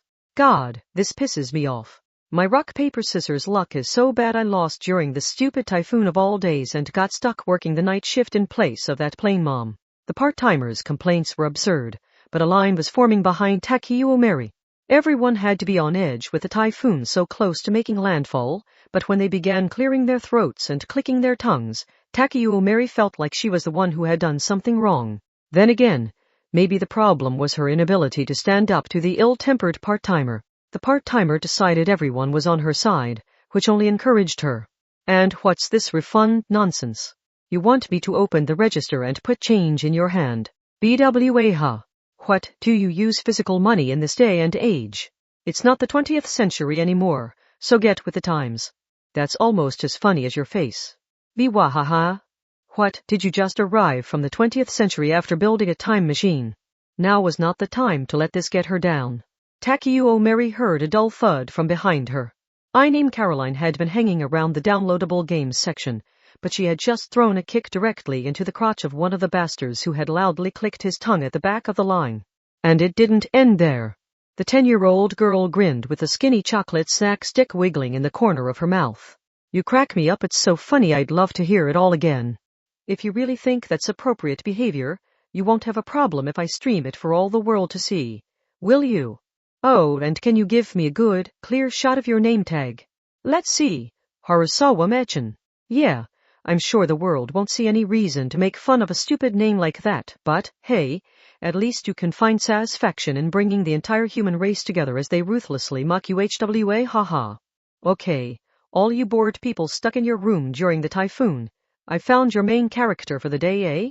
Ah, hey, stop that. You aren't really streaming this, are you? Not only that, this would make it out no matter what I do. Ah, see that ATM? I know it's got the store's logo printed nice and big on it, but on the inside, it's a reused Kazuma Bank model. That means its security camera records sound too, to prevent people from withdrawing money with a scammer on the phone. Ha. Lame. Did you not know since the audio's almost never used? Go to hell. Oh, so being a bad employee wasn't enough, and now you want to create some even more shocking footage of you grabbing a 10-year-old by the collar? Ha. So an employee's life is about to be ruined by the very security camera the store paid good money for. That's what I call funny.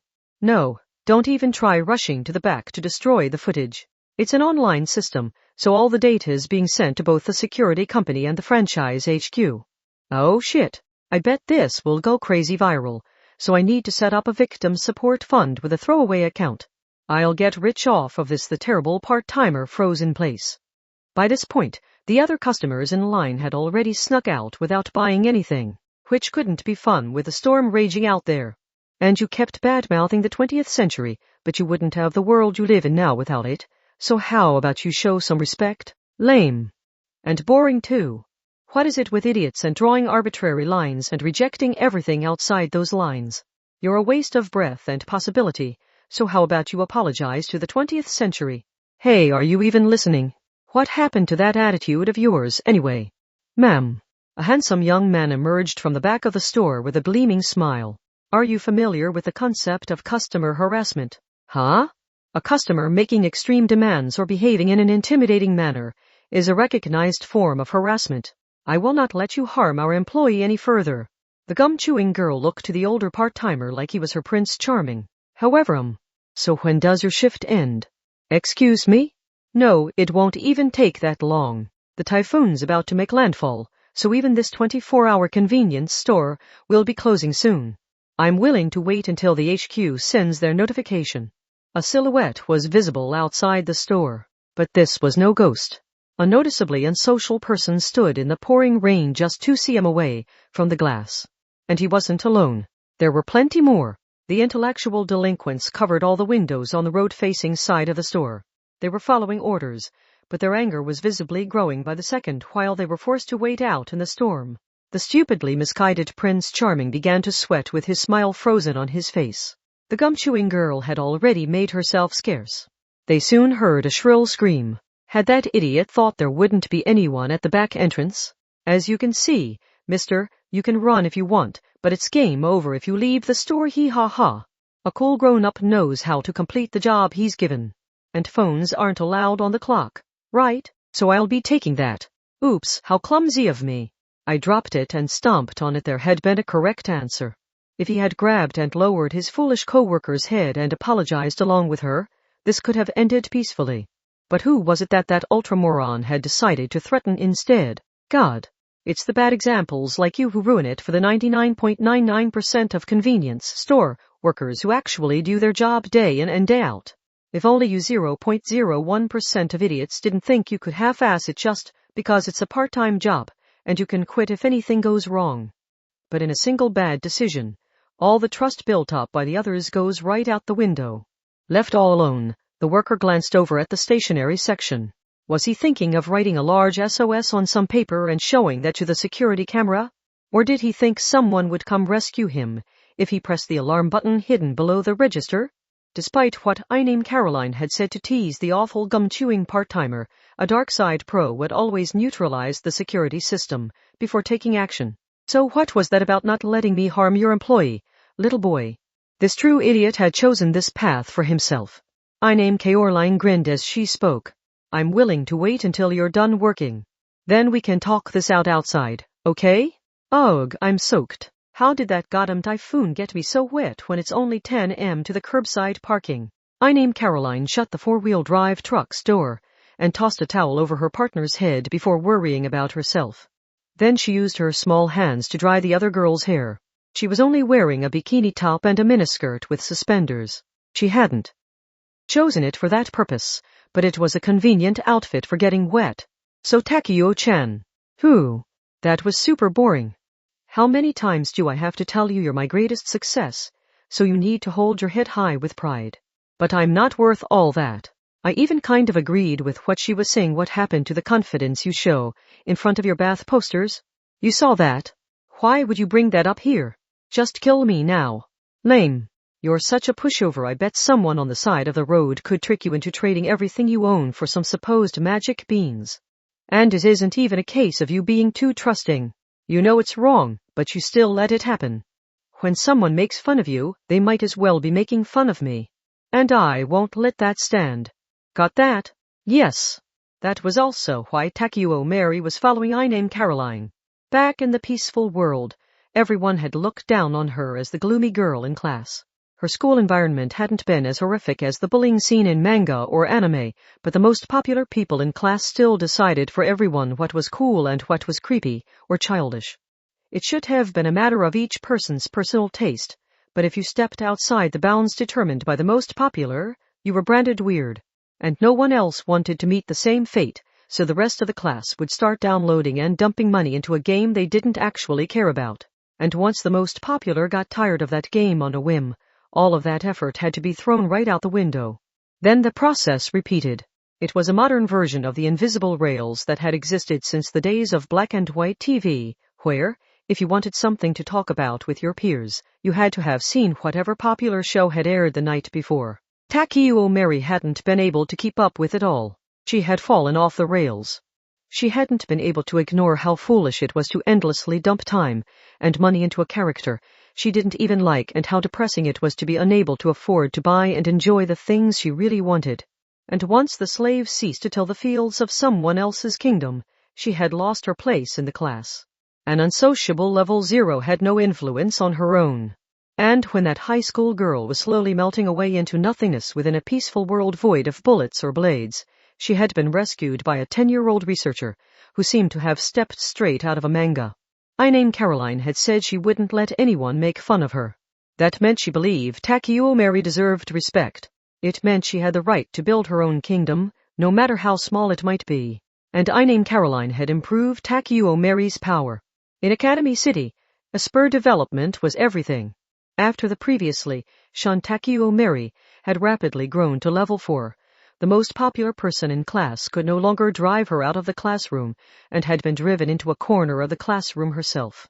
Shallow social skills hadn't been enough at that point. Takeuo Mary hadn't seen it herself since she hadn't been to school lately, but she had heard that girl had been unable to bear her new circumstances and ultimately transferred to another school. Takeuo Mary had found a place she wanted to be. Maybe it was a world of villains, but she felt comfortable there. I named Caroline might think everyone on her team was equal, but it wasn't remotely true. Honey Queen belonged only to her. Takeuo Mary was satisfied listening admiringly to the stories of the girl's exploits. She loved hearing about things she couldn't do herself. We are Honey Queen, so if anyone spits on anyone on the team, we will strike back. And we'll immaturely use every bit of power we have as a dark side group. At that point, the pouting 10-year-old brown Toaru lowered her voice. Mujino's item mocked Minakasego-chan.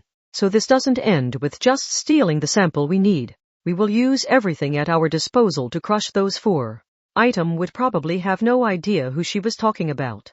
Minakasego Ryosuke was the burglar who had died with his neck caught in their balcony's metal shutter.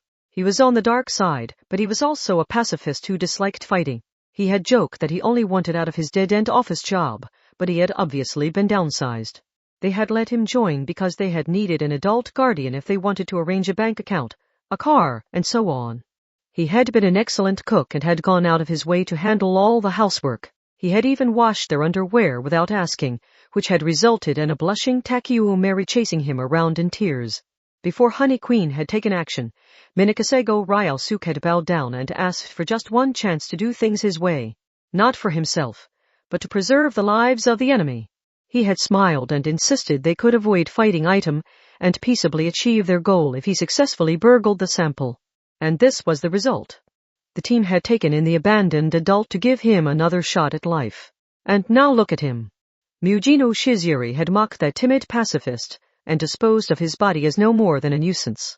She hadn't left him even an ounce of dignity. What was wrong with wanting revenge for that? Level 5s were rare, with only 7 in Academy City. They were well-known figures. But that didn't give them the right to trample on the lives of the unknown. So Honey Queen's temper had been pushed beyond the boiling point from the very start. Mugino hadn't just unwittingly stepped on someone's dignity. She had stepped on a landmine loaded with the explosive known as a taboo. This is the all-out war you wanted, failure. Don't even try to complain about it at this point. I named Caroline sensed a worried aura coming from the gloomy girl.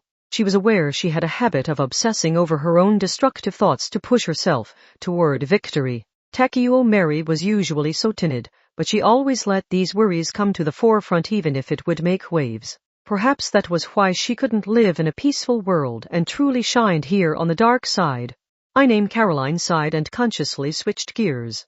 Well, maybe I'm the cute culprit we should blame for this one, since we wouldn't have gone to the convenience store in the first place if I hadn't thrown a fit because I was so hungry, with no restaurant or shop in the Love Hotel, cheerfully conceded I named Caroline, while reaching into the convenience store bag and pulling out a chocolate sandwich and waffle, which she wasn't quite sure if she should classify as a snack or a meal.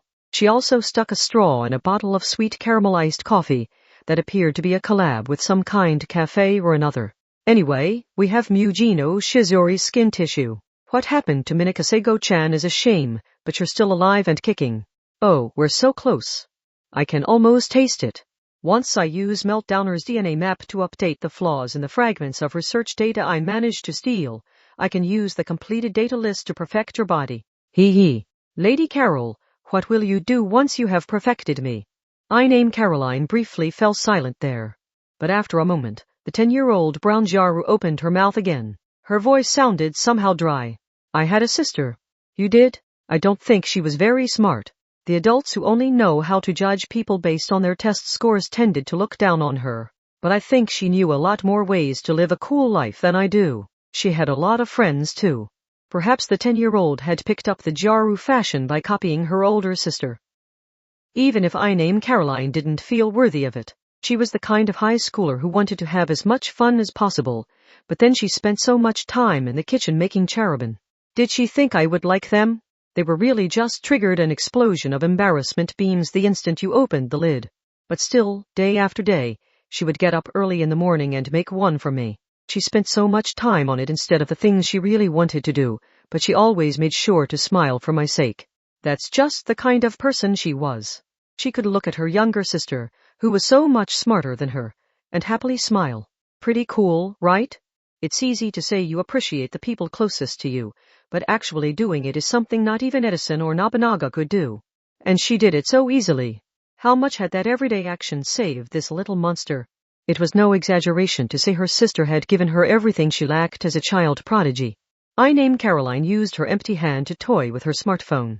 The camera app was filled with charabin photos. She had felt bad destroying them, so she had gotten in the habit of taking a photo before eating them. She would not let anyone make fun of her teammates.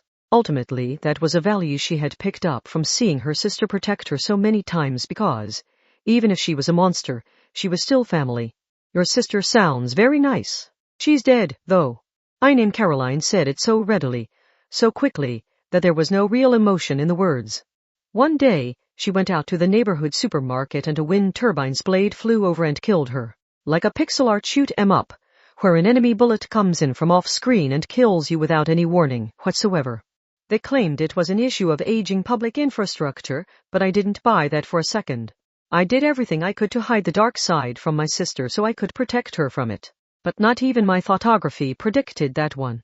There was no avoiding it. Her sister hadn't done anything wrong. It hadn't been a malicious crime, nor had she been a criminal. But there were still horrific deaths that no one could avoid. These were my sisters. She snapped her suspenders. She was a researcher in Academy City, which worked tirelessly to eliminate the occult, but she still couldn't throw out that piece of sentiment. It does limit what outfits I can wear, though. Ah ha ha, but I want to keep her with me a while longer. Lady Caroline turned 10 this year. You realize that means I was only 5 when I began working on developing Mugino Shizori's power, don't you? And I had of course already graduated college then. I named Caroline gave a dry smile. HWA haha. Obviously, that's not actually possible, so I used advanced technology to cheat my way into my degree. That 3 or 4-year-old genius girl was blessed with a talent for deceiving everyone around her. It couldn't have been that easy.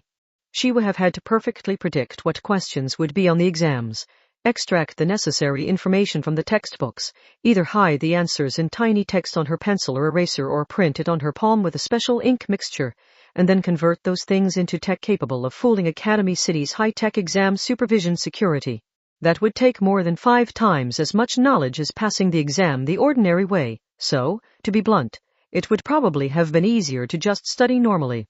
Nevertheless, Caroline chose that method and pulled it off flawlessly. She enjoyed choosing the riskier and less direct option. She didn't resort to cheating at the last second, because she found she wasn't smart enough. No, cheating was second nature to her. For her, it was as much a part of the process as needing to go to the testing site to take the exam. She was a genius through and through, but in a bad way. She didn't even need to make a conscious decision to fool people. It made sense that, when she developed her own power based on the data gained from Eugeno Shizuri, she ended up with photography, which manipulated electrons but was effectively an entirely different power. Because that was how her personal reality worked. Simply put, her power let her use a tool to learn the future and cheat in life. Of course, these techniques are considered a good thing when it's an adult, like a politician giving a soapbox speech or a scientist reinforcing their knowledge. And while I'm the kind of monster who can make these excuses for days, my sister would waste her time studying kids' anime and getting up early in the morning to make cherubin for me even though I never asked her to. There isn't a doubt in my mind that Verja was a better person than me. If her kindness had been allowed to grow with her to adulthood, I just know she could have changed the world. It's not fair that she died. Caroline sounded so very lonely, like a child left behind in a strange city. Perhaps she really was wandering in the darkness after losing her purpose in life. The researcher, who had conquered the gap between prodigy and dropout through cheating, said more. As twisted as it was, she was completely earnest. What is a human life? Does heaven really exist? That's what I want to know. She wanted to repay her beloved sister for everything. That had always been Caroline's motivation. That was why she had gathered her partners and developed Takiomeri. Eugeno Shizuri was too destructive to do the job. Once an Esper reached level 5, it was hard to change the course of their power development. That was why she called Eugeno a failure and called her current project a success. I have heard a legend of a Kihara who specializes in researching life, but the stories about them are all so exaggerated it's hard to sort the fact from the fiction.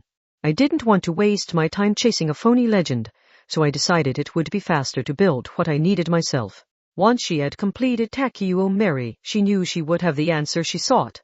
She also needed to avenge Minakasego Ryalsuke, who had gone along with her selfish plan. Ha ha ha. We have Eugeno Shizuri's skin tissue. It cracks me up, really. Those cells are all I need to have a complete DNA map. We're so close. So let's go find our answers. I can't bring my sister back from the dead, but I can at least know her soul went to heaven. And I'm not talking about finding some psychological peace of mind in the thought of it. I will scientifically prove it to be true. Something was making dull clattering sounds. The sounds came from the back of the 4-wheel drive truck.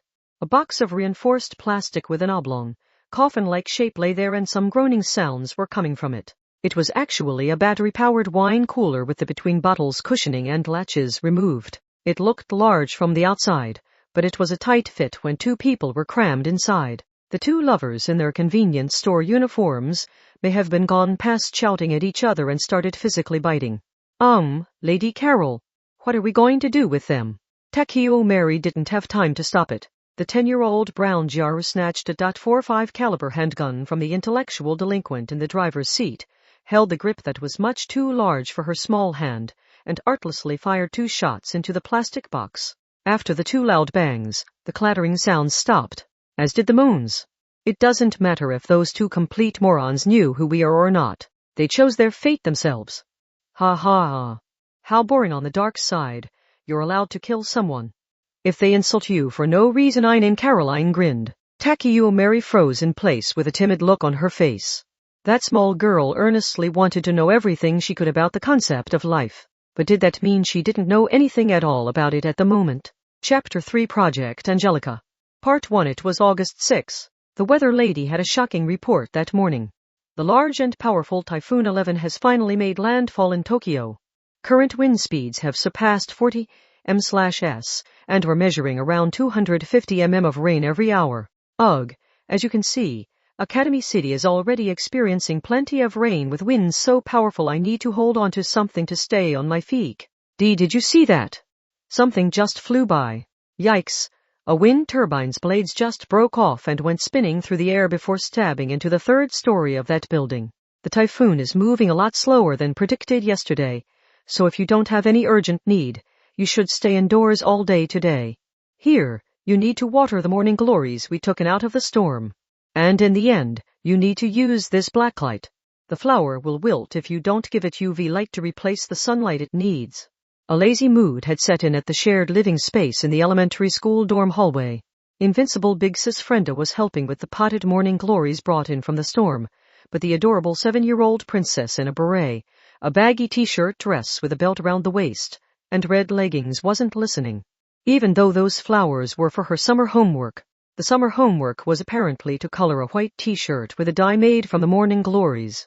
During the second term, her class would then go on a field trip to a lab, with too much time on its hands, and view the fabric under an electron microscope to see how the dye had changed it.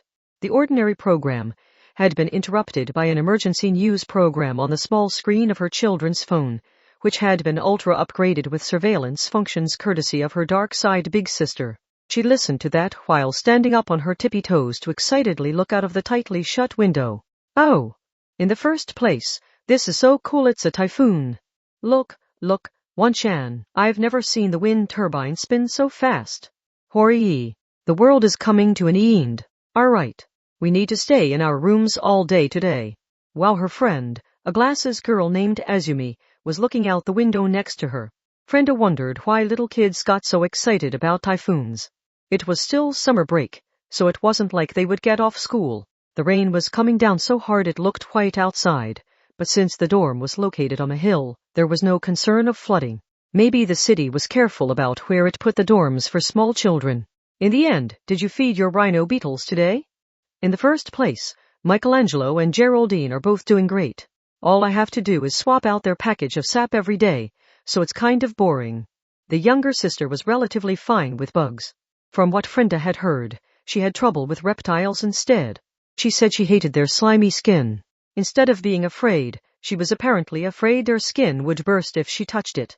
Even though crocodile skin and snake skin were both so tough. Thank you for coming today, the dorm manager said to Frenda. I told them to bring the morning glories in yesterday, but a lot of the children put it off and never did it. Honestly, even the security and cleaning robots are being kept inside so they aren't blown over by a gust of wind, but those kids don't listen. This should really all be my job, so thank you so much for helping out. I know those clay pots are heavy, so moving so many couldn't have been easy. In the end, it was nothing. Dark side people always felt a little guilty when someone from the light side thanked them. The dorm manager was a weird woman who wore a miniskirt Santa outfit even though it was August. She was the kind of person who had no problem wearing a Halloween witch costume or a New Year's furisuit any time of year. She said she hated how clothing ended up smelling like mothballs if you only wore it once a year. Oh, do you want to take a shower? I can wash and dry your wet clothes while you do. Ahaha. In the end, there's no need. Frenda's phone rang. She checked the email and looks like things are happening now. In the end, I've got to go. Oh, but it's storming outside. Feel free to wait here until it dies down. If Frenda took the super sweet elementary school dorm manager up on that offer, she would find herself ensnared in the inescapable trap that was a dorm manager's lap pillow. Resist. I refuse to become someone who lets other people feed her instead of picking up her own chopsticks. I'll be fine. In the end, if I chug an energy drink and take off running, I'll be back in no time. I can't take up space in this elementary school dorm, and my friends will worry about me if I don't show up. Oh, do you live in a District 14 dorm like most of the foreign transfer students? But isn't that nearly on the other side of the city? Frenda smiled ambiguously and didn't respond. An umbrella would be meaningless in this storm, so the blonde-haired, blue-eyed big sister pulled her raincoat up over her head and looked back at her little sister. She pulled the pull tab for her skinny energy drink and spoke with a mischievous smile. Root for the typhoon too much and it'll stay here in Academy City. In the end, Then they might cancel the festival. In the first place, they can't do that. Then you'd better start being thankful for the sunny days. Do that and I'll go to the festival with you. See you later. Frenda smiled and threw herself out into the storm. The email had been from Item. The next phase was already beginning. Part 2. A luxurious cottage stood on a mountain. A full slice of an enormous aromatic tree sat in the living room as a table. 5 tablet computers were arranged in a C shape on the table. Is that the UAV Frenda was talking about? Asked Mugino. It is, flatly said Takatsubo, a video game joystick in her right hand. The 5 screens provided a 180-degree view from the front of the UAV, along with status information. A different window could be opened to access the view from behind or below. Long ago, a computer the size of a storage container had been used to control UAVs, but with modern parallel processing, ordinary household machines were enough. Apparently. All this information came from a girl who was currently out, and Takatsubo wasn't too confident on her own. The UAV she was operating had been custom-built by Frenda.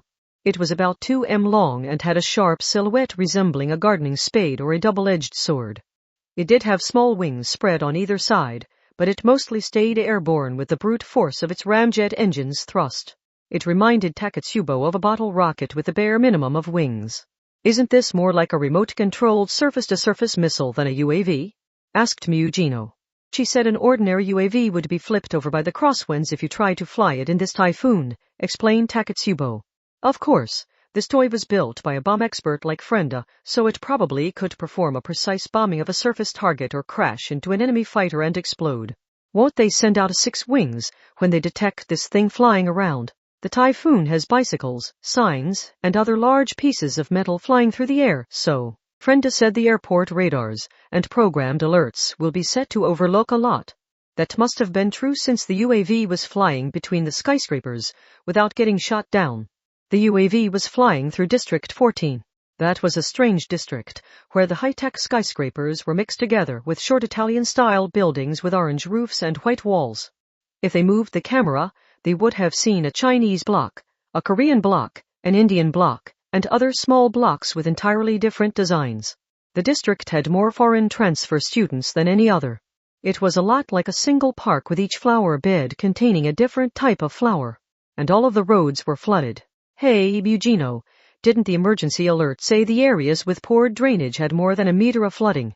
Sounds like Venice. It floods every year there, like it's a seasonal event. They could also see broken and toppled wind turbines here and there.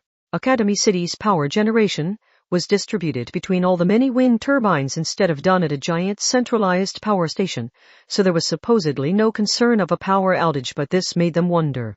Anyway, Mugino, does it look like we'll make it on time? I haven't seen any non-typhoon alerts, so we should be good. Mugino Shizuri sighed softly. I name Caroline cut my skin, which means she has my DNA map. But that isn't enough to use for Esper development. I'm one of the 7 level 5s, remember? To keep my information secret, all the medical equipment used to develop my power was special made at my lab. No other equipment will do, so if she wants to cause trouble with my DNA map, she'll have to attack that lab. If it was all used within a secure lab and never left the premises, they could ignore all the safety standards when designing the equipment. That meant I name Caroline would have a hard time acquiring the same thing elsewhere. I see.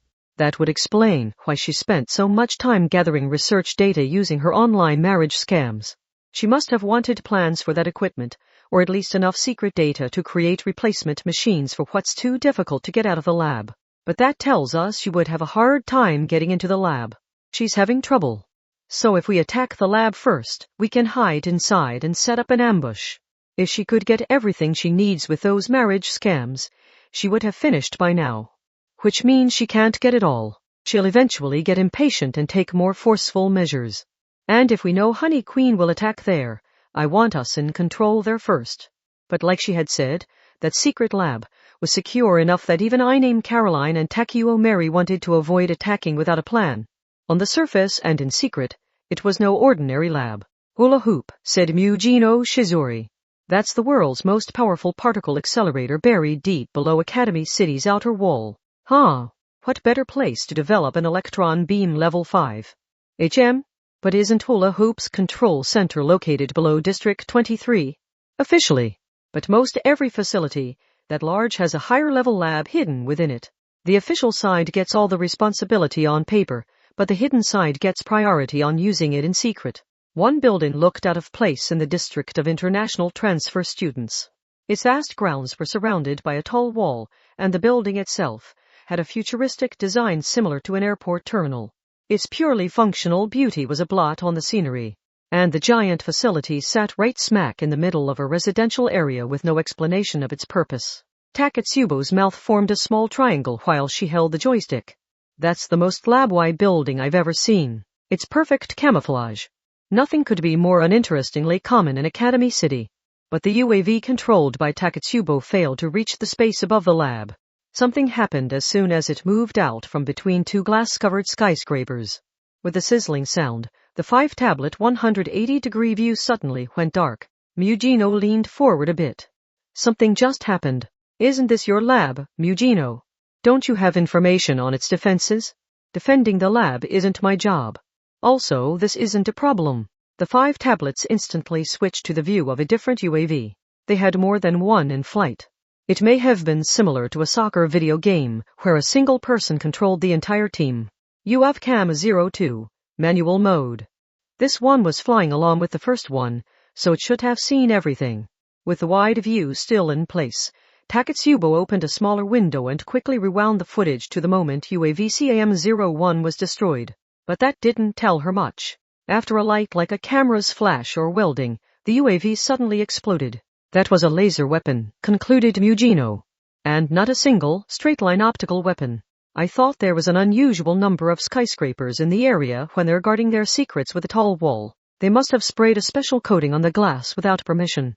Now those skyscraper windows act as mirrors, bending the invisible beam any number of times. That would mean they can hit us even if we approach between the buildings or below the pedestrian bridges. In the worst case, even if we're inside the manholes. That was when a dark shadow appeared on the footage from the upper left corner. Static ran through the footage, and UAV-Cam-02 ceased responding. UAV-Cam-03 no response. I'll send UAV-Cam-04 out ahead as bait and switch UAV-Cam-05 to manual mode. Takatsubo sacrificed another UAV to give herself some freedom of movement. The mystery UFO was flying through the air along with their UAVs. It resembled a weather satellite. Solar panels and jets were attached all around the sides of a cylinder with a combination of 3 long metal rods sticking out of the rear. It looked to be around 5 m long in all. It had no wings or propeller, but it managed to reach a complete standstill at an altitude of 100 m by precisely switching between its jets. It also flew around in small, irregular bursts. Overall, it moved like a small, cowardly fish. Is it a ramming weapon? UAV-Cam-05 lost. Switching UAV-Cam-06 to manual mode. It didn't ram that one. The noise in the footage is getting worse, and the UAVs stop responding to the joystick before they're shot down. There must be another EM weapon that sends out a beam of powerful microwaves. The EM waves would explain the strange burst of orange sparks just before they're shot down. Their UAVs were more like rockets than airplanes, and they had sent them in from multiple directions, but they were still losing them fast. It went without saying what would happen if they tried to approach by foot on the flooded ground. It was starting to make sense why even that arrogant I named Caroline had wanted to avoid a direct attack on this place. Part 3 Repurposed SDI. Friend Sivalon spoke the term into her phone in the middle of an exceptionally large warehouse in District 11. The relay mirror experiment used multiple mirrors to bend a strategic laser weapon. Brilliant pebbles used a heavy metal satellite for a ramming attack. They had already seen an EM weapon, but at this rate, there could also be a linear gun that launched a metal shell with electromagnets or an IR weapon designed to destroy mechanical cameras and sensors, or to sum it all up, you've at least heard of SDI, right? That was an American defense program during the Cold War, meant to use lasers and ramming satellites to intercept ballistic missiles in space. As their ally, Japan, and thus Academy City as well, helped develop the technology. In the end, it was never actually implemented because the costs were too high. But they wanted something to show for the money they had spent, so there are a number of legends about trying to use that space tech back here on Earth. That became known as repurposed SDI. That's a satellite, but this isn't outer space, so how the hell is it flying all over the place? Demanded Mugino over the phone. that doesn't really matter. In the end, the jetpack I created works similarly. It's not hard to find experiments that keep a hunk of metal afloat by precisely switching between different jets. It's just never mass-produced because the fuel costs are too high. My toy made up for that by supporting the buoyancy with an incombustible lighter-than-air gas. The strategic military technology designed to shoot down ultra-high-speed ballistic missiles in space with 100% accuracy had been secretly improved by multiple generations over the course of several decades.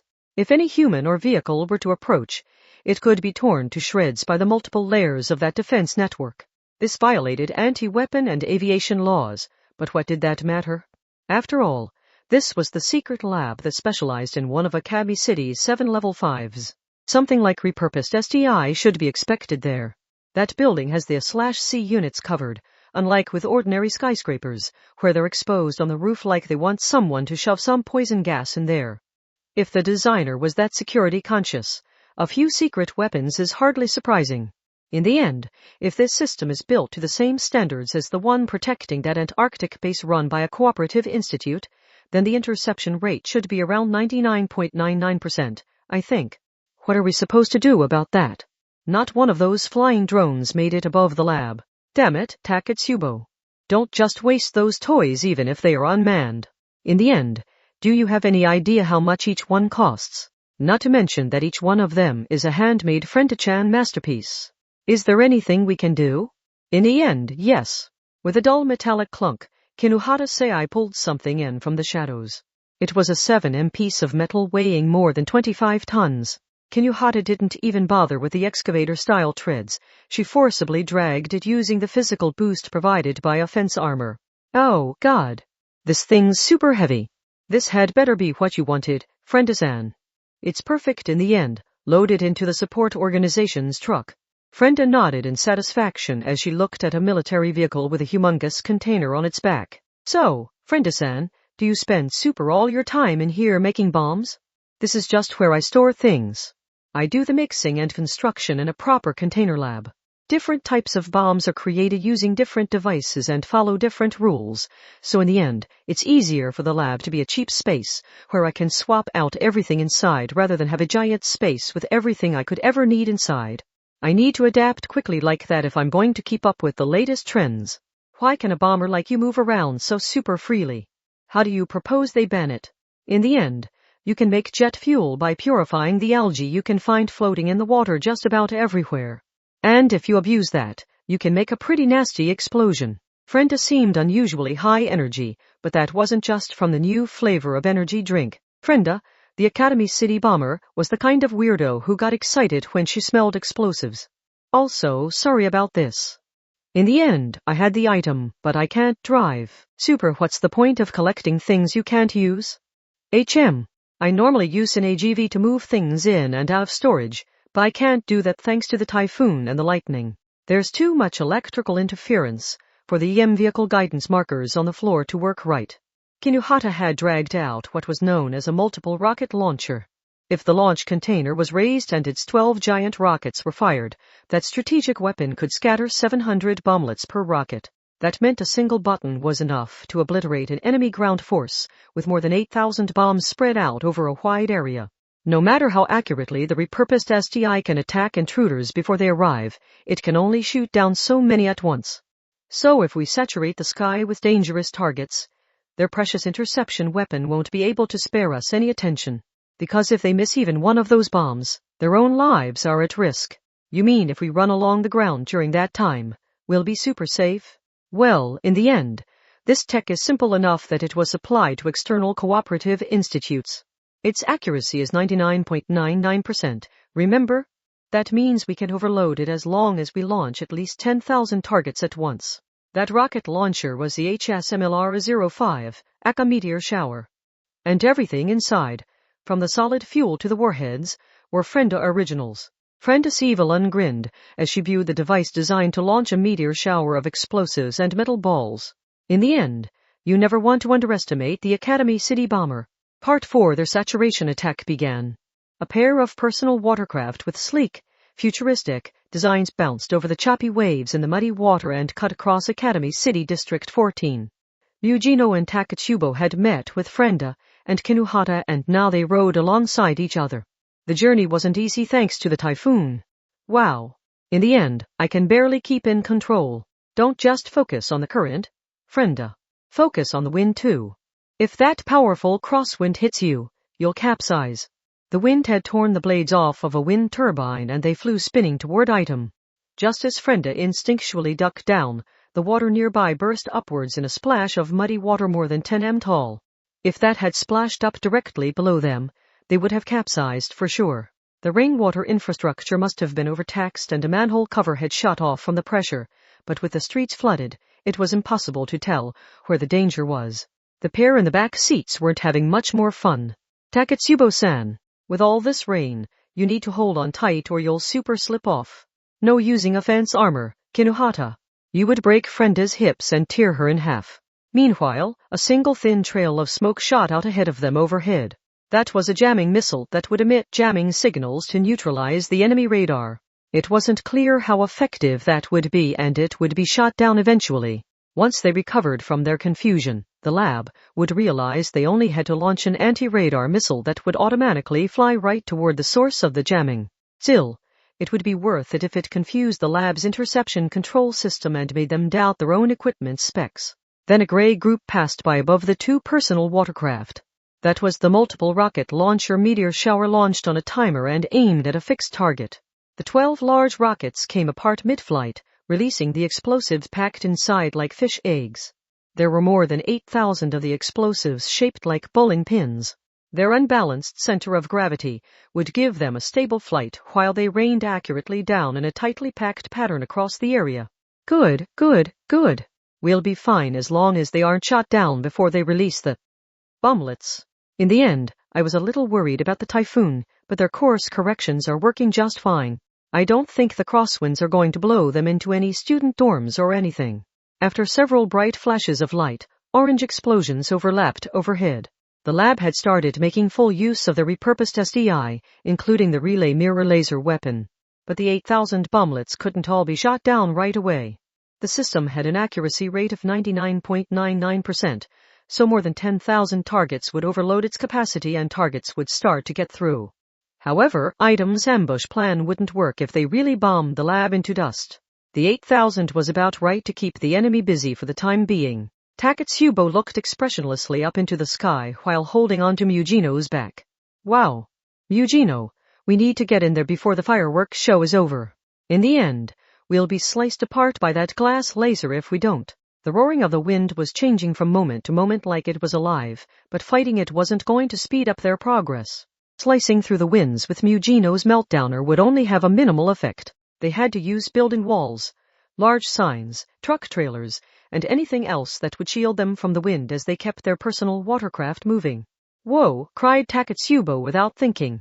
A brilliant pebble shaped like a weather satellite or transistor had fallen nearby, but it had to be one that failed to shoot down part of the rocket ring. Still, it was packed full of rocket fuel and an oxidant. The two personal watercraft skillfully gave the makeshift mine a wide berth and used the hood and windshield of cars parked on the curb as ramps to jump high into the air. An instantaneous tailwind caught their backs at just the right moment. Also, Mugino, lend me your anti-recording device, said Takatsubo. The one that also disguises your location and number. I'm picking up signals to the south-southwest and the northeast. Look, there are students stranded on the roofs. I'm going to report them to the fire department with my phone, so I need that accessory to boost my defenses. So what if they're stranded? It's not like Frenda's missiles are going to hit them. But if they're still there, they must have left their phones downstairs, so the floodwaters will have damaged them. They might go entirely unnoticed up there, if we don't tell the fire department. Maybe, but why should we bother? It's not like they're drowning. If they're on the roof, they aren't going to die right away. All you'll do is leave an unnecessary record that could come back to bite us. With a metallic click, Takatsubo Riku pressed a handgun into Mugino Shizuri's back. She was as expressionless as always. What do you think you're doing? I picked it up in the Plinius yesterday. I think it was Kinuhata's or Frenda's. Takatsubo was seated right against Mugino's back, so none of this was visible from the other watercraft bouncing along the muddy water. Takatsubo whispered right into Mugino's ear. No one can defeat your meltdowner, but you have no defense against an ordinary bullet from point-blank range. Because there's no room for you to create a meltdowner shield. I am your supporter, so I know your weaknesses better than anyone. Some dangerous electrification crackled from Eugeno's back as it leaped between drops of water, but Taketsubo still didn't show any emotion on her face. Your meltdowner can defeat most any enemy in one shot. I won't deny that. With the watercraft shaking so much, the tracksuit girl pressed the handgun into that dangerous back all the harder. But I will not miss. And if all you want to do is destroy a human body, you don't need very much destructive force. You get what I mean, don't you? The key to victory is a contextual thing. Why are you so intent on saving those people? You even used body crystal to search them out. What to gain from this that's worth shortening your lifespan? Nothing really. Like I said, I am only your supporter. My job is to do the things you can't. So this isn't a betrayal. Deep down, you want to do this too, don't you? You don't want to abandon those people in need, even if it is meaningless and doesn't benefit us in the slightest. Because those people have nothing to do with our fight against Honey Queen. Eugeno didn't bother turning around as she clicked her tongue and raised her middle finger. But she didn't self-destructively move her arm behind her back and launch a meltdowner blast backwards, which Taketsubo took as permission.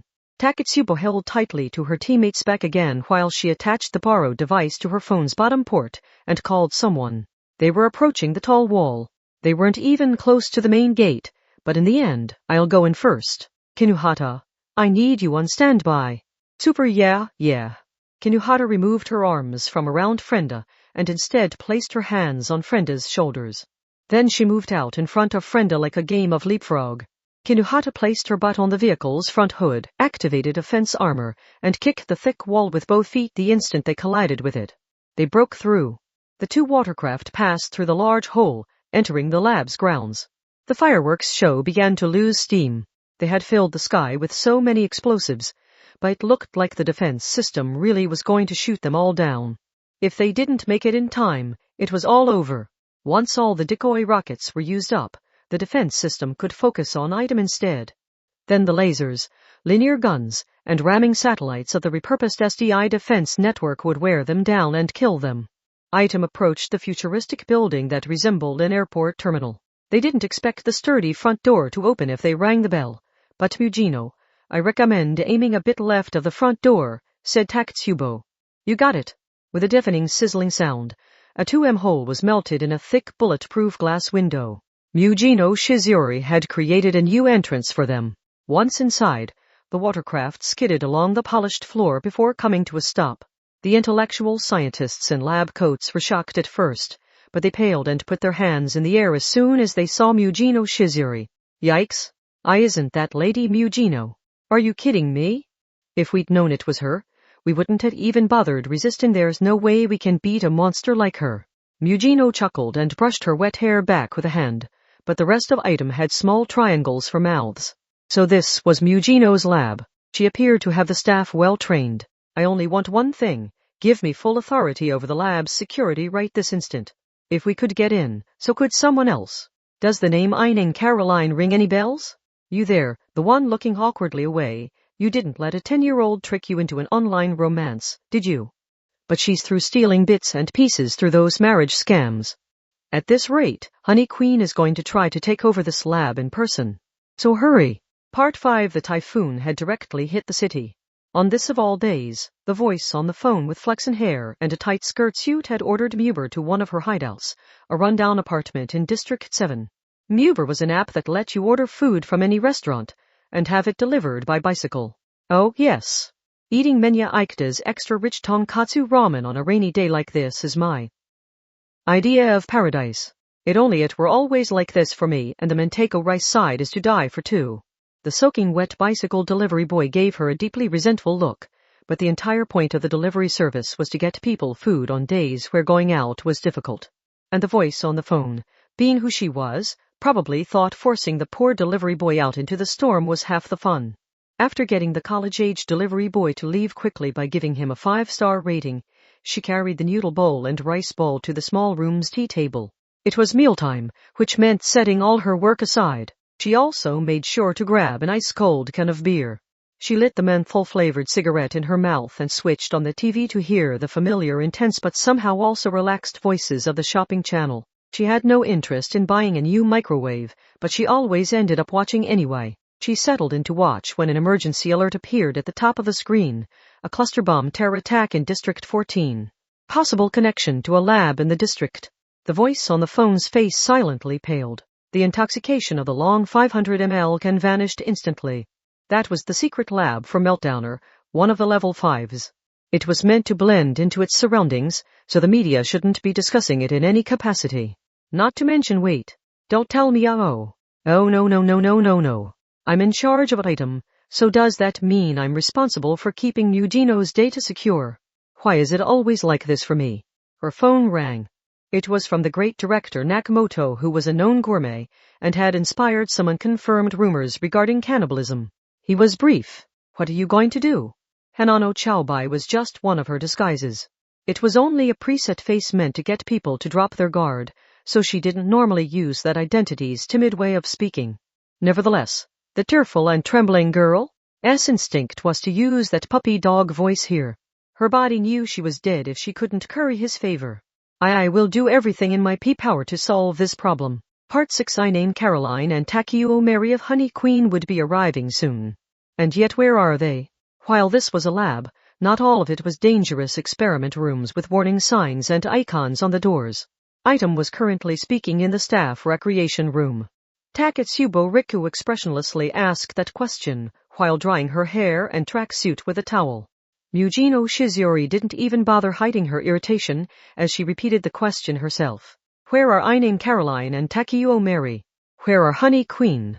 Maybe they're big fans of Miyamoto Musashi. Besides, they never super said when they would be showing up. And even if they know we're here, they're still going to attack in case we destroy the data they need. Hey, Mugino, said soaking wet Frenda, ignoring how her striped bra showed through her top.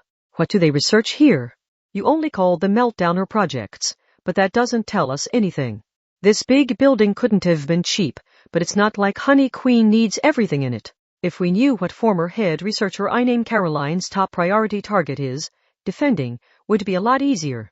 Frenda's idea of defense here was to set up a ton of bombs and traps in the areas they knew their enemy would be going. And what's your real reason? In the end, I want to know all your secrets at a glance from Mugino. The female researcher checking on the espresso machine by the wall made a quick 180 and left the room. It was written plain on Mugino's face she didn't want anyone getting close. She probably saw this as her territory. You can look into it if you want, she said casually, squeezing a dry towel between her hands to wipe the moisture from her hair. So even you super don't know what they do here. You were produced by the Dark May Project, but do you know what that project was ultimately designed to accomplish? It's the same here. What my power does is entirely separate from what they're trying to accomplish by researching it. With that, it was time to get moving. Huh? I didn't expect to see the security robots super patrolling a secret lab like this. These probably belong to the lab, not anti-skill, so they won't automatically alert the authorities if something happens. And we count as Mugino's visitors, so I don't think we need to worry, expressionlessly explained Taketsubo before looking to the side. Mugino, is it just me or does that robot have a rocket launcher? And a shotgun too? You feel this one, Frenda? In the end, I bet they're adapted from a killer satellite. America officially claimed they never made any killer satellites designed to destroy other satellites, but they work the same as the SDI anti-missile satellites. They checked the computers in a few of the rooms, but they weren't just going to find secret data on Meltdowner just sitting out, either in document or data form. They would need to give the researchers a major talking to if they had. But that wasn't what they were looking for. Here. Taketsubo pointed at the screen Mugino was operating. I saw this error before too. We've tried 3 computers with different access levels and from different sections, but none of them have been able to log into this one server. That means it has the strictest security. This says it's a parallel machine for use during heavy network traffic, but that can't be true. In the end, doesn't it look like no one here is able to get into that server? It's like a special box that none of the staff's passwords or access privileges can get open. So is it a personal server that only I name Caroline can access? If so, then the lab's overall project would have been effectively stalled since that head researcher had been driven out half a year ago. It also meant I name Caroline couldn't get the data she wanted through her online marriage scams. Not when none of her victims could get at the data she needed. It was sounding all the more certain that Honey Queen would directly attack the lab. Even if I Name Caroline's photography had foretold Item's ambush, Honey Queen would have no choice but to go for it. That would make this secret server the lab's super final boss. If it had been set up from the beginning to prevent access, no amount of messing with it would let Item view the data. Not when they didn't have a hacker on the team. But if they could bypass that basic setup, they could break through that thick wall. HM Frenda hummed as she removed a wall panel and connected a few cables to her phone. Her work with precise time bombs and UAV bombers had given her solid electronic and hardware skills. She must have needed to learn a variety of skills to survive on the dark side as a level 0. I've located the signal relay control point based on where the error response cuts off my access. But in the end, a physical bypass should circumvent it. Operating a manual switch should do the trick. Care to dumb that down for the rest of us? There's a special gatekeeper that checks the username and blocks the way if it's the wrong person. But if we rewire the cables to go around that device, the signals can get through without needing the gatekeeper's approval. Which means we can view all the secret data we want. Then it was time to do just that. Or so Mugino thought, but Frenda wasn't moving from the spot. What's the holdup? Where the work needs to happen is a problem. Frenda scratched her cheek with her index finger. In the end, someone needs to dive into the pool of supercomputer coolant and work underwater. Can you super not swim, Frenda-san? This isn't ordinary water. It has a higher relative density. See, it's a liquid of coolant particles. Dive in their clothes and the heavy particles will catch in the fibers like they're a filter, and you won't be able to float back up again. They all exchanged a glance. Except for Taketsubo, who tilted her head with her usual empty look and made a suggestion. Then can't you just strip down naked before diving into the coolant pool? They all fell silent again. They had ridden personal watercraft over muddy water in the pouring rain of the typhoon. They were all ready, so soaked their skin and underwear were showing through their clothes, but Item still had the exact same thought at the exact same time. I'm still not stripping down in here. I'm still not stripping down in here. I'm still not stripping down in here. The tracksuit girl was the odd one out, but they still knew what they needed to do. Only one of them needed to do the work, so they only had to choose a single sacrifice and strip off all her clothes. So how about we wrestle over it? Wait. No. Muyuji and Yuo. In the end, you can't just knock me down out of nowhere and perform a giant swing. While Frenda was spun around by her ankles, her miniskirt looked a lot like an umbrella in a typhoon, but that wasn't enough to settle it. How wild was that demon lord if she could outshine Kinohata Sei and her offense armor when it came to martial arts? Taketsubo Riku tilted her head again. Mugino, I think no one would complain if you chose a fairer way of deciding. What, like our intelligence? Or our femininity? That wouldn't be fair for Kinohata when she's so short and scrawny. Here, Kinohata, you can use my handkerchief. Are you super picking a fight with me?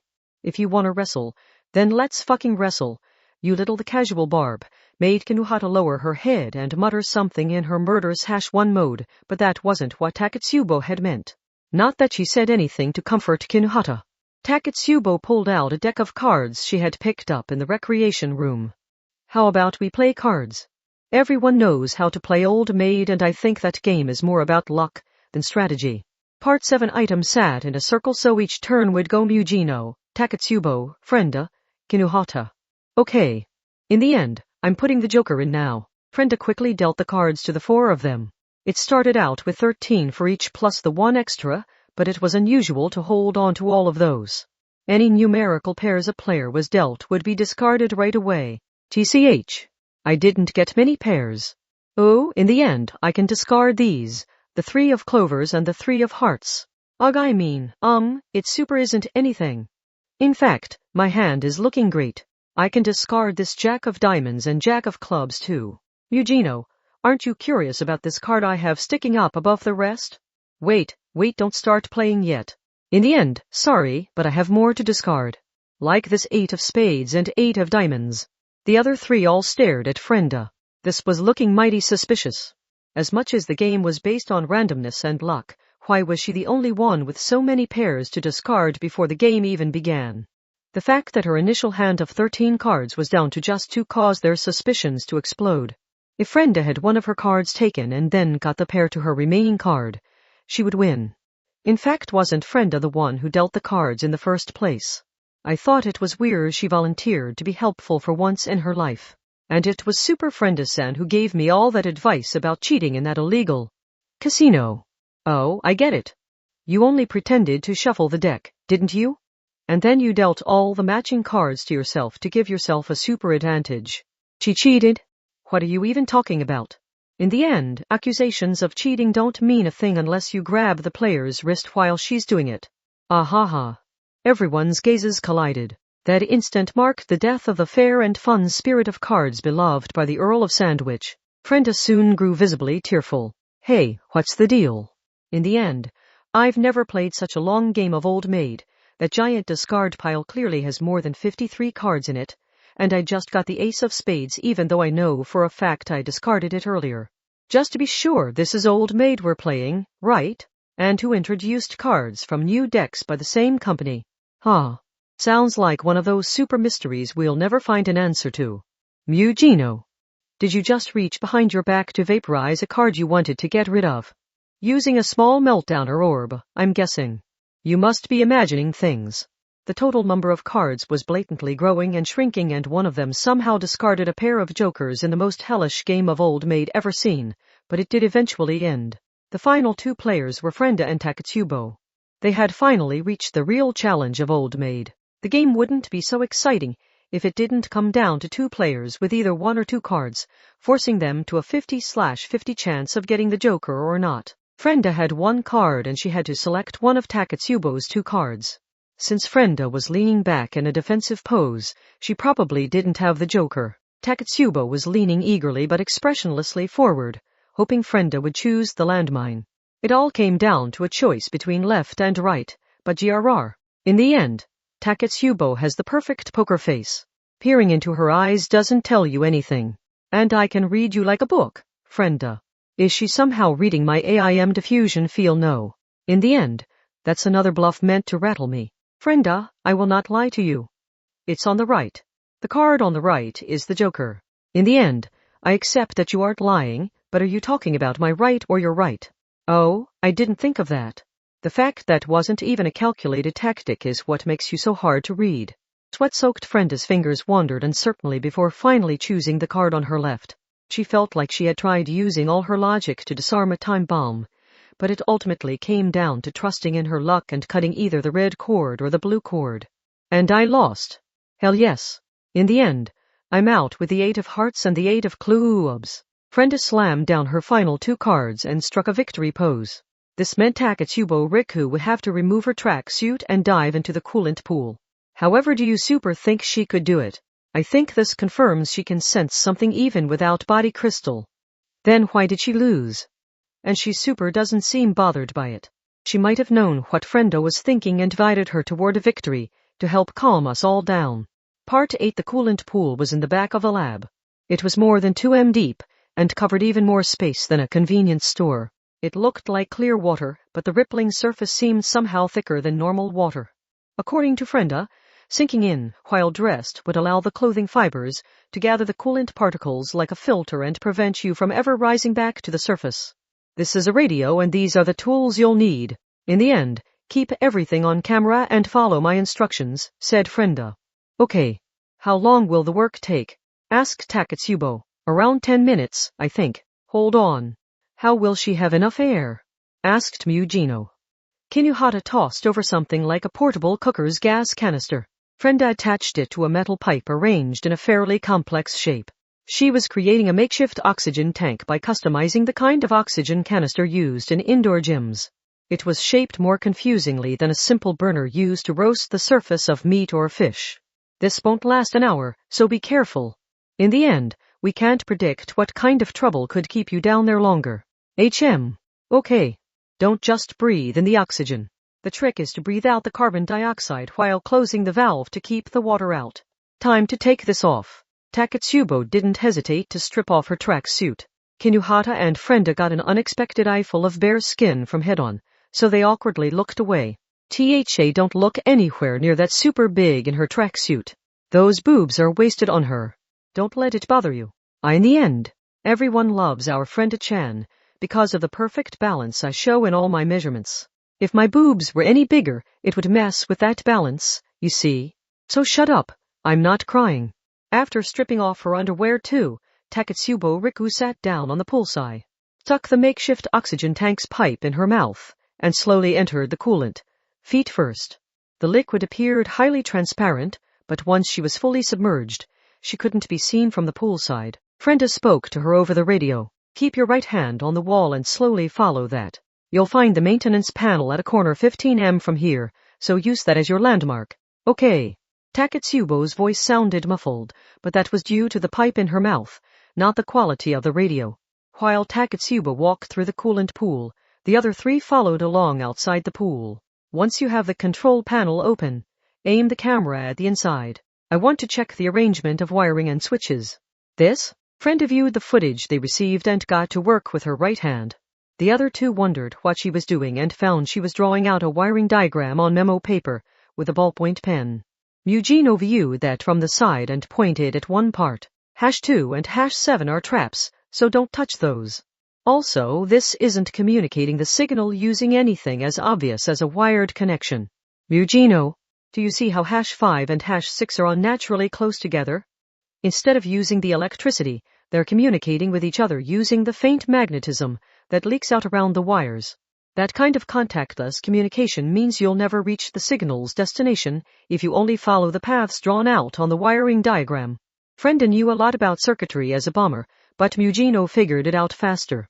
Even that extremely villainous girl was still a level 5, which meant she was a genius girl whose brain was built differently from the average person. Mugino, what does that mean I should do? Pull on wire #9 and nestle it right up alongside #6. Once you've done that, you can snip #5 with the wire cutters. Mugino's phone beeped softly. The phone was connected to the lab's wireless LAN, but she found it now had access to a screen she couldn't reach before. A single folder contained a large quantity of files. The folder was named Project Angelica. Part 9. Oof. Taketsubo crawled out of the thick coolant. You really are as super naked as can be, aren't you? Here's a towel. Whoa. What are you doing, Kinuhata? I'm not letting you act like my big sister forever. I need to super return the favor every once in a while. Ooh, my hair. Naked Taketsubo Riku looked somehow pleased as she let Kinuhata do as she wished, but she eventually frowned. Ugh, there's nothing worse than putting back on wet clothes. It's so cold and clingy. Super yeah. While Taketsubo dried off and put her clothes back on, Mugino and Frenda were operating their phones. Project Angelica. Angelica? In the end, that reminds me of the word angelic. Or maybe it's someone's name? I know there are people called Angela. Someone's name? No, it's only a perennial herb from the Apiaceae family used to decorate cakes. Frenda tried to read too deeply into it, so Mugino, who was willing to put on an apron and work in the kitchen when absolutely necessary, had to exasperatedly correct her. And to be honest, I doubt the name means much of anything. It's common practice to give a project a name that will send anyone investigating it down a dead end. In this case, the similarity to angel and angelic is supposed to make you think there's something like that hidden behind it. You mean the truly dangerous projects are given easily mistaken names that would sound important to just about anyone? That's right. Then when you find some idiot trying to secretly search for information on it, you go in for the kill. The occult is the perfect option in Academy City because it stands out so much. So what was this lab hoping to do with Mugino Shizuri's meltdowner? The perfect electron microscope. The project being run under the tentative name Angelica can be summed up as an attempt to create the perfect electron microscope and electric scalpel at the same time. This will be used for physical and industrial gene manipulation. In other words, it can be used to design and develop an ESPER. Developing an ESPER. The idea alone was hardly a rare one in Academy City. But why would they bother adding the design in there too? Do you super think I name Caroline wrote this? That little Tanjiro? Does her personality change when she's writing? Mugino, interrupted Taketsubo. This file gives a summary of the project's objective and basic theory. Existing gene manipulation techniques are either biological or chemical and use restriction enzymes. This requires strict calculations, including for the type of DNA molecule to act as a carrier for the sequence processed by the restriction enzyme, but the actual macro results are inevitably fickle. Current techniques cannot de-age someone or create a genius with 100% accuracy, nor can they create a human with wings or gills. This can be seen most plainly in the fact that the creation of the level 5s, the poster children for Academy City's Asper development, is actually reliant on their initial genetic sequence. That is, they must have some inborn talent in the first place for the later development to work.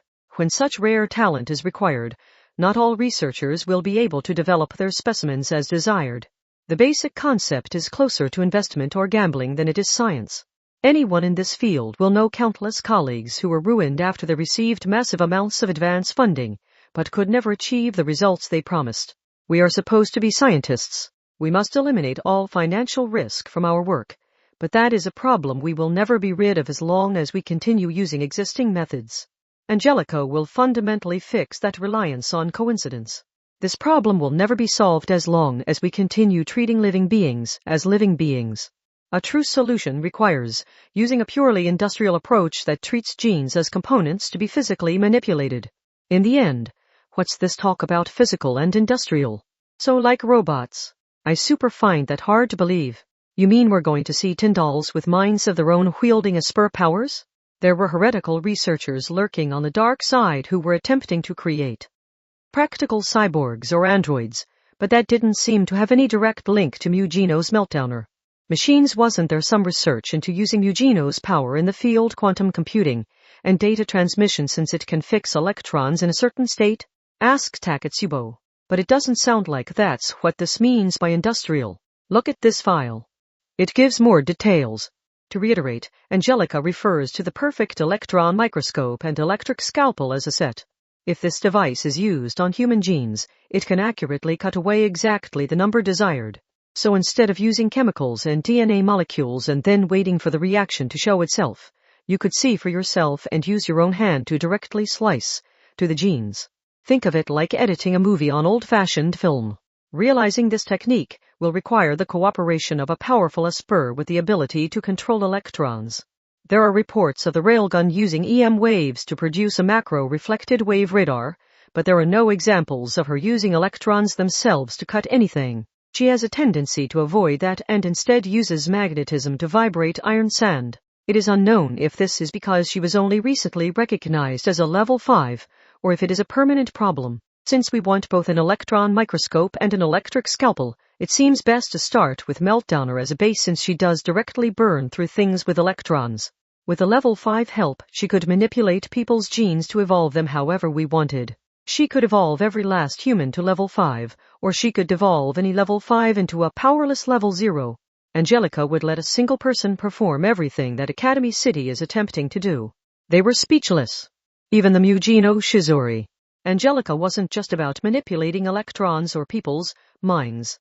Instead of level 5s born of happenstance reigning at the top of the hierarchy, they would be creating someone who could alter the total number of level 5s with a flick of a finger. If someone like that was created, the 6-tier system running from level 0 to level 5 would entirely collapse. The status of Academy City's 7 level 5s wouldn't be worth a thing. Someone would be able to evolve anyone they liked into level 5s and steal the powers of anyone they didn't like. She would truly become Academy City's queen. If she were to raise only 100 of her followers to level 5 and leave the rest of the 2.3 million people at level 0, she could easily rule over all of Academy City. And she would be able to swiftly snuff out any rebellious traitors among her ranks by taking away their power. No matter how large-scale the rebellion, it would end in an instant. In fact, it wouldn't end with just the city. The rest of the human population in the wide world found outside the city's walls would only be a matter of time. No one among the 6 or 7 billion people out there would have any way of resisting the Queen and her 100. If this came to fruition, however, note, Mugino Shizuri equals poor match for Angelica's precise gene slicing. Power output too great. New Asper needed. One with similar power but more precise control. The final text file had a different tone. The choppier text could not hide the irritation of the writer. This was a personal note, not a research paper based on logic. Was this why I Name Caroline referred to Mugino as a failure? It wasn't a matter of ability. She had grown far faster than the head researcher had wanted. She had become poorly suited for the precision I Name Caroline needed. Was it after that she had started destroying other Aspers with her experiments and been driven from the lab? Had her extreme level of tuning been too much for those Spurs, or had she just been too impatient? I see. When she finally spoke, that was all Mugino said, but Angelica is a means, not an end. It's a convenient tool that can customize an existing person or create your ideal person out of a fertilized egg. I name Caroline. What is that brat trying to do by toying with the building blocks of human DNA? Part 10. Are you ready to go, Takeo-chan? Why, yes. No, wait. I need to put on a new mask. HWA, ha. Then we'll get going once you do. If you want to study life, there's no better place to start than DNA. Yes, I won't leave any coincidences or gaps in the act. And it'll all be possible with Angelica. Growth, division, aging, and death. After I view every action the cells and chromosomes can make, I can search for any growth or survival that doesn't fit into the simple cycle of addition and subtraction. If I do find that invisible current, its unnatural guidance, should take me right to the cool thing we call life, then I check and see if humans, cats, and little insects all have equal souls. Depending on the result, I might even prove that humanity is less valuable than some bugs. And this is all for your sister? Right. I'll scientifically prove that she had a soul and it made it safely to Haven. Then no one can laugh at me for saying so, not even here in Academy City. Part 11. After they ate dinner and took turns bathing, it was around 11 p.m. They're here, Taketsubo said out of nowhere. Hey H. Something feels off to the south-southwest. This fluctuation has to be them. If Taketsubo Riku was that certain, Mugino didn't need to ask for her reasons or reasoning. They really were here. The entire giant building that resembled an airport terminal shook vertically. Sharp cracks ran through all the windows on one side, but not because something had crashed into the front of the building. It was more accurate to say the roof had been torn away. Right after something pierced through a point in the lab ceiling with tremendous force, the typhoon winds tore the entire roof away. It came away as easily as the scored strip at the top of a plastic bag. But they couldn't afford to forget about the girl who had broken through a roof sturdier than tank armor at the very start of all this. It's that mask girl. Takeo Mary, shouted Mugino with a meltdowner blast directed straight up, but it didn't hit. Takeo Mary didn't hesitate to jump down the 3-story drop of the central atrium. She used her body's fearsome muscles and sturdy bones to forcefully absorb the shock of the landing, and then adjusted her grip on the thing resting on her shoulder. The weapon had a long shaft like a spear, but the long blade at the tip was even broader than an azure dragon sword. It resembled a Chinese glaive called a Changbing Dao, but it was essentially different. She had taken a flat piece of metal and crushed it more than halfway to create a spear-like shaft. Is that a helicopter rotor? Where did you super get that? F from the hospital stopped on a nearby building roof. Takeo Mary politely answered the question before disappearing. She held the piece of metal weighing more than 100 kg and used pure speed to approach Kinuhata Sei. Before Kinuhata could raise her arms to guard herself, the makeshift Changbing Dao sliced through the air and struck Kinuhata in the torso, sweeping her aside. The follow-through of the swing slammed Kinuhata back first into a nearby wall. This created a loud crash of destruction. It made sense that girl could defeat all of the doped-up soldiers armed with full-auto shotguns, loaded with tiny needles, poisoned with Habu venom coagulant or hornet venom acetylcholine. But Kinuhata forcibly held the rotor in place with her hands, restricting the girl's movement. With the fence armor, she didn't have to worry about this slicing her in two. Super now. Takeo Mary abandoned her weapon. She let go of the Changbing Dao, grabbed 2 nearby wireless LAN antennae and used them to deflect Mugino's kick and Frenda's wrist coming in from the sides. With a swishing sound, she again readied the 2 antennae that branched out something like short tridents. In the end, are those supposed to be Baijiacha?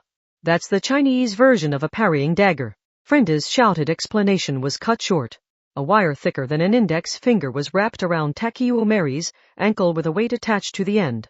A sharp piece of metal more than 30 cm long was attached to the other end. It was likely a ceiling crane used to unload industrial computers, materials, and other cargo from a truck parked in a garage. A sharp kick sent the metal into the side of Frenda's face, sending Frenda spinning to the floor. No, she had launched herself with a small explosive right before it hit, just barely eliminating its force. If not for that, half her face would have been torn right off. Ferocious rain blew in through the torn-away ceiling. Mugino was so irritated by the wet clothing clinging to her skin she wanted to just strip it all off, but she only clicked her tongue instead. TCH, a Sheng Bao too. What doesn't this Chinese weapon lover have? I'm sorry, but I don't actually know what any of these are called. I don't recognize any of those names you're using. Takeo Mary politely responded with a muffled voice behind her mask. Was she saying she didn't know the names or how they worked? But her body automatically selected any nearby object she could use as a weapon, just like someone who folded a paper airplane or origami crane out of a random flyer didn't think too much about it. If so, how many reflexes and habits had I named Caroline written into her specimen's brain and nerves? I do not mind. Takeo Mary must have realized the same thing, but she didn't seem bothered by it. The gloomy high schooler looked Mujino Shizuri directly in the eye. Lady Carol destroyed my ordinary world, which was so peaceful and boring but also so stifling it could kill you. But she never demanded I obey her. She treated everyone in Honey Queen as equals, both me and him. I like this little world. I'm happy as long as I can remain steeped in this wicked world. Unlike you, I won't starve from any kind of deficiency. Huh. You're wasted as a villain. Meltdowner shot from Mujino Shizuri's palm. However, it failed to connect with Takeo Mary, who stood straight in front of her. It flew right past her cheek. Mujino's aim had not been off. Takeo Mary had sharply thrown her makeshift baijiachi with the power of explosives, and one of them stabbed into Mujino's thigh. Gah!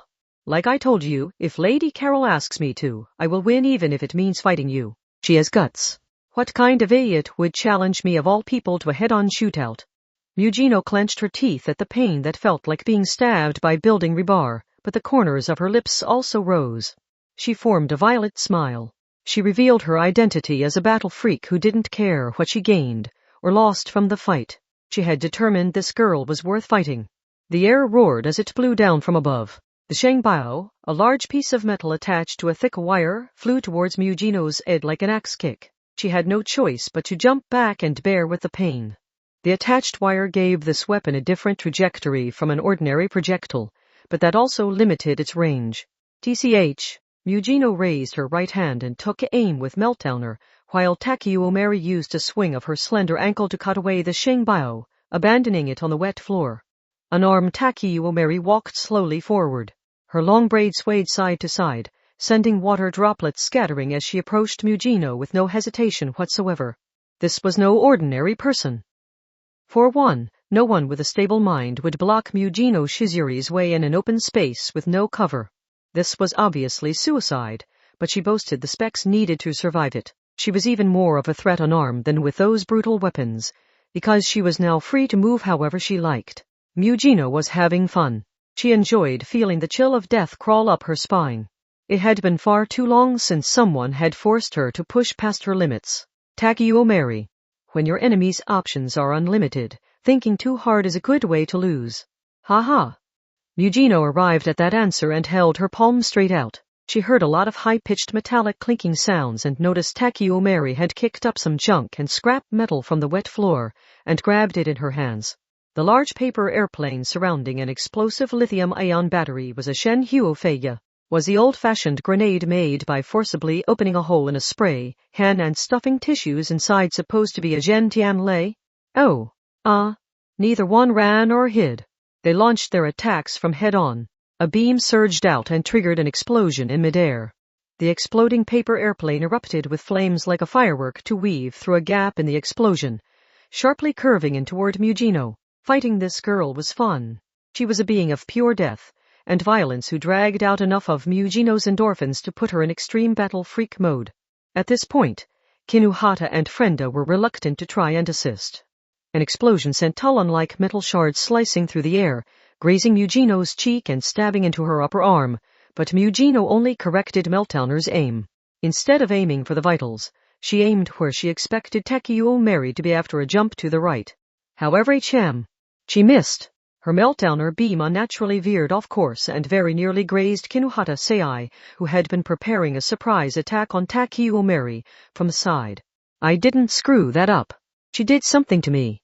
We are both giving this our all, so I will hold nothing back. These projectiles are not my only weapons. This was supposed to be a clash between us spurs, after all. Meanwhile, Takeo Mary slammed her fist into a nearby wall and yanked out a thick steel beam. Since the end was split and spread out like a palm tree, It looked a lot like a Chinese Juazi bang. A hit from the steel beam itself would kill instantly, and even a graze from the many talons at the end would tear the flesh away like a bear slashing a human. It scored a direct hit. Kinuhata's range of motion had been severely restricted thanks to her teammate's meltdowner beam, so she was caught in the flank. This time, she was knocked to the floor. If not for offense armor, her upper and lower halves would have been torn apart. Chick. As a deterrent, Miyujino launched 2 blasts without trying to hit, but the beams exploded in her palm. Her attack had failed. She was blasted to the wall, but Takeuo Mary didn't even bother looking while she spoke to Taketsubo. Now she can't move. You're only meant to locate the enemy, right? Why, you can't do anything without your attackers. What did you do? I used Angelica. That allows me to do more than raise an Asper's level. I can lower it too. That is my Asper power. The chemical secreted inside me is dangerous in much the same way as body crystal. Touch that chemical and it will destroy your genetic sequence. The rainwater dripping from my skin is probably a threat too. I'm not talking about anything as simple as losing control of your power. This will destroy your DNA and transform all of your cells into a lesion. J, just kidding. Takeuo Mary threw away her makeshift Juazi bang with a heavy clank and stuck out her tongue a little. She was so bad at making jokes that the very air seemed tense. She had said I named Caroline had saved her, but this weight showed just how bad her previous life had been. And the tall, soaked high schooler readily denied everything she had just said. I can't actually do any of that yet. My anything link is still only level 4. Besides, we're here right now to complete Angelica. All I can do now is send an electron beam through the skull and into the brain to throw off the balance of brain chemicals. It's not quite the same thing as electrolysis. Still, it is enough to make an Asper lose control of their power. She grabbed something next to her without even looking in Taketsubo's direction. It was a hat rack that looked a lot like a Christmas tree made of wires. But by attaching the long, skinny support of a floor lamp by wrapping duct tape around them, it turned into a Chinese spear known as a Zion Kiang. As she stabbed that into immobilized Miyujino's back, the multiple branches of the thick wires would stir up her insides, making a mess of her bones and organs. It's time I lost my murder virginity. Takeuo Mary knew what this meant. She put on a resolute face and took another step forward. She taught me there was more to the world than the supposedly peaceful classroom, where the popular are in control, and not even the air molecules can move freely. I'm happy as long as I can stay in this wicked world. I'm willing to kill to stay here. Do you think you're more noble and special because you're reluctant about the killing you do? If so, you should already know you're making a mistake. Shut up. I won't let anyone call me a murder virgin again. I will live in the same world as Lady Carol forevermore. And this is what that will take. That's too bad. That shame and guilt are a luxury those of us with no choice but to live on the dark side can't afford. If you're going to throw that away without even understanding its value, then you're only a small-time villain. Tracksuit girl Taketsubo spoke quietly in the rain. She held a small case in her hand. The white powder sprinkled on the back of her hand was body crystal. I won't let you kill Mujino. So what? You can talk big all you want, but no matter how much of your lifespan you sacrifice, a targeter like you can't harm me without an attacker. Who is going to obey your accurate instructions? There's no one left. You're out of ammo and only have the scope left, so what can you do? I'm not worried. Taketsubo was confident. I know Mujino will get back up. I trust the level 5 meltdowner.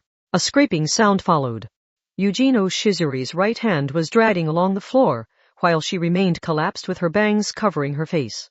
But was she even conscious? You know I provide targeting support from Yujino because you researched us before this attack, right? The level 5 palm was aimed precisely at Takeuo Mary. Takeuo Mary should have written it off as impossible. She was watching something that shouldn't be happening. She can't do it. Are you sure about that? I already broke down Mujino Shizuri's brain chemicals using the electron beam I sent through her skull, so if she fires meltdowner now, it will only blow up in her face. If you really believe that, then you can just stand there and wait for your win. Make no mistake. Taketsubo Riku was not a kind person. Nor was she harmless. She was just as messed up as the other members of Item. That plain tracksuit girl was also a villain whose only home was on the dark side. Meaning KH. Takeuo Mary spun around. She focused on Taketsubo for the first time. She was forced to. Taketsubo's pupils were unnaturally dilated. She had already used the body crystal, meaning she had intentionally pushed IM Stalker beyond the limits of what she could control. But more than that, I don't believe it. Takeuo Mary was aware of the deadly light gathering in a corner of her vision, but she did not remove her gaze from Taketsubo. The obvious level 5 wasn't the real threat here. She focused on the person who inspired far greater terror in her. Does this mean observing and tracking AIM diffusion fields isn't the true form of your pal? The light that should have exploded instead shot out as a beam and pierced Takeuo Mary. Part 12. Takeuo Mary had been defeated. Taketsubo Riku stared silently at the result for a while, a slight cloud over her face. Mujino. No response. Mujino's hand fell limply to the wet floor. She didn't react at all to Taketsubo's call. Mujino Shizuri was unconscious. Was she fully spent after that final attack, or had she passed out before that? What was that just now? Taketsubo decided she needed to hide what had happened, even from the rest of item. At the same time, puff, hack, cough. She didn't even have time to cover her mouth. She reflexively doubled over and coughed up a lot of blood. This was the result of all the body crystals she had taken. There had to be a cost. The sound of her lifespan shrinking seemed to ring through her very bones. Nevertheless, she had overcome it. She had used her power for the people important to her. Takeuo Mary must have been reaching for the same summit. That timid high schooler had fought so hard, yet it still wasn't clear what was in it for her. What good was realizing Project Angelica for her? That couldn't be her goal. That monster probably only wanted to spend time with I-Name Caroline. Just like Taketsubo did not hesitate to consume her own lifespan for no direct benefit of her own. Takeuo Mary was the same. Wake up, Mujino. She's still breathing. Oh, that injury is fatal. She just can't bleed out and die right away, because the gut wound was cauterized. The battle is still over. Frenda and Kinuhata were still out. Mujino and Taketsubo made sure they were still breathing and had a pulse, but they didn't react to a light slap on the cheek. They also didn't even stir with the pouring rain falling on them. They would need more specialized smelling salts to wake them. Taketsubo. A lab like this is bound to have ammonium carbonate lying around somewhere. We can split up. And Mujino. Taketsubo interrupted to give a warning with her wet hair plastered to her cheeks. Mujino noticed a moment later. The rain had been pouring in ever since the roof was torn away, but it had stopped. That was probably nothing more than the ordinary natural phenomenon of entering the eye of the storm, but it felt more like even that massive natural disaster was holding its breath, in fear of a certain girl. Yes, someone was approaching from down the hallway. It was the 10-year-old genius girl with the toxic outfit that looked wrong on her terribly small body. It was I-Name Caroline. Wait, Takeo-chan? Damn, did you really lose? Now that's what I call boring. I guess even you had a hard time taking on all four of them at once. Ugh, groaned Takeuo Mary, still unable to get up from the floor. But she still managed a somehow weak smile behind her mask. Did you find it, Lady Carol? I did. Good. Then maybe this was somewhat worth it. Takeuo Mary smiled despite her missing organs. She was the kind of person who could smile even now. The little brown Jaru gave a quick nod. She reached into her exceptionally short skirt's pocket and pulled out something too old-fashioned for a cutting-edge lab. She held a cassette tape. While you were keeping them busy, I accessed my personal server in the back.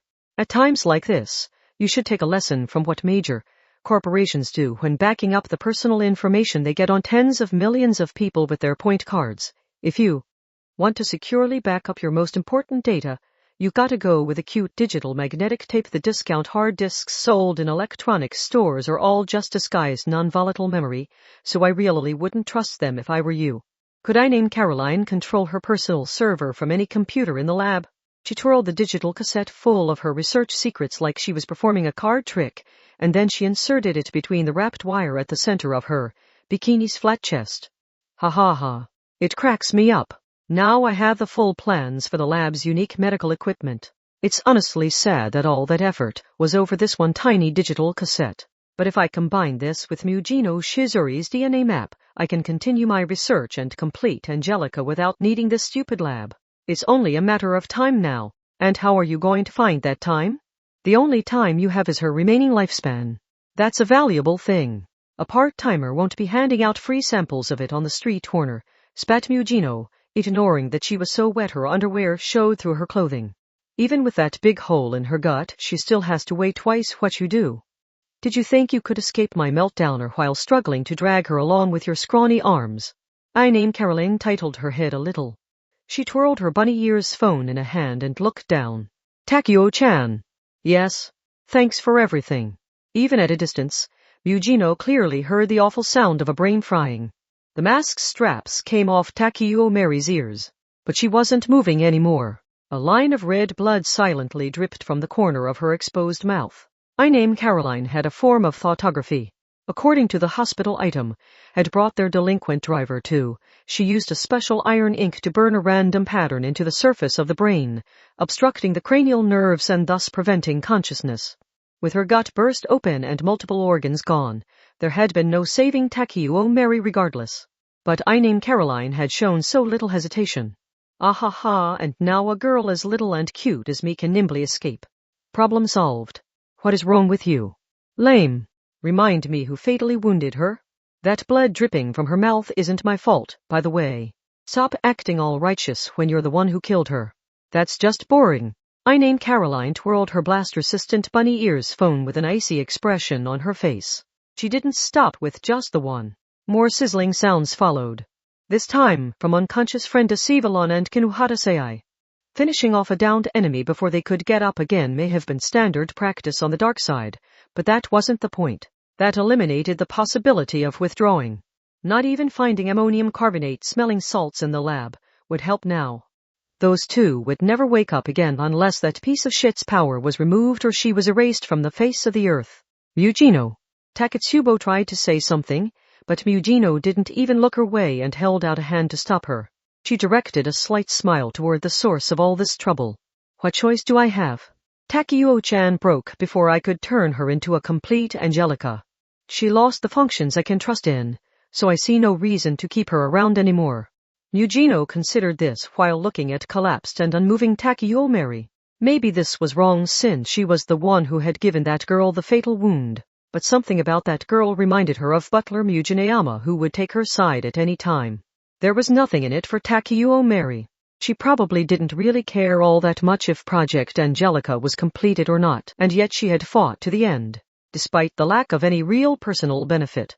It wasn't clear what connection those two had or what debt Takeo Mary might owe I named Caroline, but ultimately, there was only one reason Takeo Mary had consistently accepted more risk, with no personal benefit.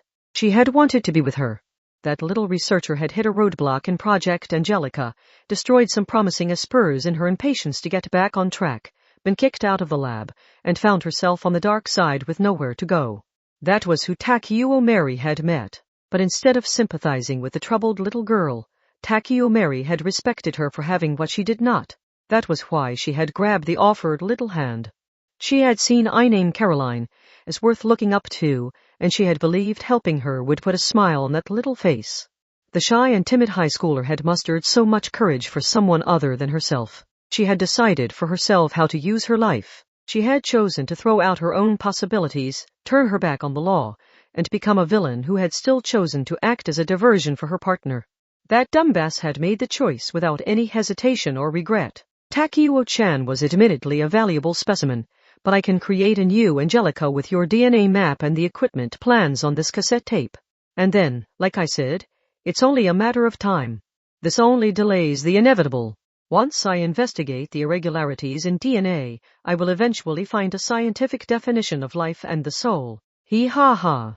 It cracks me up so much it took me this long to get back what I created in the first place. If you didn't understand the value of people's lives and minds, it was best to avoid messing with them.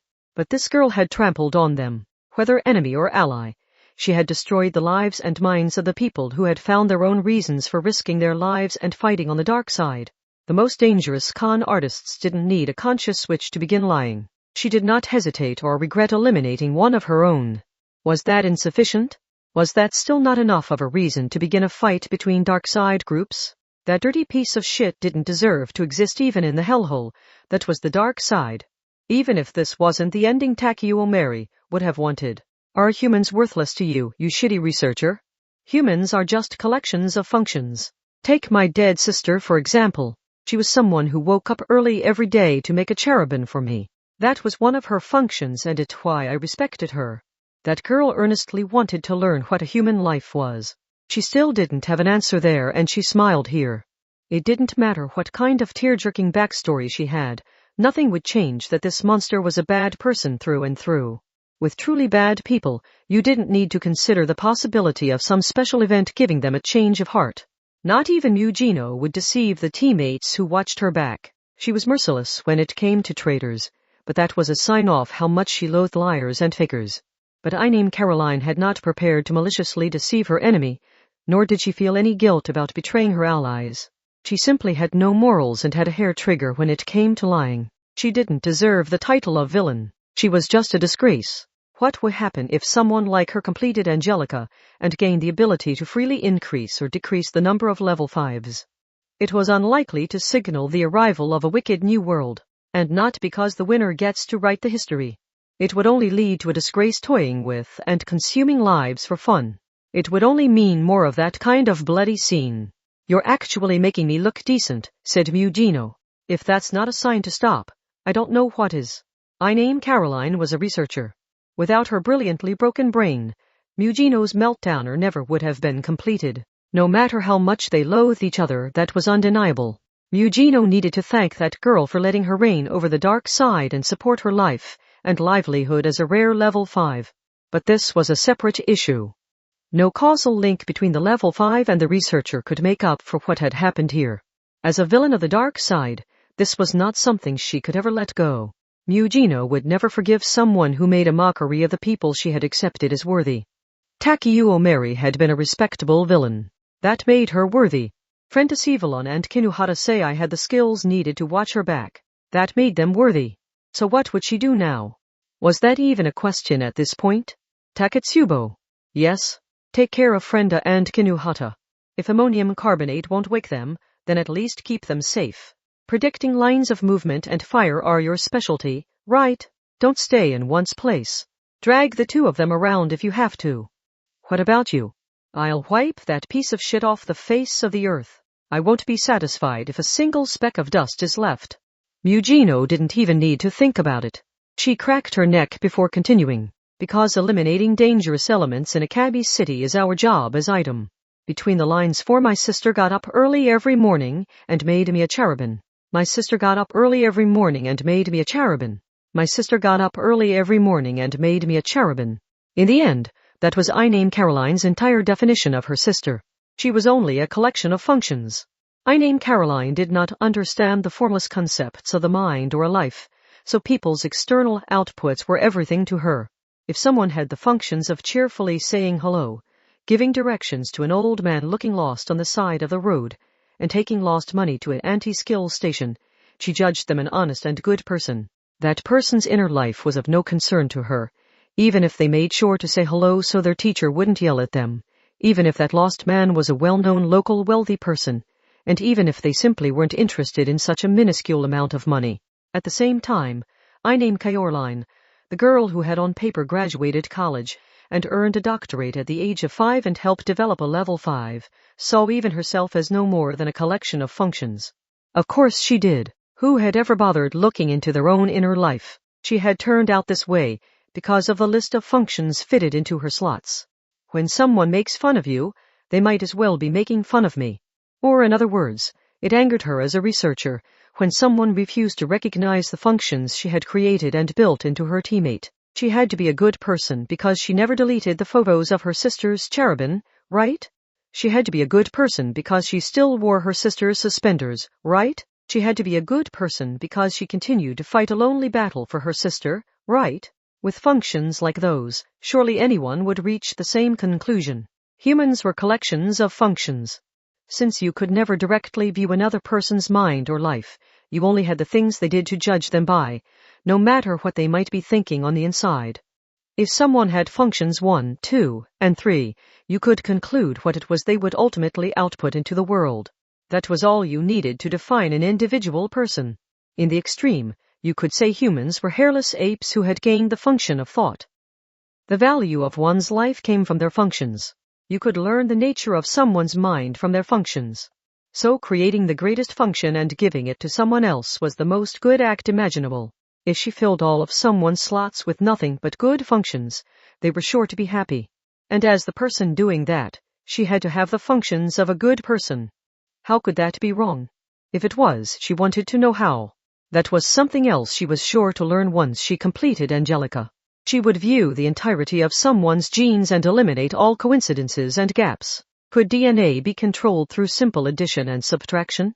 Angelica would let her fully grasp the activity of the cells and chromosomes, and then she could immediately detect even the slightest unnatural current there. That would let her find whatever life was. If successful, she could easily figure out if all souls, be they human, cat, or insect, were of equal value. Of course, instead of proving them equal, she might instead fully overturn the accepted hierarchy. Now it was time to open her phone, view the photos of those cherubim her sister had worked so hard to create, and lose herself in those wonderful memories.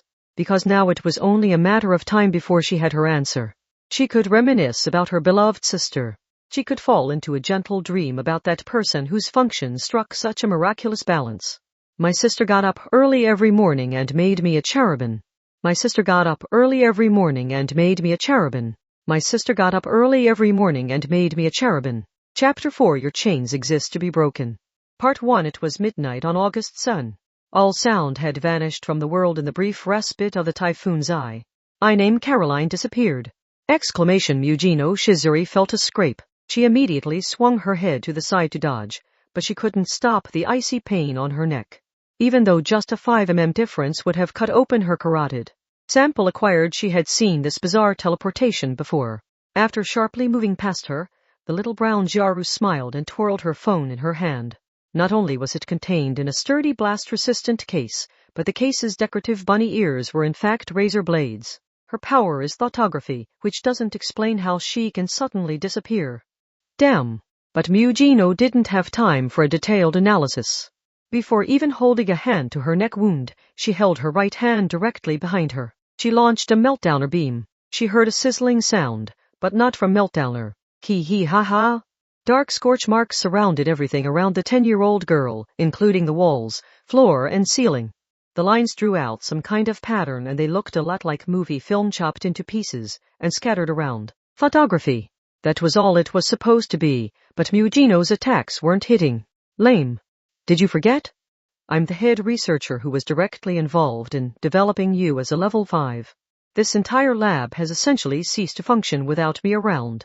And did you think Meltdowner was the only thing I worked on? Hee-ha-ha. It's cool, really. So cool. The 7 level 5s all influence each other. And I've already acquired the essence of the #6. I named Caroline disappeared again. She approached while taking small steps to the right and left. If Mujino let herself be lured into firing a poorly aimed meltdowner blast, the girl would rush in all at once. Mujino hated how her wet white clothing clung to her skin. And in this life-or-death situation, even a slight irritation could become a serious threat. She had a blade slash with red blood dripping from it. But that wasn't about to extinguish Mujino's rage. Oh, she thrust her palm out in front and fired meltdowner. But just when she assumed I named Caroline would disappear, the girl instead swung her body to easily dodge the deadly light, and then rushed sharply in toward Mujino. Again. Neck, wrist, and thigh. The sharp bunny ears razor blade had plenty of vital points to choose from. Even Mujino was forced to guard herself with her arms. A sharp scorching heat ran through her flank. Lame. I already have Meltdowner's DNA map and duplicate samples are honestly a real letdown. But since I took it, I might as well archive it. Oh, I know. Wouldn't it be hilariously cool if I preserved each drop of blood on a microscope slide and handed them out in front of the train station like tissues? Ha ha. Now that would throw the world into chaos. It wasn't over yet. Mujino couldn't afford to collapse here. Collapsed and abandoned, Takeo Mary entered the corner of her vision. That girl had fought all 4 item members at once to buy time, but then she was abandoned by the very person she had trusted to the end. A villain like Mujino regretted the loss of someone so deadly. She wanted to do something for her. Could the dark side really accept this sack of shit who wasn't even a villain? You can't possibly understand what it feels like to not just be a duplicate, but to be discarded without even getting the chance to live up to your full potential. When I use those support organization delinquents, I at least make sure it's part of a plan leading to victory. I might coldly consume their lives to win, but not even a villain would continue to throw them into the meat grinder, while knowing from the beginning it was a dead end. Ahaha, deflate that ago. Guinea pig. That's something only us school researchers can do. Mugino blinked in displeasure. That girl could gather information through thoughtography. She could mysteriously teleport, and she had her bunny razor blade. If Mugino couldn't reveal all of Inane Caroline's tricks and prevent her from using them, she would be carved up little by little. Part 2. Oof. Still drenched, Taketsubo held limp Kinuhata below the arms and dragged her to a nearby room. That might not be enough to protect her from stray shots when spurs of that level were fighting, but it was still better than leaving her where she was. The clingy wet clothing felt gross. Ammonium carbonate-smelling salts would be meaningless even if Taketsubo could find some. There might be a drug that would work on the nano-iron paint graffiti burned across the surface of the brain, but even a top-quality black market doctor had been hesitant to try anything there. It would probably be best to not break open the locked glass cover over the shelves and make a selection, with her phone's search engine in one hand. The most she could do for Kinuhata and Frendo was keep them in a position that wouldn't obstruct their breathing. Mugino Shizuri had not asked Taketsubo for assistance. Inane Caroline didn't seem to be paying her any heed either. But I can still help. The tracksuit girl pulled a small case from her pocket. She tried to sprinkle some of the white powder on the back of her hand but failed. An unnatural and unpredictable shaking caused the powder to fall to the floor. Hey H. She clenched her teeth. Her brow was soaked with sweat. Even so, Taketsubo Riku was a member of Item. She could tell Mugino was having trouble fighting on her own. She had once been a victim of false accusations, which led to her rights being stripped away and brought her a step away from being a lab rat. The person who had rescued her from that life was again facing a foe with anger in her heart. If she screwed this up, an even more horrific reality was sure to present itself. Even dark-side villains would never abandon someone they had chosen as a teammate. Anyone who couldn't even manage that was just a sack of shit. Taketsubo once more grabbed the small case. She sprinkled the white powder onto the back of her other hand. The back of her throat was still stained red from coughing up blood before. She herself couldn't fully explain what had happened when she fought Takeo Mary, so she decided she couldn't expect it to happen a second time. But that didn't mean she could give up. Maybe she was a villain, but she had to consider every option available to her here. Using body crystal again so soon as pushing it, but I should be able to support Mugino from here. Part 3. A few sharp pains slashed at Mugino in quick succession. Removing her wet cardigan and wrapping it around her right arm didn't provide much defense against that sharp razor blade. While she did that, Inane Caroline silently disappeared and continued to do solid damage. And she disappeared again. Not even Mugino's most powerful meltdowner blast could kill this sack of shit unless she solved the mystery of that brown researcher. A few more beams missed their mark and the bunny ear's razor blade sliced through the air in counterattack. Red spray scattered in the air. Ki-ha, i-ha-ha. Hee-hee-ha-ha-ha-ha. What happened to your precious meltdowner? Are you even trying to hit me, you failure? If your power had developed better, I could have realized my dream a hell of a lot sooner. Lame. It's all your fault. You delayed and twisted my future, so the least you could do is prove that power was worth it by killing me with it. Even small wounds were a threat if there were enough of them, and there were plenty of thick blood vessels visible on the surface of the body. Plus KH. Mugino's head wobbled heavily on her neck. Her vision blurred darkly. The extreme situation would have caused her to perspire and caused her blood vessels to expand and contract, and then her wet body had been exposed to the chilly air conditioning this entire time. It wouldn't reach the point of frostbite, but there was a risk of hypothermia. But she refused to relinquish her consciousness. She had to do something for Frenda Sivalan and Kinuhata Sei. She also had to stand up to the insult against Takeo Mary, who was so delightfully deadly. She would repay this debt in accordance to her own rules. She would prove it was a bad idea to underestimate the Mugino family that had gained power by absorbing the Western gangs before anyone else. I more or less know how it works. Exclamation. The 10-year-old brown Toaru vanished and the next attack arrived. Soaked Mugino scattered water droplets from the end of her long hair as she climbed over a table and used it as a shield. Nothing happened after that. Inane Caroline twirled her bunny ear phone from a short distance away. What's wrong? Does that fancy teleportation of yours not work with an obstacle in the way?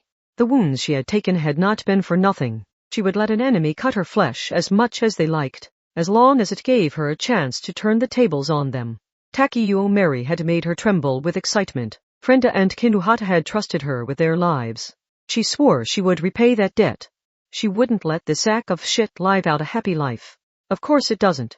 Mugino grinned and violently kicked away the table between them. Her wounds wouldn't heal. Her situation was only getting worse. But the thought of her imminent victory pumped adrenaline into her blood, and her fading field of vision instantly expanded. Each Esper only gets one power.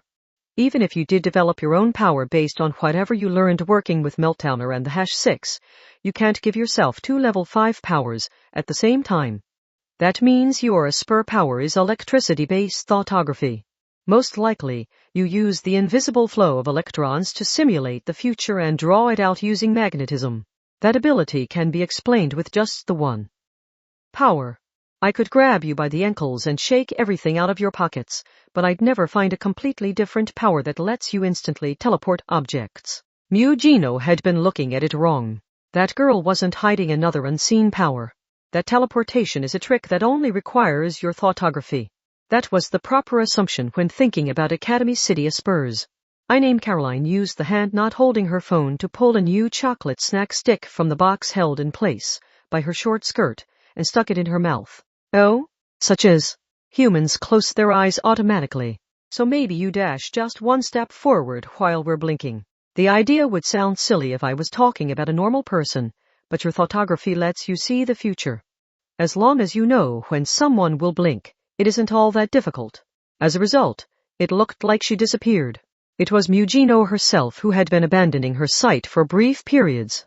She didn't know how many times a human blinked during a minute, but it had to create a decent opening if you could utilize all of them. Soaked Mugino brushed her wet bangs up. That's also why you burn photos all over the floor and walls when you use your thoughtography. Everyone can see your photos, so with just the one photo as a hint, they would realize what you were up to. So you have to scatter a ton of extra photos around as camouflage. Lame. I can only give that 3 out of 5 stars. How boring what? Are you saying you aren't predicting the coincidental timing of our blinking? Do you use light, sound, or electrical stimuli to make us blink when you want? Ha ha ha. Why else would all 4 members of Item blink at the exact same time?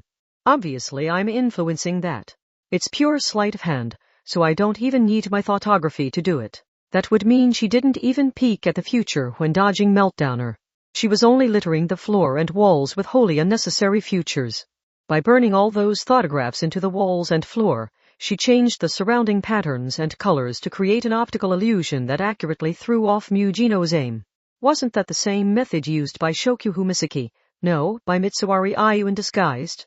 There was no rule requiring someone with a real supernatural power to base their attacks on that power. So you're a goddamn researcher to the very core. Hee ha ha. That's right, Esper. I'm a cool researcher who's also an Esper.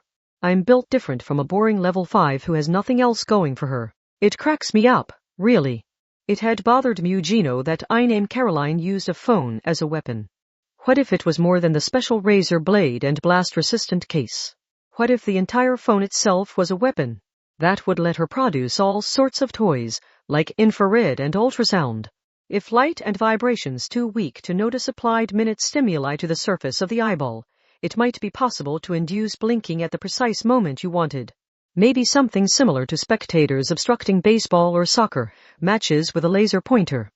Mugino saw a small and wicked smile before her. Caroline remained confident even after her secret was revealed. This was odd. The enemy wouldn't go out of her way to give Mugino an answer that would help her. If she really had developed her own power based on the personal reality, so closely related to Mugino's mentality, she had to understand that villain's logic. Wow, you actually guys right.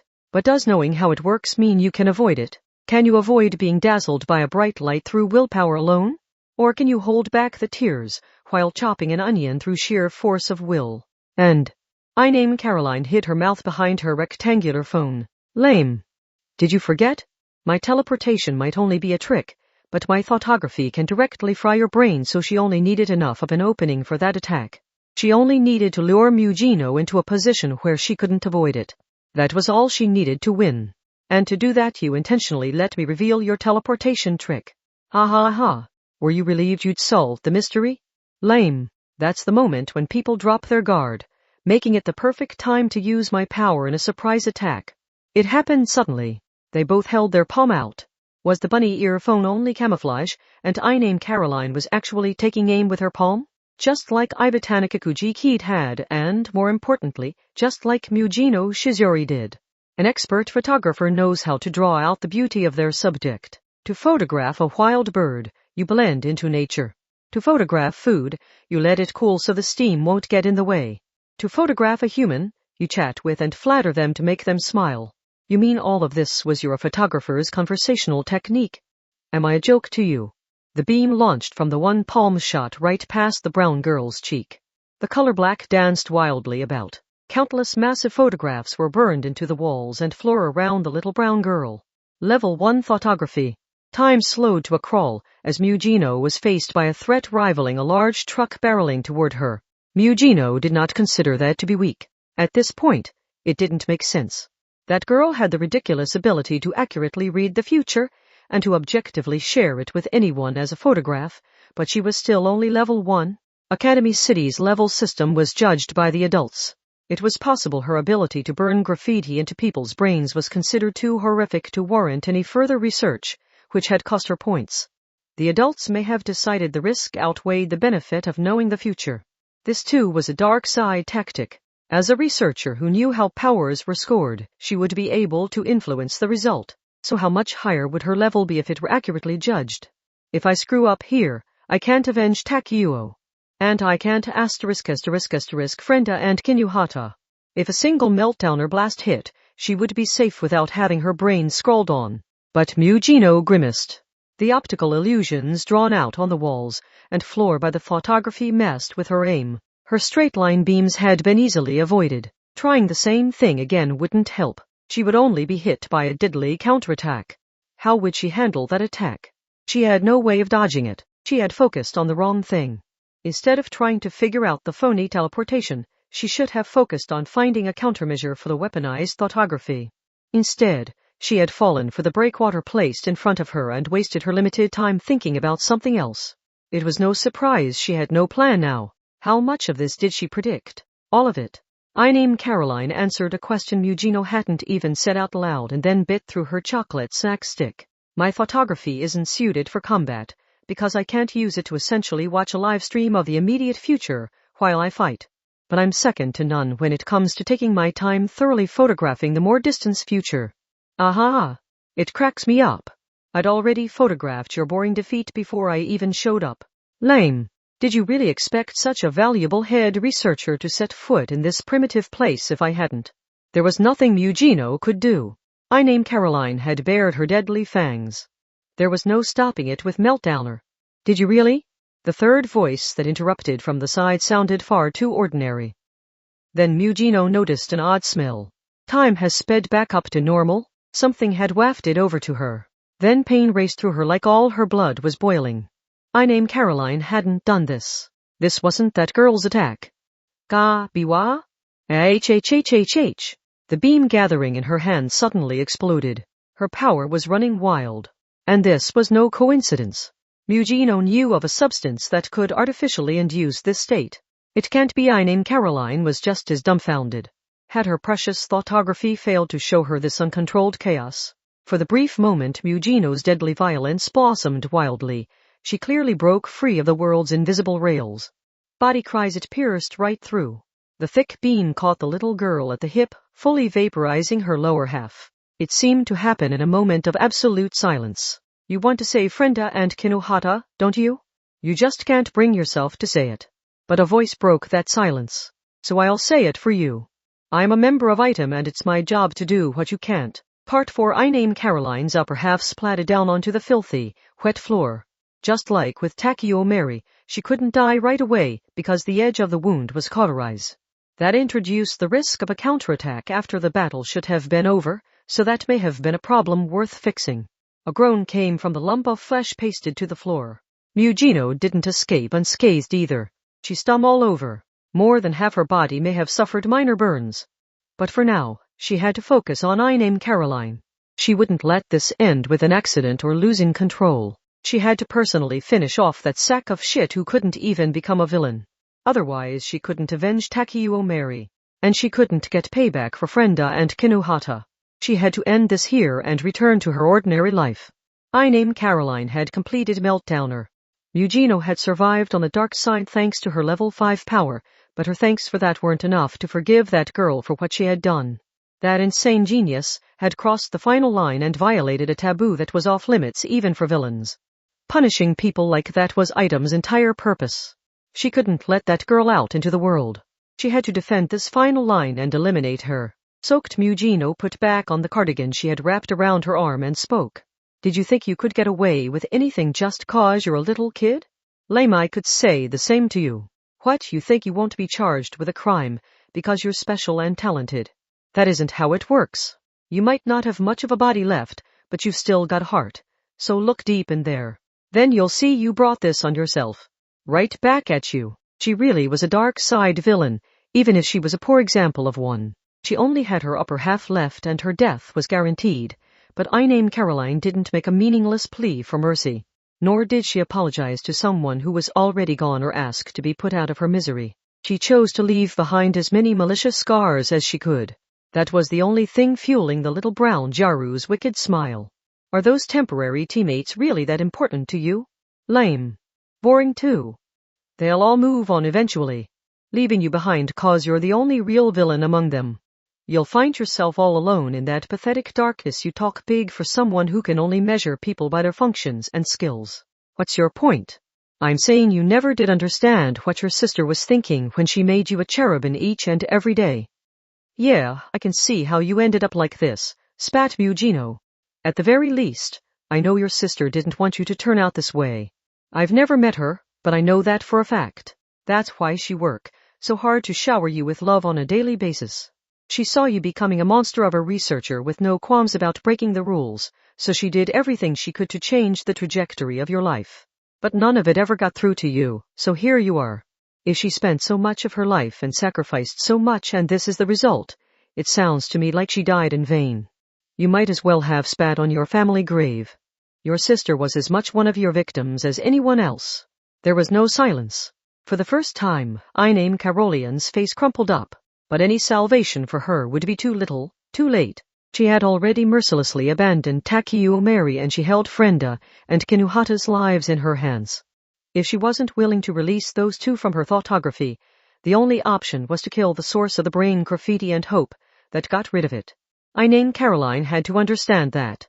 Go to hell. Her quivering lips produced a curse. Was this the first true human emotion produced by her heart, not just a function or a skill? If so, that little researcher was barren earth that would bear no fruit no matter how many seeds were sown and watered. She should have kept quiet. Why did she insist on further proving that her dead sister's life had been meaningless? It was the same with Takeuo Mary. Everyone who had believed in that wasteland of a person and given her their love received nothing in return. You can't survive even on the dark side. Eugeno dragged her aching body and looked down at I name Caroline. She held out her palm and gathered deadly light there. Level 5s are not cool enough to grow on their own. You can only continue to grow because all the researchers work themselves ragged continuing their research and experiments. Lame. You saw how this lab's nothing but an empty shell without me. You're done for. You had plenty more potential for growth, but now that you've killed me, that potential will dry up. Doesn't that crack you up? Now you can only watch as the others surpass you. And you'll have no chance at all of making a comeback. Lame, watch out or they'll swarm you and prey on you, trapped little rich girl. A short silence followed, and then Eugeno spoke clearly, without eliminating the light in her palm. That's a small price to pay for killing you. She would not let this girl create a second Takeuo Mary. No one needed another Eugeno Shizuri. No one at all. She could carry the weight of this deep darkness all on her own. Say what you want. It's all a million times better than letting someone as dangerous as you go free. Even the dark side's villains understand human emotions. People are supposed to do what's right, preserve order, respect other people's rights, support each other, and live together in a society. The true dropouts who can't manage that know how to respect the ordinary people who live in the light. But you couldn't even manage that part. What you've done isn't good and it isn't even evil. All you've done is destroy your own dignity. Oh, really? Said the wicked researcher with a slight smile. Then laugh, because you've just nipped all your future possibility in the bud by siding with the good guys that ended it. But Mugino wasn't the only one whose lips moved. I named Caroline smiled thinly and held her palm out toward the deadly level 5. Her lower half was already gone and there was no escaping death for her, but she did it anyway. Both of them said the same thing and used their deadly attacks at the same time. You're dead meat. Epilogue. If just one thing had happened differently, it was August 8. Typhoon 11 had moved slowly, but it had finally passed Academy City by. With roadside trees fallen and wind turbines stabbed into building windows, Academy City had a post-apocalyptic look in the wake of the typhoon, but most people breathed a sigh of relief upon seeing the clear sky overhead. The ground and building walls were still soaked, but people might begin complaining of the heat once the sun rose high into the sky. The security and cleaning robots were rolling lazily along. Yujino Shiziri walked through the city and entered a small flower shop on the way. It had a decent location, squeezed between a luxury car dealer and a chapel that looked like it held weddings on a daily basis. It likely provided for a unique form of demand, much like a bicycle shop near a school. Welcome. Are you looking at anything in particular? Not really. I'm on my way to visit some people in the hospital, so can you prepare me a decent bouquet? The young, aproned female clerk looked puzzled. She may have found it odd since there was no large hospital nearby, but Mugino was talking about the black market doctor who had stubbornly survived the attack by Takeo Mary. Ordinary people had no idea the nearby short-term apartment building had some of its rooms converted into temporary hospital rooms. Mugino quickly brushed off the woman's confusion. You don't need to worry about it too much. They only have minor injuries, so they'll probably be released today or tomorrow. Oh, I don't mean to be rude, but what is your budget? For them, 10,000's probably my limit. I just feel silly spending more than that. Wow, 10 grand. That's generous of you. Even when it's divided by 3? Oh, right. I'll be splitting it up into a vase for each of them later, so keep that in mind when making your selections. Each flower needs to stand out on its own. Can do. The sweet-voiced clerk selected a few recommended varieties and quickly assembled the bouquet. As a kid back with her family, Mugino had learned what flowers were considered good or bad omens, but unused knowledge tended to fade. And she was pretty sure the version she was taught was less about preparing gifts for important occasions and more about putting together a bouquet that would tell your target they were about to be killed. Didn't grandfather give me a rare head rub when I mixed Japanese and Western by using both chrysanthemums and black roses? All done. Is this bouquet to your liking? Great work. Mugino paid with a hefty tip, took the bouquet, and left the shop. Kinuhata Sei and Frenda Sivalun had passed out during the fight with Takeo Mary. Taketsubo Riku had also gone down after using too much body crystal. But after everything that had happened, they were lucky to have escaped with only minor injuries. The special iron ink used for the brain graffiti was supposedly supported by the patient's own bioelectricity, but when Iname Caroline had died, she had released a special form of faint noise over a wide area, which caused the patterns inside her victims' skulls to collapse and vanish. It was a good thing the black market doctor had been correct about the photography, user's death releasing the brain graffiti. Iname Caroline had been a formidable opponent. Mugino sighed and had just rested the bouquet on her shoulder when her phone rang. It was the voice on the phone. What do you want? The contradiction of having to reward you for this is threatening to tear my soul apart. Why must it be like this with you? I have independently confirmed Iname Caroline and Takeo Mary's deaths, but you caused too much damage this time. That lab will be shut down and moved elsewhere, so keep that in mind. Why bother when that lab can't accomplish anything worthwhile without Iname Caroline? Fair point. Now, if anything is still bothering you, ask it now while you have the chance. Congrats to celebrate your win. I'm willing to answer a few questions. I'm good. You are so not cute. It's always like this with you. Come on, aren't you curious about that one claim that was never properly addressed? Iname Caroline said she didn't just work on Meltdowner, remember? She claimed the level 5s can influence each other and that she also worked on the #6. That was obviously a bluff. What if I told you I'd heard the #6 was working behind the scenes 6 months ago, when Iname Caroline was booted from the lab? Mugino briefly fell silent. Iname Caroline had supposedly been fired for taking her experiments too far, but how exactly had the boring adults in the lab forced out such a monster? That did remain an open question. Could that be why I named Caroline kept using the #6 as a threat? The psychological expert named Mitsuwari Ayu had some kind of grudge against Chokyuhu Misaki, so she had pretended to be her on the dark side to ruin her reputation. The mentality was similar. You're getting closer. It's always like this with you. You haven't made direct contact yet, but you're getting too close for comfort. In our business, the most dangerous connections are the ones that just happen without you actually digging into whatever it is. You can feel the pull, can't you? The person at the center of the diagram isn't you. It's probably the #6. If a villain comes in contact with the #6, they will die, even if they are level 5. I've seen bits and pieces of a few past cases. The #6 will deliver a finishing blow to a villain's life, even if it means shoving aside the invisible concepts we call safe zones, causality, the order of events, and the system of God. You know how the dark side loves talking about unscientific things like luck and omens, right? Assume the signs hidden below the surface are far worse than the ones you can see. The #6, the dark side's bane. Making direct contact, even unintentionally, would mean ruin for any villain. I'm not interested either way. You really aren't cute. The voice on the phone didn't sound particularly surprised. Don't get yourself killed too easily.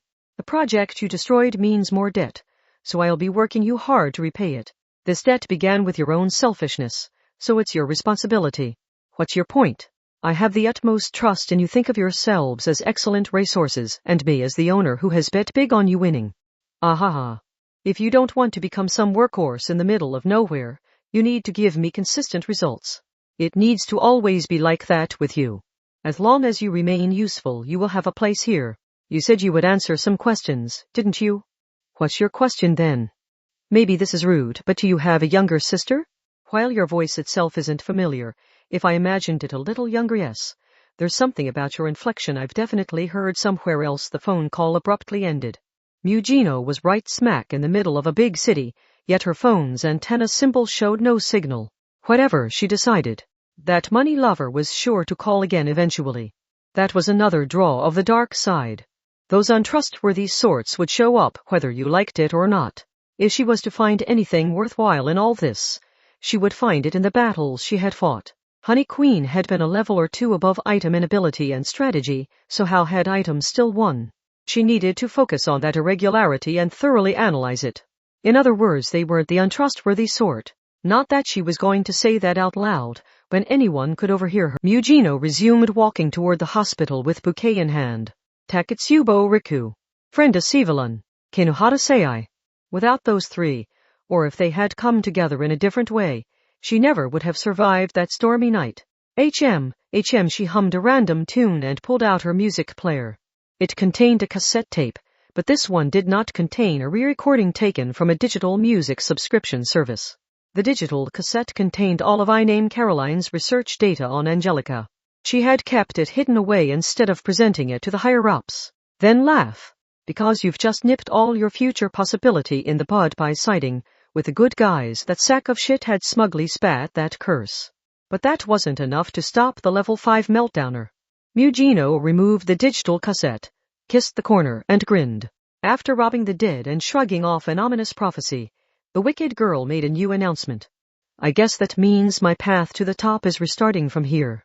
Afterward, that was Volume 2. This is Kamachi Kazuma. This time, I told a story focused on Mugino Shizuri's Level 5 research project, including a battle with the Honey Queen secret data thieves. While Volume 1 was about chasing after an external foe, this one was about digging deep inside Mugino. The criminal theme this time was scams and deception. I Name Caroline working as an online marriage scammer is an obvious example, but Item also deceived the enemy with their sting operation. Are lies acceptable if they are told for a good reason? Who decides what counts as a good reason? It's a thorny issue, but I kind of like Kinohata's stance that she only enjoys being lied to by the film industry. I designed the enemy boss I Name Caroline with Kahara Amata and Accelerator's relationship in mind. That's why she has a Gyaru-like appearance. And I feel like working to create a genius is always going to mess with a person, for better or for worse. I hope I managed to show that the two of them influenced each other and have a lot in common, but they end up clashing because they have irreconcilable differences deeper down. I also created her with the idea that she would have what sounds like a lovely story about her past that only goes on to emphasize just how endlessly twisted and messed up she is. Come to think of it, I think this is the series' first fake elite who achieved her position among the adult researchers by cheating. I thought it would be an interesting combination for her to use next-generation Academy City-style cheating and to have photography that lets her predict the future. And don't overlook that her power is less about what she photographs and more about what she photographs it on. When I was wondering what kind of enemy Mujino Shizuri would most dislike, I thought it would be a sack of shit who belongs to the dark side, but doesn't draw a solid line between the two sides and moves between them at will. What did you think of this wicked enemy who deceives with a smile? Also, while Volume 1 was an item group battle with a 4+1 against another 4, this time I intentionally gave them uneven numbers. That inevitably makes the ones on the side with fewer people look stronger. I named Caroline and Takeo Mary both had multiple means of attack and could have wiped out items single-handedly, but which did you find more frightening? And if anyone was moved by the initial Cherubin story in the Between the Lines sections, you need to be careful, because all that showed was a collection of functions you could call an otaku-friendly homemaker gyaru. You're at risk of falling for a 10-year-old genius online marriage scammer. Timeline-wise, this is set in the past, but Academy City's technology is far ahead of the outside world. That's why I've been using a more old-fashioned term like UAV instead of drone since Volume 1. This time, there was also the outdated slang used by a certain someone, the cassette tape and the SDI. If you look into that last one, you'll see they were planning some ridiculous things, but computer chips and components have gotten a lot cheaper and smaller in the intervening decades, so maybe you could actually pull it off. A chilling thought. Let's hope the retro boom doesn't head in that direction. The US weapon I based the multiple rocket launcher on was actually developed quite a while ago. That she had that hidden away shows just how high quality the dark side bomber is and demonstrates the standards needed to call yourself an expert. Speaking of technology, I was pleased I had a chance to use the personal watercraft. For some reason, the sleek designs of those watercraft and snowmobiles have a way of capturing my heart. This time, it's always like this with you. Voice on the phone finally got to be her true self with no acting. She seems like a cold-hearted schemer at first, but if you go back and read Volume 1, you should find she is poor at ad-libbing and leaves flowers on the side of the road when faced with the deaths of ordinary people. Pay a special attention to her inner thoughts in parentheses. I give my thanks to my illustrator Nalitsu-san and to my editors Miki-san, Anand-san, Nakajima-san, and Hamamura-san. It was a sweaty see-through festival of fearless villain girls in thin clothing. Maybe you think I've gone nuts, but thank you for putting up with it all. Volume 1 was all about the bright sun, so I wanted to show another side of summer. But maybe showing see-through clothing is a challenge in black and white illustrations? I also included an open world of land, water, and air vehicles all in one volume, which couldn't have been easy for the illustrations either, and I give my thanks to the readers. I emphasized the links between the past and the present in Volume 1, but this time I focused on the links between the past and the past. Instead of just relying on the main series, I feel like I have created a living world within this series too. That is thanks to your support letting me put out this second volume. Thank you so much. It is time to close the pages for now, while praying once again even harder than usual that the pages of the next book will be opened. And I lay my pen down for now. Man, these dark side stories kill off characters so fast. Kamachi Kazuma. Okie dokie. The District 14 lab has been shut down like you asked. Top priority access to the hula hoop particle accelerator reverts back to the official control center. Really? No one needed the thing anymore once they carelessly kicked I Name Caroline out. So this was just eliminating a lingering money sink. What about Meltdowner Mujino Shizuri? She's doing fine. Mujino Shizuri's Angelica would let her slice up DNA from an industrial approach, and Taketsubo Riku could reach the point of rewriting personal realities via their AIM diffusion field. They start at different places, but they have the same ultimate goal. That's no coincidence, is it? It's almost cruel, really. The whole thing is a comparison test between similar spurs to determine which one to prune, similar to what happened between Shokuhu Misaki and Mitsuwari Ayu, right? I have no idea what you are talking about. Eh? Ahaha. Don't even try to deny it at this point. I already know everything. Once one or the other is perfected as a level 5 capable of creating more level 5s, we don't need the other one anymore. Isn't item a stress cage where they'll push each other to greater heights until one wins out? You even fake that whole false charges case, so the one could save the other and build solid bonds between the two enemies. Do not make me repeat myself. Yeah. Anyway, should I continue to monitor item like normal? Yes. I am certain I can get a majority of the 12 on my side. And this city's king agrees with me as well. Even if there are a few opposing votes, there will be no major move against us. When it's all fated to fall apart sooner or later, I almost feel sorry for Mugino with how hard she's working at holding it together. Clink clink. Hey, is that silverware tapping against a plate? That's rude, you know? And I will remind you that I did produce results here, so please don't eat me. Heh. Okay, Naya Nakamoto-shan? Diamond suit. It was August 9 in District 13. The typhoon was gone and today was a festival day. Festivals dedicated to one's ancestors and the gods were a rarity in Academy City, where a belief in science was so common, but some of the traditions were still enjoyed without any belief in the religious concepts behind them. The wooden scaffold for the bond dance, the rows of paper lanterns, and the giant Japanese drum had been carried in from District 12, which was dedicated to religion, which in the city meant studying it scientifically. One-chan. Brenda saw her 7-year-old sister running toward her. She couldn't have gotten the yukata on herself, so her cosplayer dorm manager must have helped her get dressed. The yukata hung straight down around her like a single tube, and it was slipping off of her in worrying ways as she ran. But the princess of the family was oblivious to this.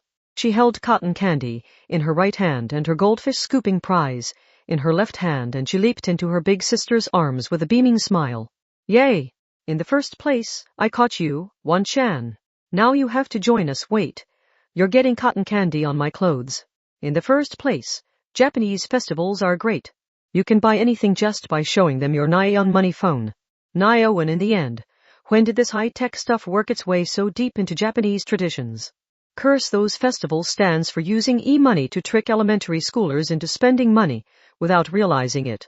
They say this is supposed to mimic what a temple festival is like. Now I'm going to bond dance the night away. In the first place, hold this, One-chan. I need both hands free. Yes. Wait, can you really keep this goldfish? In the end, looking after a living creature is a lot of responsibility. I'm doing just fine with Michelangelo and Geraldine, so I'll be fine. Oh, right. She already had those rhino beetles.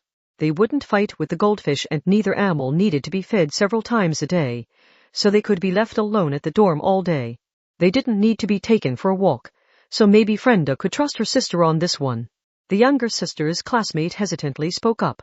She had her yukata done up properly to show off her nape, and she hid her mouth behind a fan, giving quite the graceful appearance. Brenda found it quite rude for a 7-year-old to show her up like that. How elegant did she think she was? Excuse me. The teachers are calling for us. Okay. Then let's go, Azumi. I watch tons of example videos, so I know I can do it. In the first place, how can they do the Japanese bond dance without me? This program had each class at their school dancing together, so Brenda didn't have to worry about her sister taking part. And she didn't have to act like a dad at an athletic festival, because one of the teachers was bound to take a video to record the event. Then she noticed a familiar face standing next to her. The sexy girl in a yukata was her? Now this is a rare treat, Mugino. In the end, it's unusual to see you at a seasonal event like this. Speaking of unusual, what are you wearing? A yukata? What else? In the end, it's the latest from Demeter and Aphrodite. Brenda spread her arms and showed off her outfit. Despite being a yukata, it had a miniskirt, it bared the shoulders in the Warren style, and it was decorated here and there with frills and lace. It had the same vibe as extremely nice avocado sushi made by a traditional sushi chef as a collab with something else. It left the history and tradition in tatters, but the design itself wasn't bad, leaving no real room for complaint. My sister is trying out the bond dance over there, so in the end, we can talk now if you want. About what? They walked around behind the boxy park management center, because it felt like the right thing to do. There, the two dark side girls continued their conversation. Really? It's just weird to see you of all people participate in the summer festival. In the end, you dodged the question before, but this isn't your usual routine. And if you are to acting like your usual self, it tells me your usual flowchart has broken down. I get the feeling you've taken more unseen damage than you're even aware of yourself. In the end, if Mugino had wanted a change of pace, she had to be carrying some kind of weight inside. Frienda Sivalon came out and said it. She gathered her resolve. You're just forcing yourself to go on, aren't you? She felt a soft impact. Mugino Shizuri had pressed her forehead against shorter Frenda's flat chest. She stayed that way for a while. Until I hate it. The Mugino who spoke here was one Frenda normally never got to see. That's a small price to pay for killing you. She had thought that was the right thing to do. To get payback for Takeo Mary, who had fought fair and square and been trampled on by the very person she had wanted to be with. And to save her teammates Frenda and Kinuhata, who had graffiti burned into their brains when they were already out of the fight. Mugino had needed to settle things with Inane Haroline no matter what. Half measures wouldn't have been enough. Even if she ended up at the very bottom of the dark side, she had chosen the best possible option. And yet, even so, say what you want, it's all a million times better than letting someone as dangerous as you go free. She understood all that, but it didn't matter. That level 5 could not deny that she envied an imaginary version of herself who hadn't done the right thing. In the end, that monster had only been a girl. Mugino refused to accept that anyone out there could perfectly control her emotions. I hate it so much. What do you mean my power won't grow anymore? Perhaps that was a cruel thing for a level 5 to say to a level 0. But Mugino couldn't stop herself. Her muddy feelings gushed out. She couldn't help it. That lab in District 14, that giant building, contained my future. I went there today and it was gone without a trace. It wasn't just temporarily closed. Hula Hoop is nothing more than a particle accelerator now. I have no idea where Meltdown or research is being done anymore. And it's supposed to be my power. No, I bet the adults didn't move anyone anywhere else. There won't be another lab. She had known this would happen, so she would have avoided reporting it to the higher-ups and worked out a plan to avoid this. But even so, I have the digital cassette. I have all the data needed to complete Angelica. But that's meaningless. I have the data, but there isn't a single adult out there who can make use of it. What the hell? It's not that I didn't have the talent or that I failed to do the work. What did I do to deserve having my future stolen from me? Her beautiful face crumpled up. Large tears spilled out. That never should have happened. But this blow was so powerful it made it happen anyway. The large fireworks bursting overhead could not fully drown out her voice as she wept like a small child. The level 5 who ruled everything through fear and charisma was nowhere to be found. Even though she had defeated a powerful foe, survived that nightmare of a night, rescued her teammates, and brought peace to the world. This wasn't the face of a winner. Winners didn't cry like an abandoned child. She had solved everything and defeated the enemy, but the ultimate loser was Mugino herself. Or was the unfair halting of her research a financial issue or related to Academy City politics? That little researcher had been confident her curse would come to fruition, and so she had sneered at the survivor from the verge of death. Then laugh, because you've just nipped all your future possibility in the bud by siding with the good guys. Could the Angelica research data have been so complicated that only a genius researcher like I named Caroline could make use of it? Was that why none of the adults had tried to take her position after she was gone? Mugino had killed the genius with the one and only path left for her. Who was it that had actually fulfilled the curse? Brenda had asked her to open up, so the blonde-haired, blue-eyed girl simply listened. She placed her arms around Mugino and rubbed her back just like when she comforted her little sister. I defeated that villain and protected the city, and this is the thanks I get. Are you saying I brought this on myself? Is it supposed to be my just desserts? But someone had to stop her. She really was a step away from completing Angelica. We were the only ones who could have stopped that villain. So why does it have to lock away my future? You work and you work, but this world doesn't reward you for it. The girl burying her face in Frenda's chest was shaking intermittently. She was sobbing and sniffling. This was no more than a girl who had hit a significant roadblock in her life. Frenda understood the pain of having your path as an spur blocked off. As a level 0, she had been faced with that one right at the starting line, so she knew just how merciless and unforgiving that precipice was. If anything, she may have been lucky she had faced it and gotten over it when she was still little. What did it matter if it was ugly? If they couldn't open up to each other like this, they were true teammates. Item trusted their lives with each other, so Frenda had to view this display of vulnerability as growth. I name Caroline had said Mugino would never grow past this point, but Frender refused to accept that. Go to hell. Go to hell, cruel world. Then what do you call this miracle happening before my eyes? This wasn't an issue for Mugino alone. If all of item worked together as a whole, they had endless potential for growth. So it was up to Frenda to help support Mugino here. She had to repay Mugino for the trust shown by letting her see these tears. So it'll be all right, Mugino. We can all get stronger together. Frenda Sivalon gently hugged the lonely girl who was working so hard to silence her sobs, but continually failing. She leaned toward Mugino's ear, and she said something she never should have. She spoke the fateful words that could become one of many factors down the line. In the end, I swear I will never betray you.